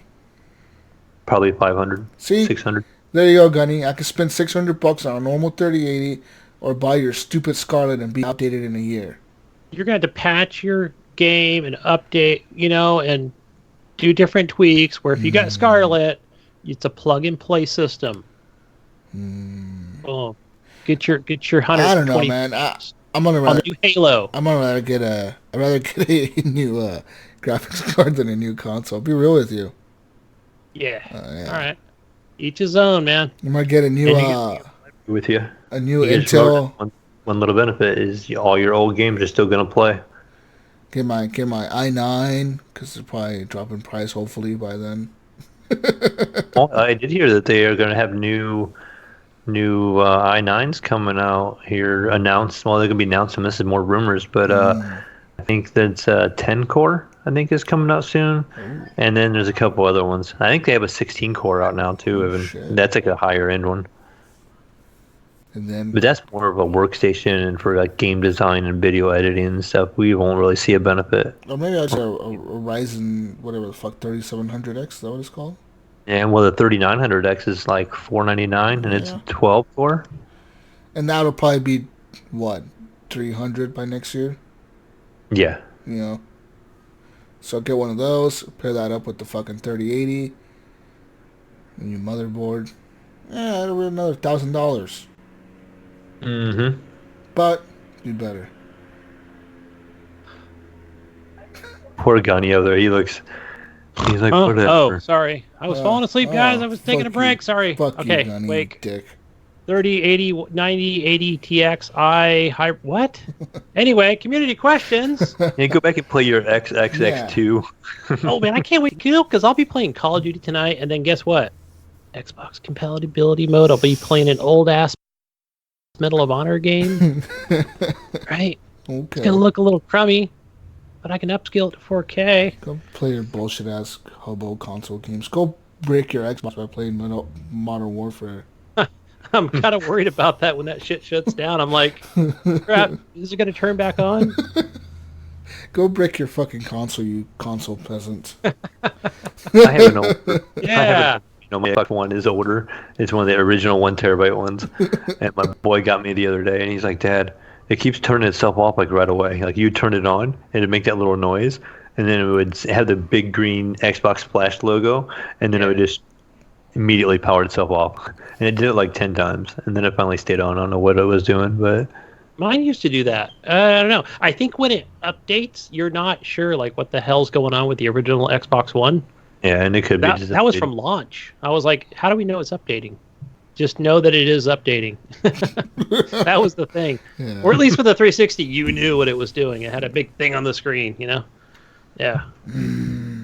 Okay. All right. Community questions. Go over to Facebook, Discord, whatever. First one from Brian Tulp. He asks, so if the HGP West Coast gets together, happens, and the East Coasters crash does, Jesus walks a lot, have room on his rooftop for us to crash? What the fuck did you just say? I don't know. He doing something about getting together. I think he's saying maybe a West Coast get together and us East Coast guys come and crash it, but we need somewhere to stay. Oh, yeah. Okay. Thank Do you have enough room, Jesus, for us all to crash at your place on your rooftop? Do you have a roof? Is it slanted, flat? Oh, pretty slanted. Yeah, you're kind of you fucking hanging on to that motherfucker because it ain't flat. Tell you that. What about your room? Is there enough room in your room for I all have of us enough to crash? room in this house, I think, for like 30 people. Hell yeah, the party house. 1, 2. I say we could put people on the floor, on the couches, in the spare bedroom, on the staircase, in the kitchen, Shit. in the garage even, the bottom floor bathroom. We could put like 2 people in there. 2 people in the upstairs bathroom. There's plenty of room in this motherfucker. Bring it on. Let's go. On the living room. You're going to put your Airbnb listing The in garage, your house. yeah, the garage has plenty of space. We'll put fucking The 40 garage sounds people. cold. Oh, Concrete yeah. floor.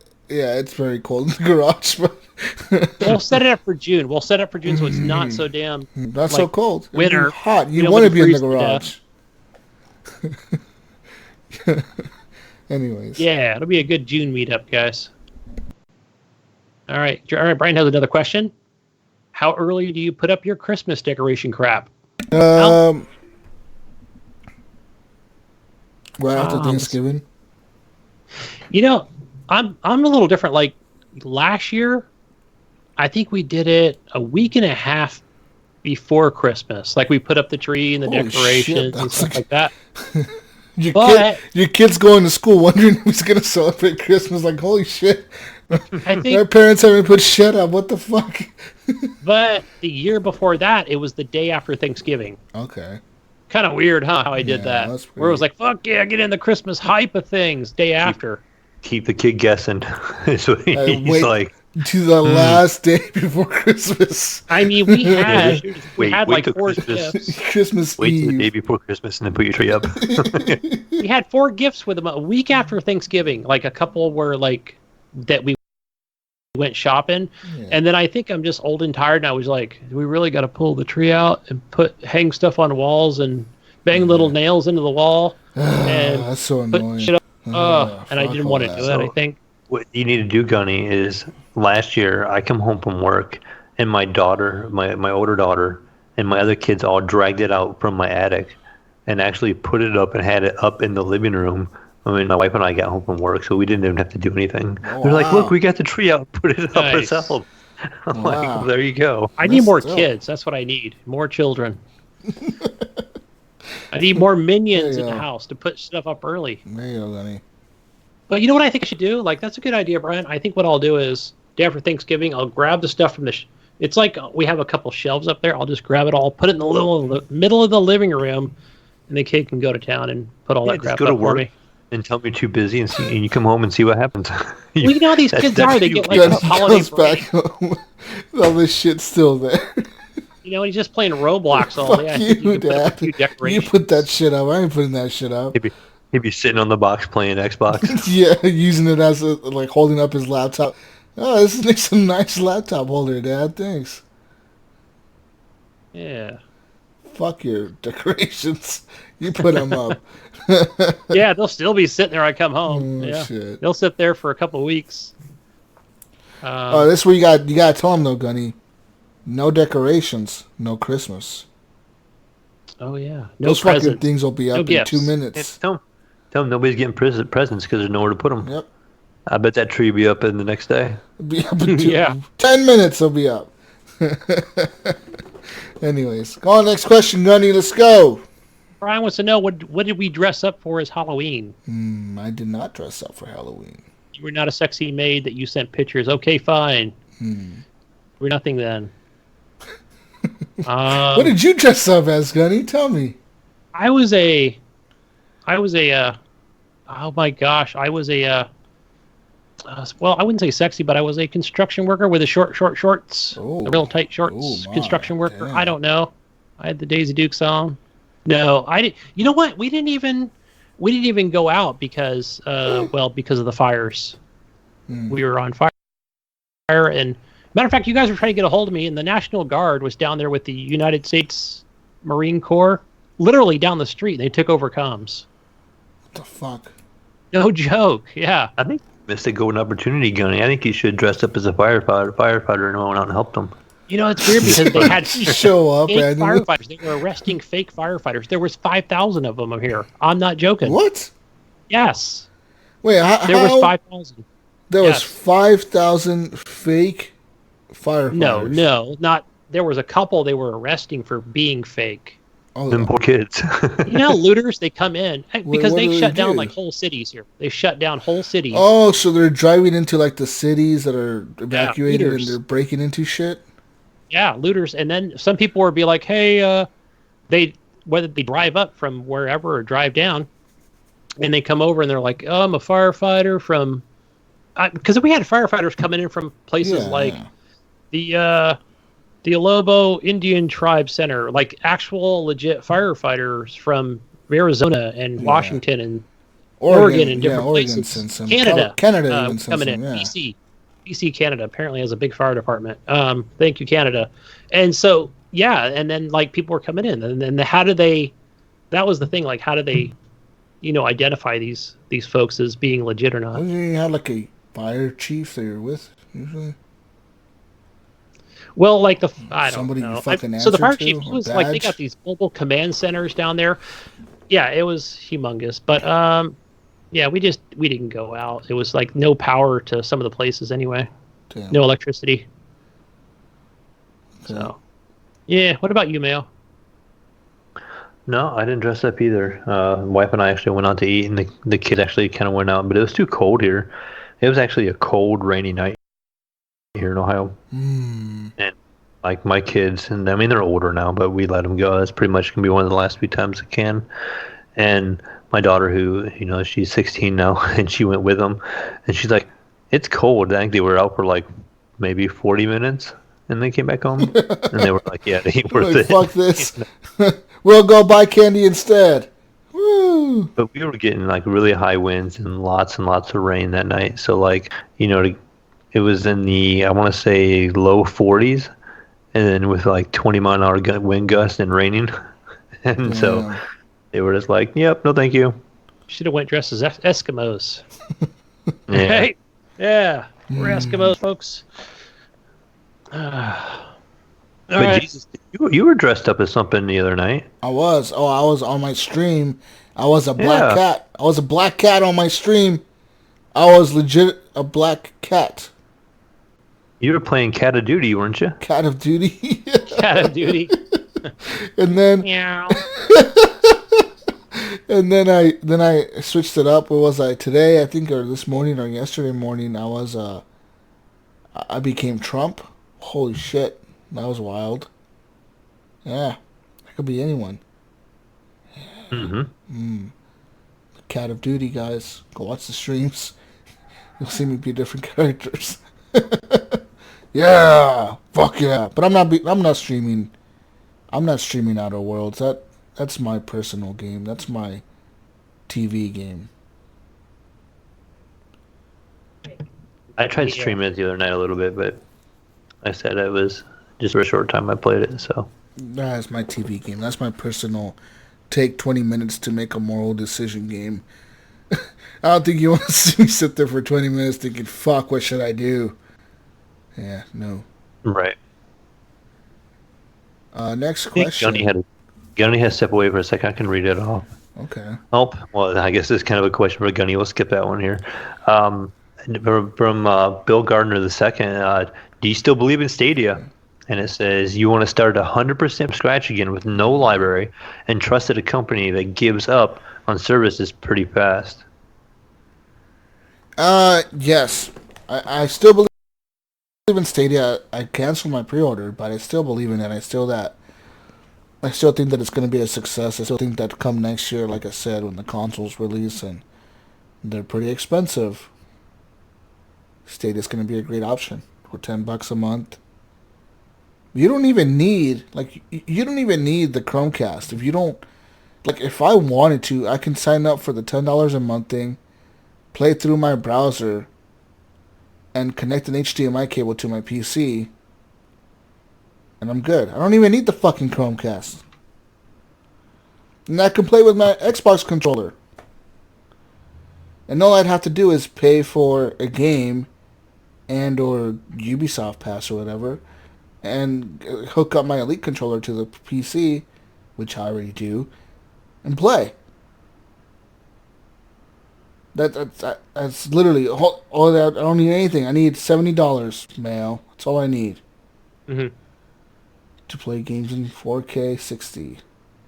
I think you're sold. Have you canceled your pre-order yet? I did. I canceled it. You Oh, did wow. cancel it then?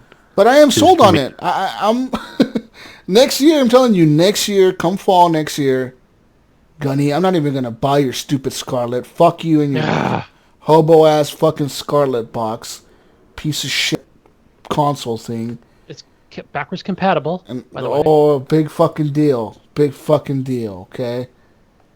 You know what else is backwards compatible? You could bring that old library forward. I know you love old games. Kind of used car salesman tactics you're using on me? What the fuck? Sure, going on those here? old classics you loved as know a what? young man.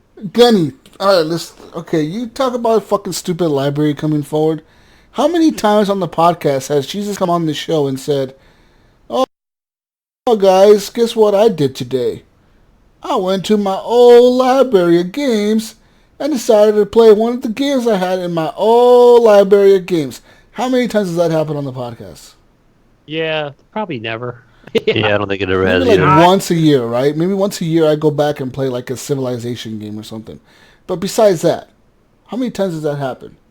Yeah, Most of the none. time, I'm either playing a game that had recently came out a month before, and I'm like, oh, guys, I'm still grinding through Division, or I'm still playing this, or I'm playing this multiplayer game still. Like, it's never like, oh, Jesus went back to the old library of games he has, 500 Mayo games, and he played some good old Star Wars Battlefront from 2003.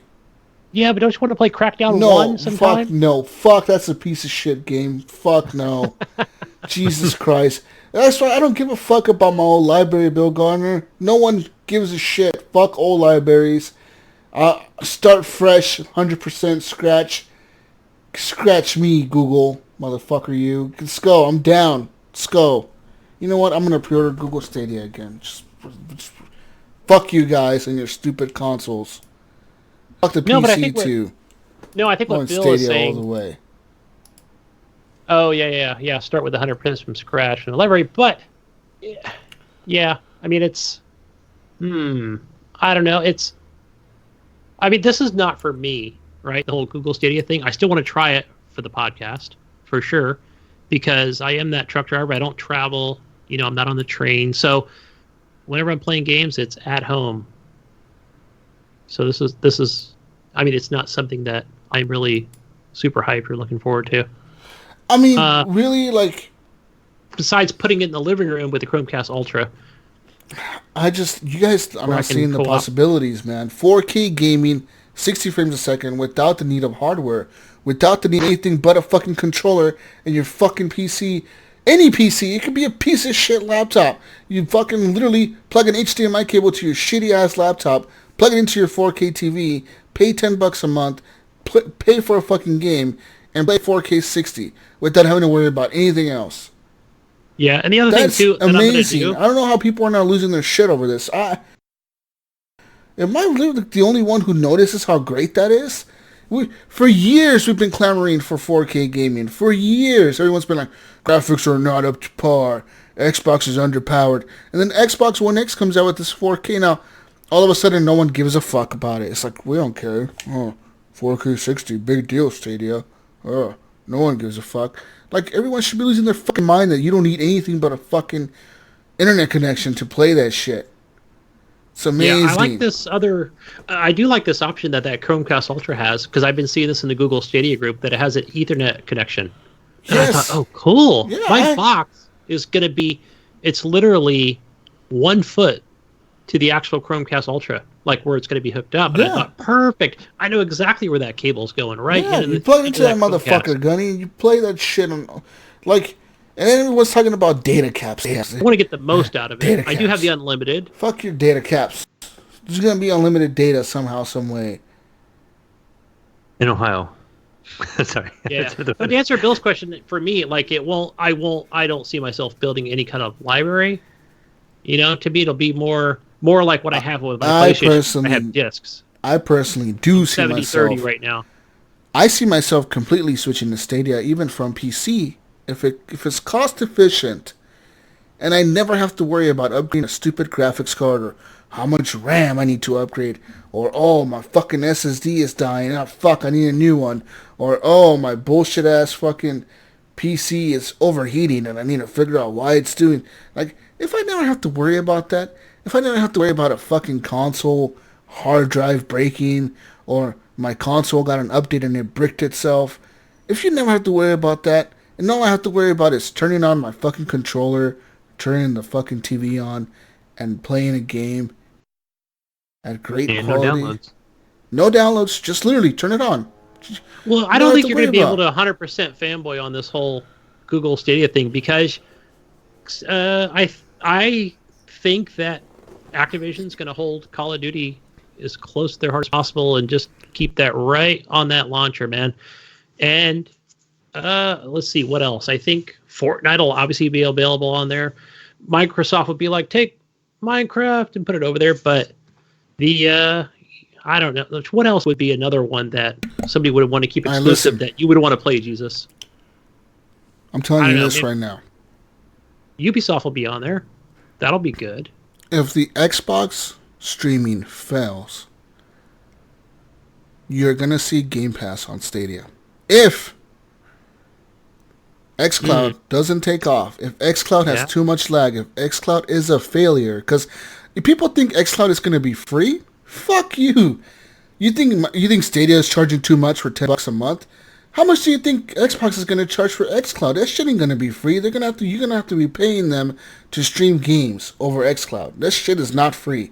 And they may be charging you $15 a month, $10 a month, or they may create another tier of Xbox Live, whereas now it's not Xbox Game Pass Ultimate, it's Xbox Game Pass Ultimate, Super Extra.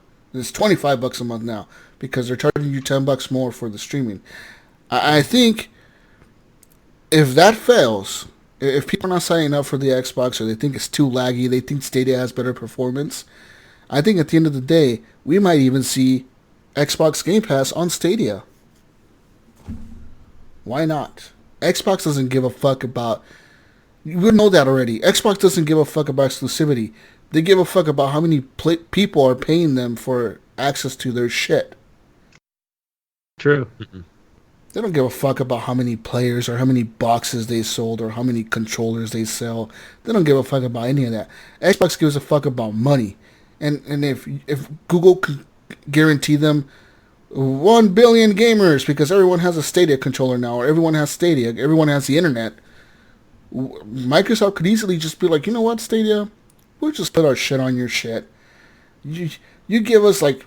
we'll give you a cut of our profit that we make off of this $10 Game Pass thing, and people are going to be paying you to stream it in 4K because you still have to pay you to stream it in 4K, and you make money, we make money, and we all make money, and there's a bunch of gamers that are happy because they're all just streaming shit.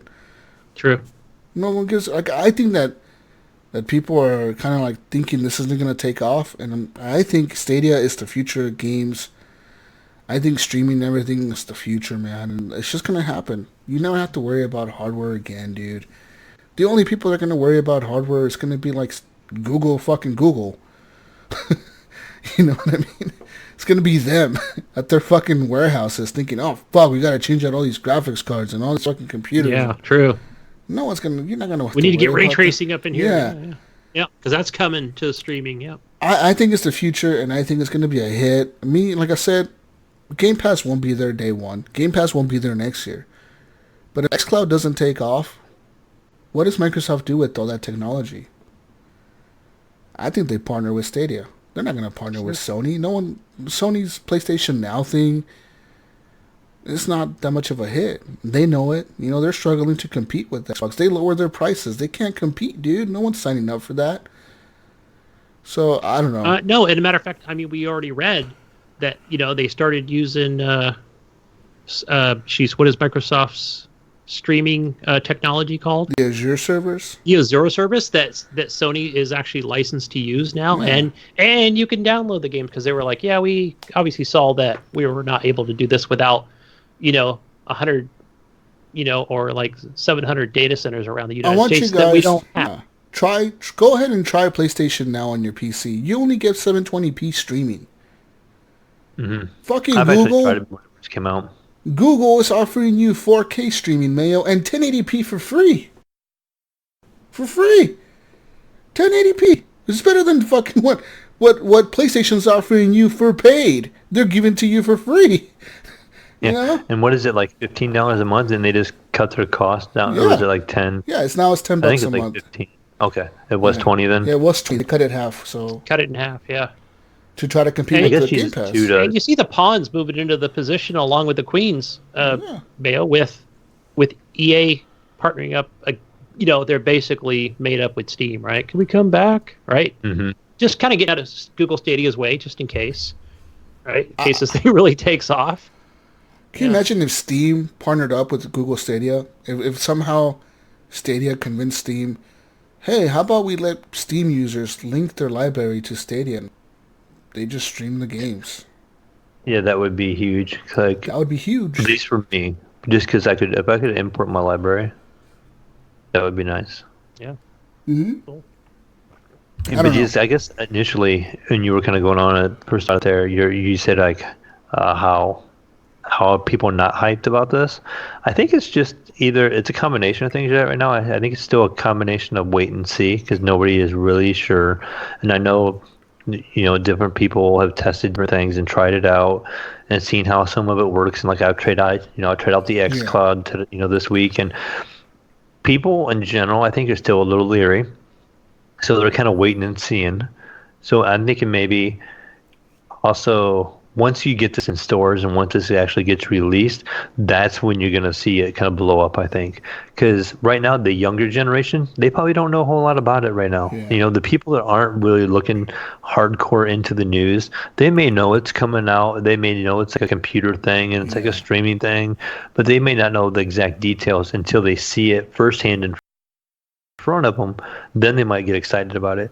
So I think it's really going to get more hyped when it comes out, and when you can go into a store and they have like a demo playing where you can play, That's this is going to be the seller, dude. Not only that, but if you have But I think it also just takes a friend to go, give me your phone. Let me install the Google Stadia thing. Boom, check it out. Look what you're playing right now.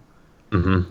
Yeah. Not even that, but like imagine like walking into a Best Buy and some dude standing there with the controller in his hand. He's like, "Hey, you like games? Yeah, I play games. Here, try this fucking game in 4K 60. Check out. You're playing Red Dead right now off the internet." And they're like, "What?"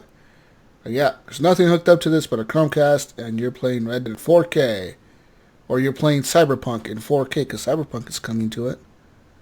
You're playing Cyberpunk in 4K 60, and they're gonna be like, "Holy shit, this works." You know, you gotta just demonstrate it. I think like you're right, man. You may be right. Like a lot of people don't know what the fuck it is. But I'm hyped for it. I think it's gonna be a hit. The only reason I canceled my pre-order, like I said before, and I'll say it again, there's not a game at launch that I want. And Didn't really utilize per se. yeah, like I really want to play, like, you know, like if fucking Cyberpunk or something crazy was coming on there, like even like the EA games, like if they somehow got like Star Wars coming out on it, I would have probably bought Star Wars and be like, you know what, I want to try Star Wars or something, you know, or maybe not Star Wars, but something else. I would have tried it, but there's nothing coming out to it that's like super big.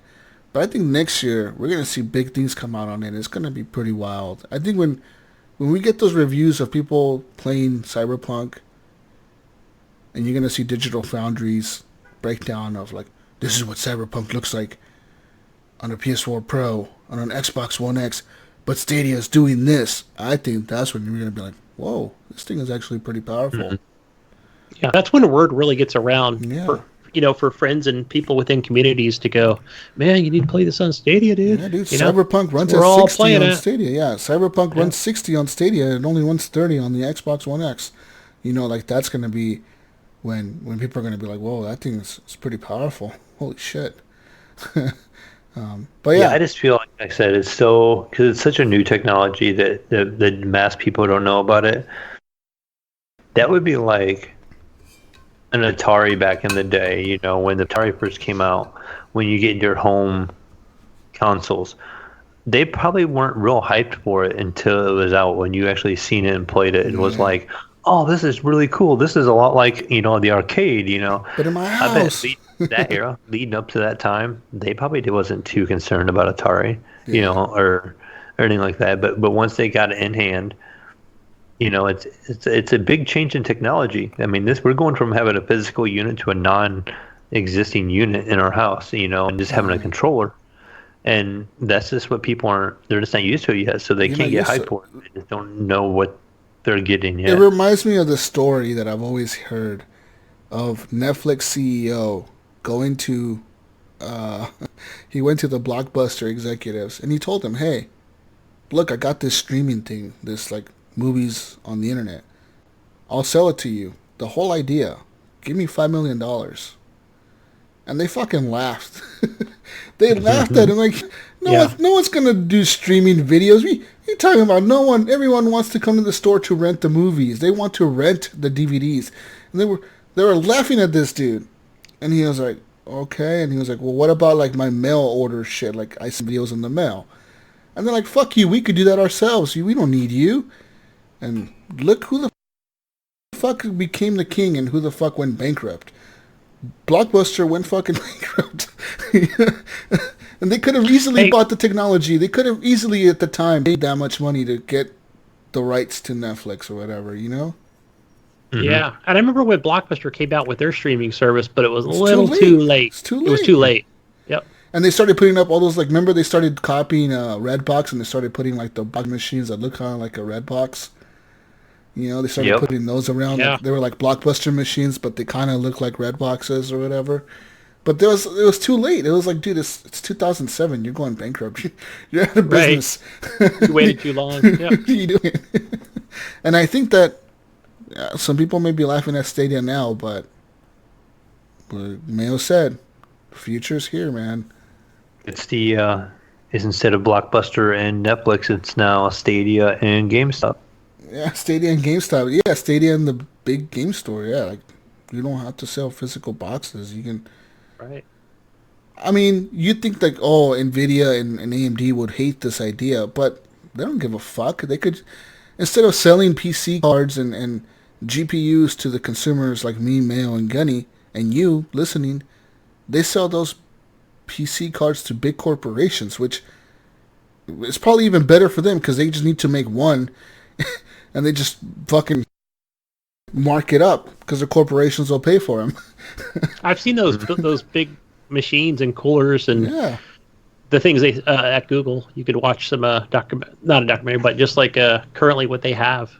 It's pretty Like the cool. big servers that they use. Yeah, and funny how like they cool it with these, the liquid nitrogen and stuff. Fucking nuts. Mm-hmm. Yeah. Awesome. But yeah, that's what I think, Bill.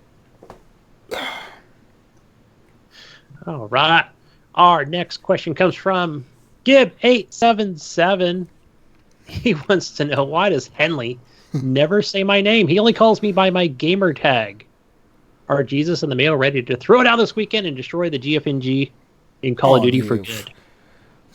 I'm not even worried about GFNG. We're in talks right now, guys. We started last night. I'm not even with worried. the other crew.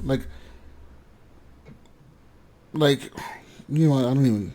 It's like I'm not even thinking about it. That's how worried I am right now about losing to them.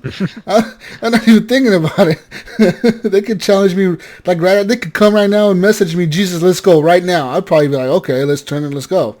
They get smoked. Yeah, I'm not even. Yeah. Fuck you, GFNG. You're an afterthought. We're making schedules.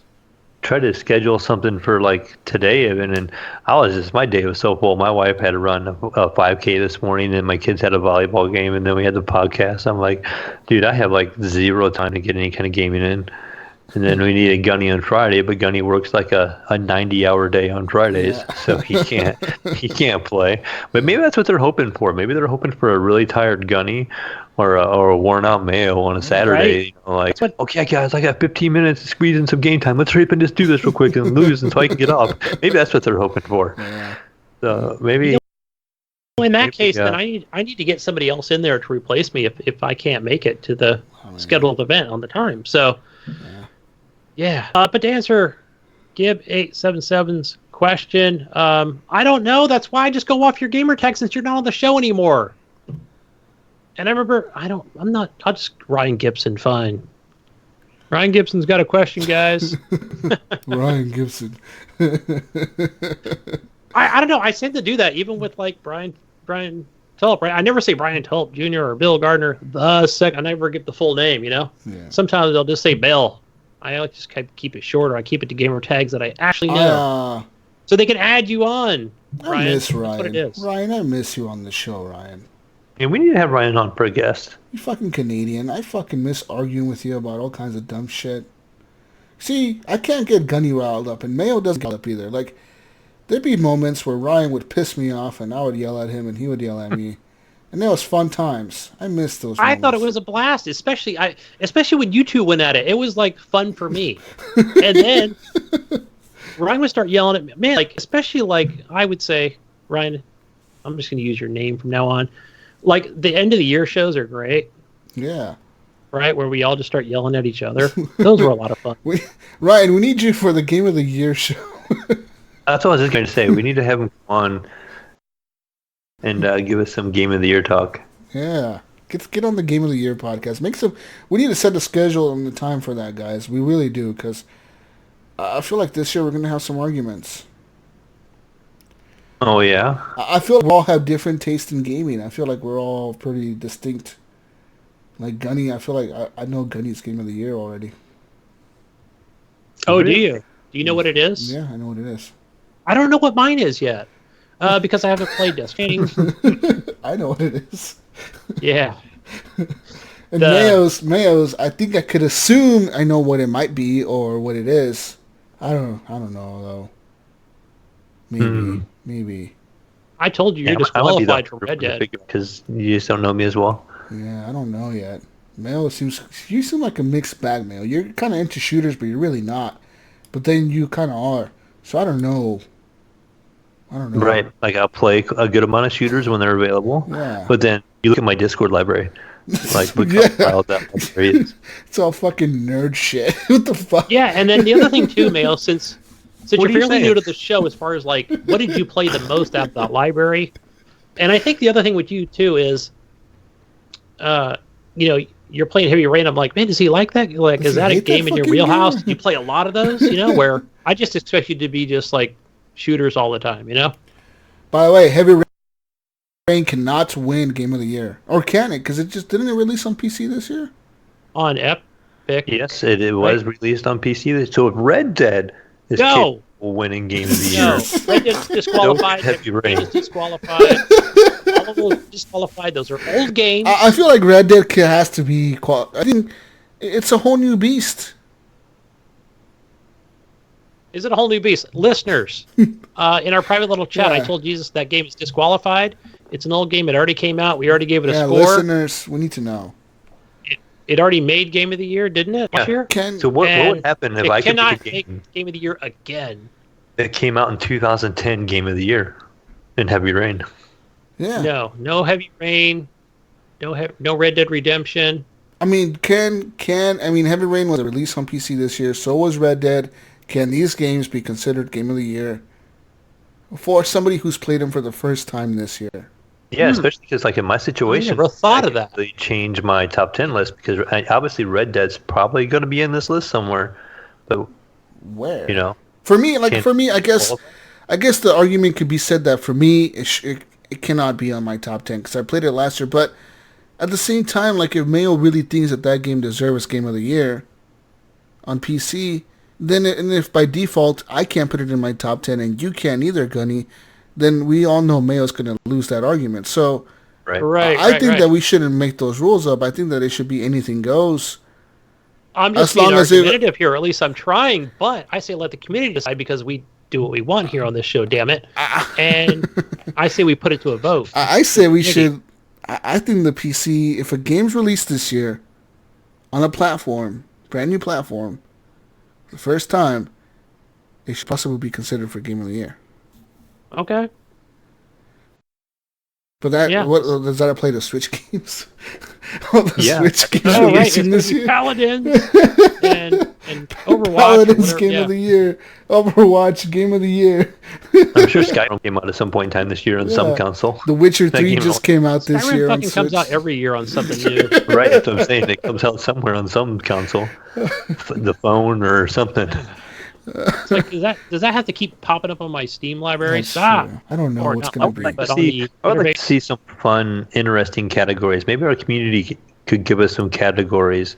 Because I thought the other day of maybe launcher of the year because we have so many launchers. But maybe some of the community could come up with some kind of category for us we could figure out and go through also. Yeah. Yeah, and we have a ton of categories that Jesus said. We have another. We have in our Google Docs or something like that, and I'll send it to you as well, Steve. The oh my gosh, I slept. Look at that, me with the names. And so, see, now that I switched to Ryan, right now you're Steve. Oh, geez, off the air, it's totally different here. I got to get back into character. Yeah, I'll send that to you as well, okay. and then we can look at what other categories we can add to. Yeah. End of the year show. I think that I don't know. For Mayo, Red Dead should count. I don't know. For me, maybe not. But what if I was playing on Stadia? It's a new platform, but it's the same game. I guess. Fuck. But I consider let the community decide. A little different because it's going to have new textures. It's going to have a little bit of new content, So I think it's going to be a new experience. Like for you, Jesus, yes, you're going to know the story, but maybe the overall presentation, the controls are going to maybe feel a little different because you're playing with mouse and keyboard if you desire. Maybe it'll feel as clunky. Maybe it'll feel different with mouse and keyboard. Or you'll stick with the controller. That's what I'll probably stick with is a controller. But maybe it'll play different on a mouse and keyboard. Having more, key shortcuts and stuff. And, you're not so bound to a limited amount of button presses. Or not button presses, but button combinations. So, you can instead of, trying to figure out hold, what was it in Red Dead? You had to hold RB and then do another button to do something. Yeah. Maybe on the PC, it's just going to be the M, and it's going to do that action. Okay. You might be right. We'll see. We're going to put it to a vote. Our next question comes from John Jerome. He wants to know, this is a question for you, Jesus, because you know more about it than I do. Why do these companies, these podcast companies that charge like hosting fees, what do they do? Are they just uploading the audio to different services, or is there a lot behind the scenes red tape that they take care of for us, you, as far as like the feeds and the money that we pay yearly or monthly? As far as like Podbean and stuff like that. What do they do for hosting fees? So hosting, yeah, it's pretty much they're hosting our audio, so they're keeping our audio, and they put it up. So when you're downloading the audio, you're downloading off of their servers. It's pretty much what they're doing. Technically, Isn't it? We could set up a server and have you download it off of our server, but that'd be a whole new beast. You know what I mean? Yeah, and I think the question he's trying to ask is, I think we pay that monthly fee, and correct me if I'm wrong, that goes to, what is it, Apple, or what is it called, iTunes? And then iTunes distributes it to actually the other podcasting apps pull from that, correct? To simplify things? So everything goes to Podbean. We pay Podbean money. And so basically what's happening, all the podcast services, like, iHeartRadio, Apple Podcasts, Stitcher, everything pulls from Podbean. So they download from Podbean. Okay, it works that way. And then, so every time you download, we get a download number, like, oh, this person downloaded from UK, or this person downloaded from India, this person downloaded from Japan, and we can see that. But different podcast applications do it differently. For example, Stitcher, I know for a fact they used to do it where they download it once, and then they redistribute it themselves off of their servers. So yeah. So there's a few like that, right? Yeah, to find out how many downloads we get off of Stitcher, we have to go to them and ask them, hey, how many do we get for here? And, so that's how it works with them. So technically, we only get one download from Stitcher. Yeah, and then it was Player FM where we just get thousands of them. Yeah. Which I thought was amazing that we rank up super high on there. Yeah, so I wonder what Player FM, I wonder if they're redistributing theirs to like other podcasters or podcasting apps. Because people use different things. People use Pocket Cast. People use different podcasting catchers, that are using our feed. So, yeah. But as far as... What's up? Another thing that they do is they provide that feedback for us. Oh, That's something it's entailed in that feed too, is they provide feedback of our downloads and, our listener count. Analytics. That kind of stuff. Yeah, the analytics of stuff. So we get to see all that too. So that's something else we kind of pay for. Yeah, obviously, we pay for, all that. We can see how many downloads we get, how many, all that shit, all that stuff. Yeah, so definitely worth the price for what we pay. And John has a food question here. He wants to know, do we have a go-to meal that we prepare for our families that they all like? For him personally, it's chicken, burritos, and spaghetti. Ooh, that sounds good. Chicken burritos and spaghetti. Both together, John? Like chicken burritos and spaghetti? Or just like either or? Man, I love spaghetti. I think, let's see. So I don't do any real cooking. Oh, one of the things that I do that the wife actually allows me to do while I'm in the kitchen, because I can really wreck a kitchen, man. I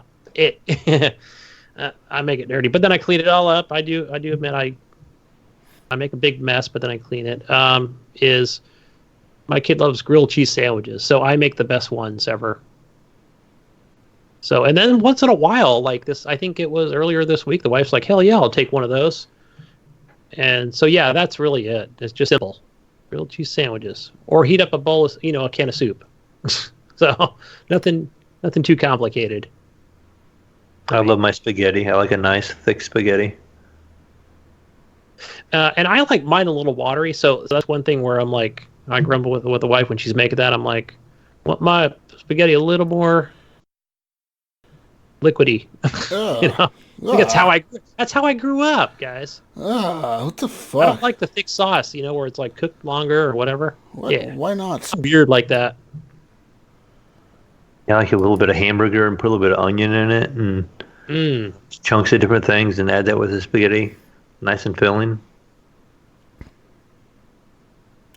Yeah, any cheese on there? Just Parmesan?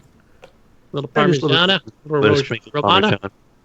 Yeah, that's it. Oh, I like black olives in my spaghetti. I throw that in there along with, like you said, the onions. Well, okay, so I can throw the black olives on either, when it's being cooked or after. Some I do like to make once in a while. We will make like a loaded tater tot. So basically we take tater tots and we'll bake them and then make ground beef. And you take the ground beef and you put it on tater tots and then you melt cheese and onion and we buy what's pico? Buy like a pico mix pre-done and you put that over. Oh, it's like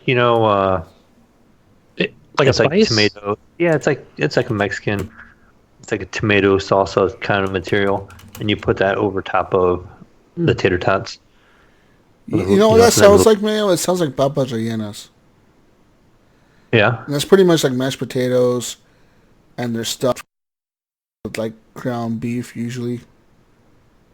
And you put them inside the mashed potatoes. You make them into like little balls, and then you deep fry that ball. It's pretty good, actually. Fucking good shit. Yeah, that's something we like doing. And you just take it on a cookie sheet, so you just scoop it up with a big old spatula, and you just dump it on your plate. Yeah, it sounds good stuff. Fucking dank. Yeah. Jesus, anything special you make for your brother, or did your brother make for you?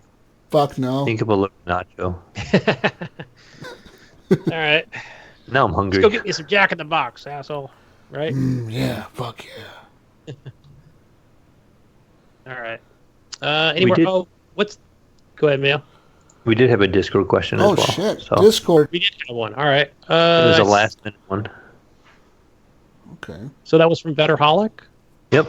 Okay, and he asked, as it was Halloween the other day, have you ever seen a ghost, UFO, anything you can't explain? Yes. You want to admit right now? Yes. What is yours, Jesus? What have you seen? Tell us. Oh, man. You gotta start cue up the X-Files music, people. Yeah. So, I mean, when I was... I got a couple stories. So when I was younger, when I was like about... I want to say... I was around 8 years old. My grandma from Mexico came up. That was my mom's mom. She came to visit and stay with us. Because that's when my mom had got sick. She fell into a coma, and then she was diagnosed with like lupus and the stuff she was dealing with. And so my grandma had to come up from Mexico for a few months on a visa to help my mom out. So she was staying with us, and she was a very religious little Mexican old lady, right? Super religious, Catholic. We grew up Catholic, super religious. Super like praying to the saints and all the fucking saints, and she knew all the fucking rosary fucking prayer and all that shit. But anyways, she was staying with us, and she was sleeping in the room with me and my brother. And my brother, we had bunk beds, so my brother was sleeping on top. I was sleeping on the bottom bunk, and she was sleeping next to me. And I remember in the middle of the night, dude, randomly, I woke up. I don't know what time it was. It was the nighttime, no. I woke up, and I remember just randomly waking up and looking over at the door, like my bedroom door. And we had locked it. I don't know why, but we did. And I remember the hallway light was on. You can see the hallway, because you can see the hallway light underneath the door. It was on. And I remember the door handle moved. Like somebody was trying to get in the room. Like the door handle moved. And I was like, what the fuck? That was kind of random. Like the hallway light's on. Somebody's trying to get what's going on. And I remember it kept moving. Like it kept shaking and like rattling. Like somebody was rattling the door handle, like trying to get in, like moving it back and forth. But it was obviously locked. So I remember I started getting up off the bed, and I started moving towards the door slowly. Like, it's kind of weird, like, who's out in the hallway at this time of night trying to get in our room? And I remember as the closer I got to the door, the more it rattled. Like, it started shaking the door. Like, the door was fucking shaking, dude. And, like, I remember being really, like, scared, but at the same time, I couldn't stop. I wanted to keep going forward to see what was there.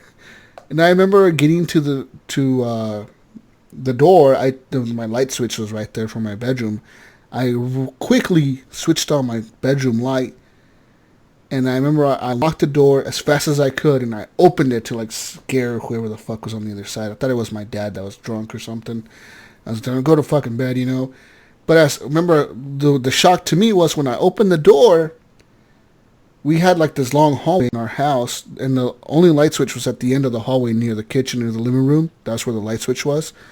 So for somebody to turn off the light that fast, they would have had to run down the hallway, turn the light switch off, and run into the living room in the dark. But I remember the hallway was completely pitch black. The bathroom, because the bathroom was across from my bedroom, like literally across the way.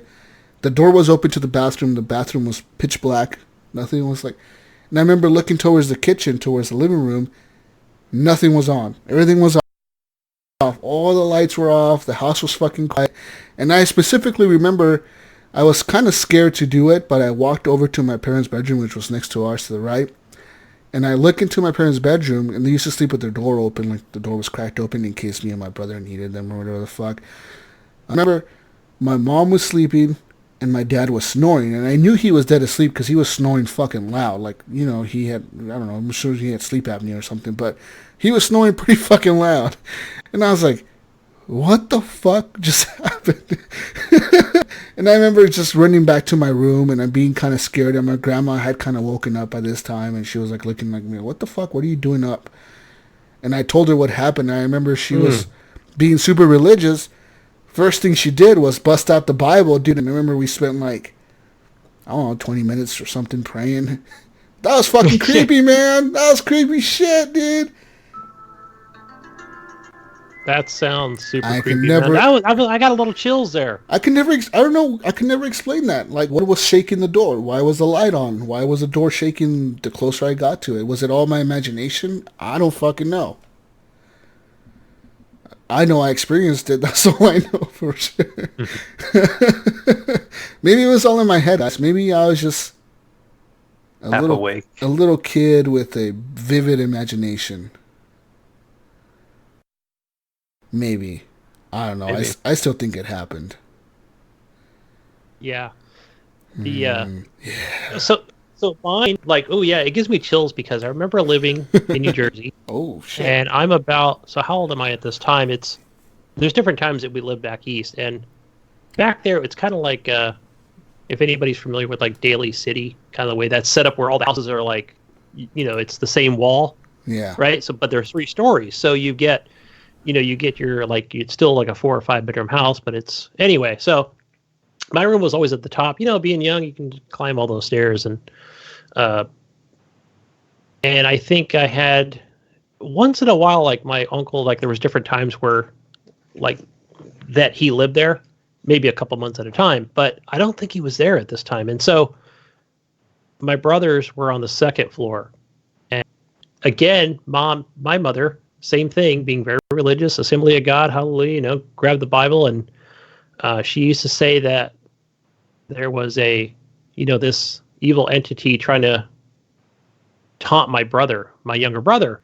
And I remember, like, again, just being dark, you got the hallway, but this is like looking down in the stairs. I'll never forget it. And it happened several times where, you know, Mom would go in there with the Bible, and I think maybe because my little brother was having nightmares at the time, or what have you, something that could be explainable, but still. And she would come in there with the Bible and say, you know, be gone, you know, evil spirits or whatever. And just fucking chills going down my spine, you know, standing at the top of the stairs, you know, looking down this, like, you know, the dark set of stairs into my brother's bedroom, you know, my 2 younger brothers. And so, yeah, I think at one point, I think I maybe even, it could have been something in my mind that I made up, that there was this, like, evil spirit in there. And I remember always just like pissing myself. Yeah, I was that scared. And but I guess when I think back on it, like, wow, I guess I was brave enough to actually walk from my bed all the way to the end of the hall, you know, to the doorway, to actually look down to see if there was something there, you know. But yeah, I'll never forget that. Scary. Yeah. Interesting. Scary. But no UFOs, no aliens or anything like that. I saw a UFO once. This happened pretty recently. I would say a year ago, maybe 2 years ago. Me and my brother were going to drop off my daughter back at her grandma's house, you know, after she spent the day with us. And my daughter was in the back seat of my car. She was in the middle, so she could see out the front window. and me and my brother were driving. I think my brother was driving, I was passenger. But we're going down this road. This is called River Road here in town. But we're going down this road towards, the house. And it was dark. In Oregon, it's very dark at night. There's street lights, but, pretty fucking spread apart. It's pretty dark on the streets. Anyways, all the way down the road up in the sky, we see like this flashing like green, blue, fucking purple fucking light. It's flashing like a lot. Like it's just flashing like super bright, And I was looking at it. I know my brother's looking at it, and we're looking at it, and all of a sudden it just disappears. And I remember, like, my kid was like, "What was that?" So I know I wasn't imagining it. At first I thought, maybe I'm just seeing shit. Like, what the fuck was that? And my kid was like, "Dad, what was that?" I was like, "I don't know." And I even asked my brother, like, "Did you see it?" And he's like, "Yeah, dude, that's freaking weird." And I'm like, "Yep, that is pretty fucking weird." And we don't know what the fuck it was. It was just like a big green flashing thing in the sky. Like it was purple, pink, blue, like different colors. It was just flashing lights. And then it disappeared. I don't know what the fuck it was that. Could be aliens. It could be aliens. I remember there is that Air Force video that they released. Yeah, you saw that? That the Air Force released and said, "We cannot explain this." Yeah, those are that fucking... They're flying too fast for us. They're flying way too fast. It's not humanly possible for any vessel, shit. be it any country, to fly that fast. Mayo, do you believe in this shit? No, I've never. I can't say no. Here comes Mayo. I've never had anything like myself have happened to me. But my mom actually, you speak of stuff like that. When she was younger, she claims she'd seen a UFO, and she would always tell us And in where I grew up here in Ohio, actually, it wasn't around Columbus. It was actually in the top part of Ohio, up by the Michigan border, and it's completely flat country fields. I mean, it's just all fields up there. When I mean flat, I mean you can see the next town over 15 miles away if you're in the edge of town. I mean, you can just see forever. And I guess, back some history, quick lesson is the glacier came down from Michigan, flattened that whole area out. And I mean, Ohio on the northern corner is very flat. And when she was younger, she was traveling late at night, and she had claimed, that she thought she seen like a UFO like hanging in one spot with some lighting, and it was kind of moving in erratic patterns, and she just continued to question. They continued to watch for a while. It's too bad we didn't have like video cameras like we do today, back then. But so she just kind of dismissed it, thought it was really bizarre, and just kind of kept it on her mind. And then the next day, I guess there was a whole bunch of reports of this sighting, around our area that people had seen and stuff like that. So, to this day, she tells us, about what she had seen. A lot of crop circles out there in Ohio. Yeah, I haven't really seen any, but I might have made a couple as a kid. Yeah, I bet that was you. Yeah, you and your tractor.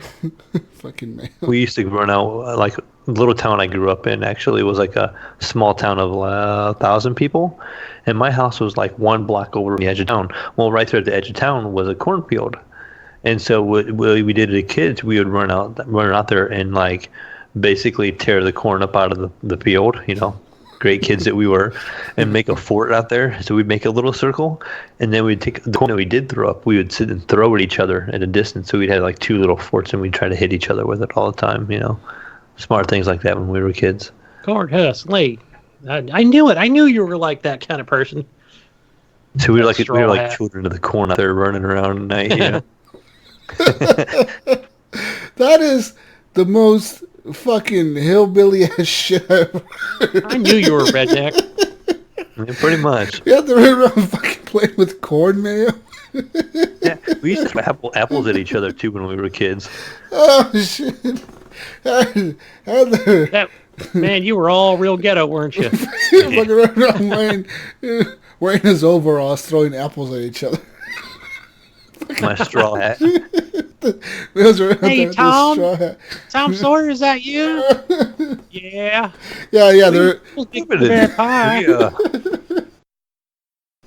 Don't shut the screen door so loud. We had one little bowling alley in my town where I grew up, and we had 4 bars and 1 gas station and 1 stoplight. So We didn't call it honky tonks. we didn't have a whole lot of options. So if you weren't old enough to drink, you didn't really have a whole lot of things to do. How much moonshine did you make? What's that? How much moonshine did y'all make? My grandpa made some good old grape wine all the time. He had his own little vineyard in his backyard, actually, and would make grape. Or did you guys grow tobacco? Which one? No. Fucking Mayo, dude. Straight up like some country dude out there.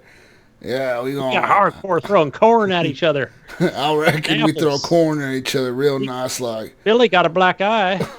Now I live in the big city. You know? You heard Mayo? He done moved out to the big city. He done evolved. Mm-hmm. He left us little folk out here. Forgot about our corn throwing adventures. That's where my oldest son, he moved back up that way, actually, so he lives kind of out there in the middle of nowhere. Hey, but I know what you're talking about, Mayo. I do a very small town on Fridays that I go to, and you guys know it takes me several hours to drive to it, and they just opened up a brand new video store. Well, it's not brand new. It's actually like an existing store from, once you get like super, like even, you think in California, you're thinking Silicon Valley, everybody can like teleport to different cities and, we're the innovative technology. But, once you get past like Santa Rosa, if you go with that, it's like, yeah, people still rent videos and drive old cars and talk to each other. And they're like, you got one of them cellular phones? Yeah. Yeah, I wanted them fancy iPhones. Like a different world up there. Totally different. Damn, that's crazy. That's crazy talk. I grew up in a city, man. Fucking ghetto ass city with you didn't even see trees where I grew up. There was no such thing as trees. We had to go plant one, right? Yeah, we had fucking rocks and dirt. In my backyard was dirt, and that's what I played in. We had cement.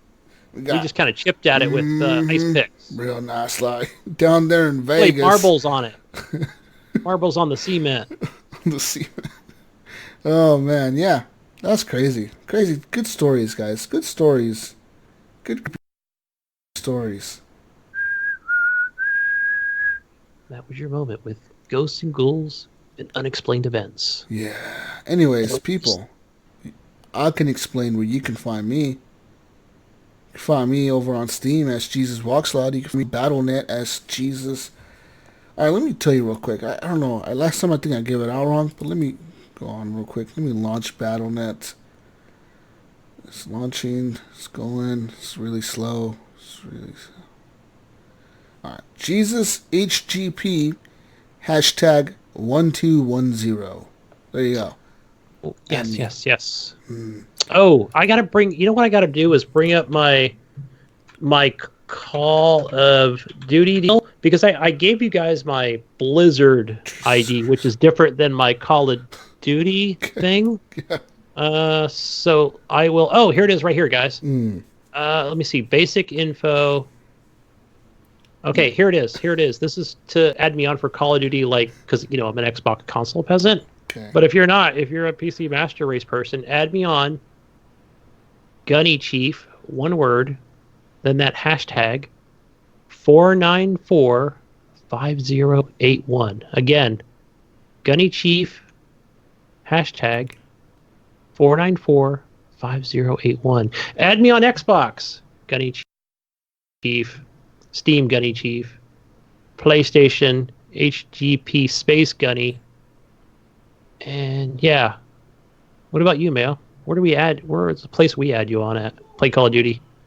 I don't know if I want to plug my Call of Duty now, because I think I have Outer Worlds and Red Dead to play. Yeah, fuck Call. Don't add me on Call of Duty. I'm gonna add you back. I'm done. Call of Duty's over, guys. It's Red Dead time. No, we've got another week. One more week of Call of Duty. It's Outer World time. I paid $60 fucking this game. We're gonna play that multiplayer and co-op mode. Hey, real quickly. Either of you, What? have you guys? I know they haven't. I don't know if they've patched it yet. Will they continue to patch it? But the co-op mode, we didn't talk about that. Oh, I haven't tried it. It's fucking hard. It's really hard. It needs a patch. It definitely needs It's a couple fucking more broken, patches. dude. Oh man. Yeah, it's a little broken, I will say. I will say that. Everything else works. Single player, campaign, multiplayer works perfectly well. But yeah, the co-op mode, I think once they get that in, another thing I want to add real quick is it doesn't feel like a Call of Duty game. It feels like some kind of Ghost Recon type shit. deal. Yeah, that's what different. I thought. I had like a Division feel to it in a Very way. Division-like. But you're still like, it's still like your Call of Duty weapons and stuff. And almost like, yeah, we'll talk about it more next week. Where do we add you, Mayo? All right, you can. Yeah, I'll plug it. My Activision ID is you can find me as Mayo #6448640, and that's if you want to add me on there, and I'll surely accept it. So, but I'm not sure how much I'll be playing here the next week or two. That's probably actually getting Pinpoint probably excited. He wants to challenge us over here. Yeah, he's probably over there hoping that we're not. He reached out to us. Shout out to the GFNG crew. He reached out to us. Let's get something going. We can put this to bed once and for all. Who's the best? So we got to get that scheduled, and yeah, I guess if we really want to put this to rest, I think people are ready to rest after this long show. So Jesus, what does Gidget say?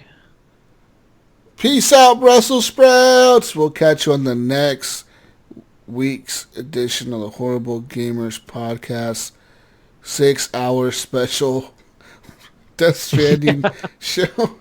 Fuck. Mayo, you thought we were gonna be done early, huh? Yeah, I was like, I gotta get some sleep. We're gonna start early. We're gonna be done early. Like, nope, didn't work out. 5-hour fucking show. It's only 11:20 here, so it would have been what time? 1:20 because we started about 2 hours earlier than normal. Damn. Wow. Oh my. Okay, next week we're starting earlier. It's going to be a 7-hour show. We're starting at noon next week. Woo! Some people. You want to do it noon my time next week? Noon your time. Let's go, man. Noon your time. Yeah. Dude, you got to see the end of the year shows. We all get up in the morning, have coffee, and then it's like everybody's eating dinner and ready to go to bed by the time we're done. We'll have to pause the show to go eat in between. That's what we've done. Game of the Year show, man. It's going to be long, I'm telling you. This year... Take little breaks. I'm scared. We're going to have to split it up into like a 2-day event. Yeah, it takes us a couple days. Yep. I was going to say, what about making a 2-parter episode? Yeah, but we gotta get the arguments in there. We gotta get the people scheduled, and it's going to be fun. Stay tuned for that, folks. I mean, that's what you're going to want to hear the most. Game of the Year show coming up, people. Good night, folks. Bye. Bye. Eyes ahead.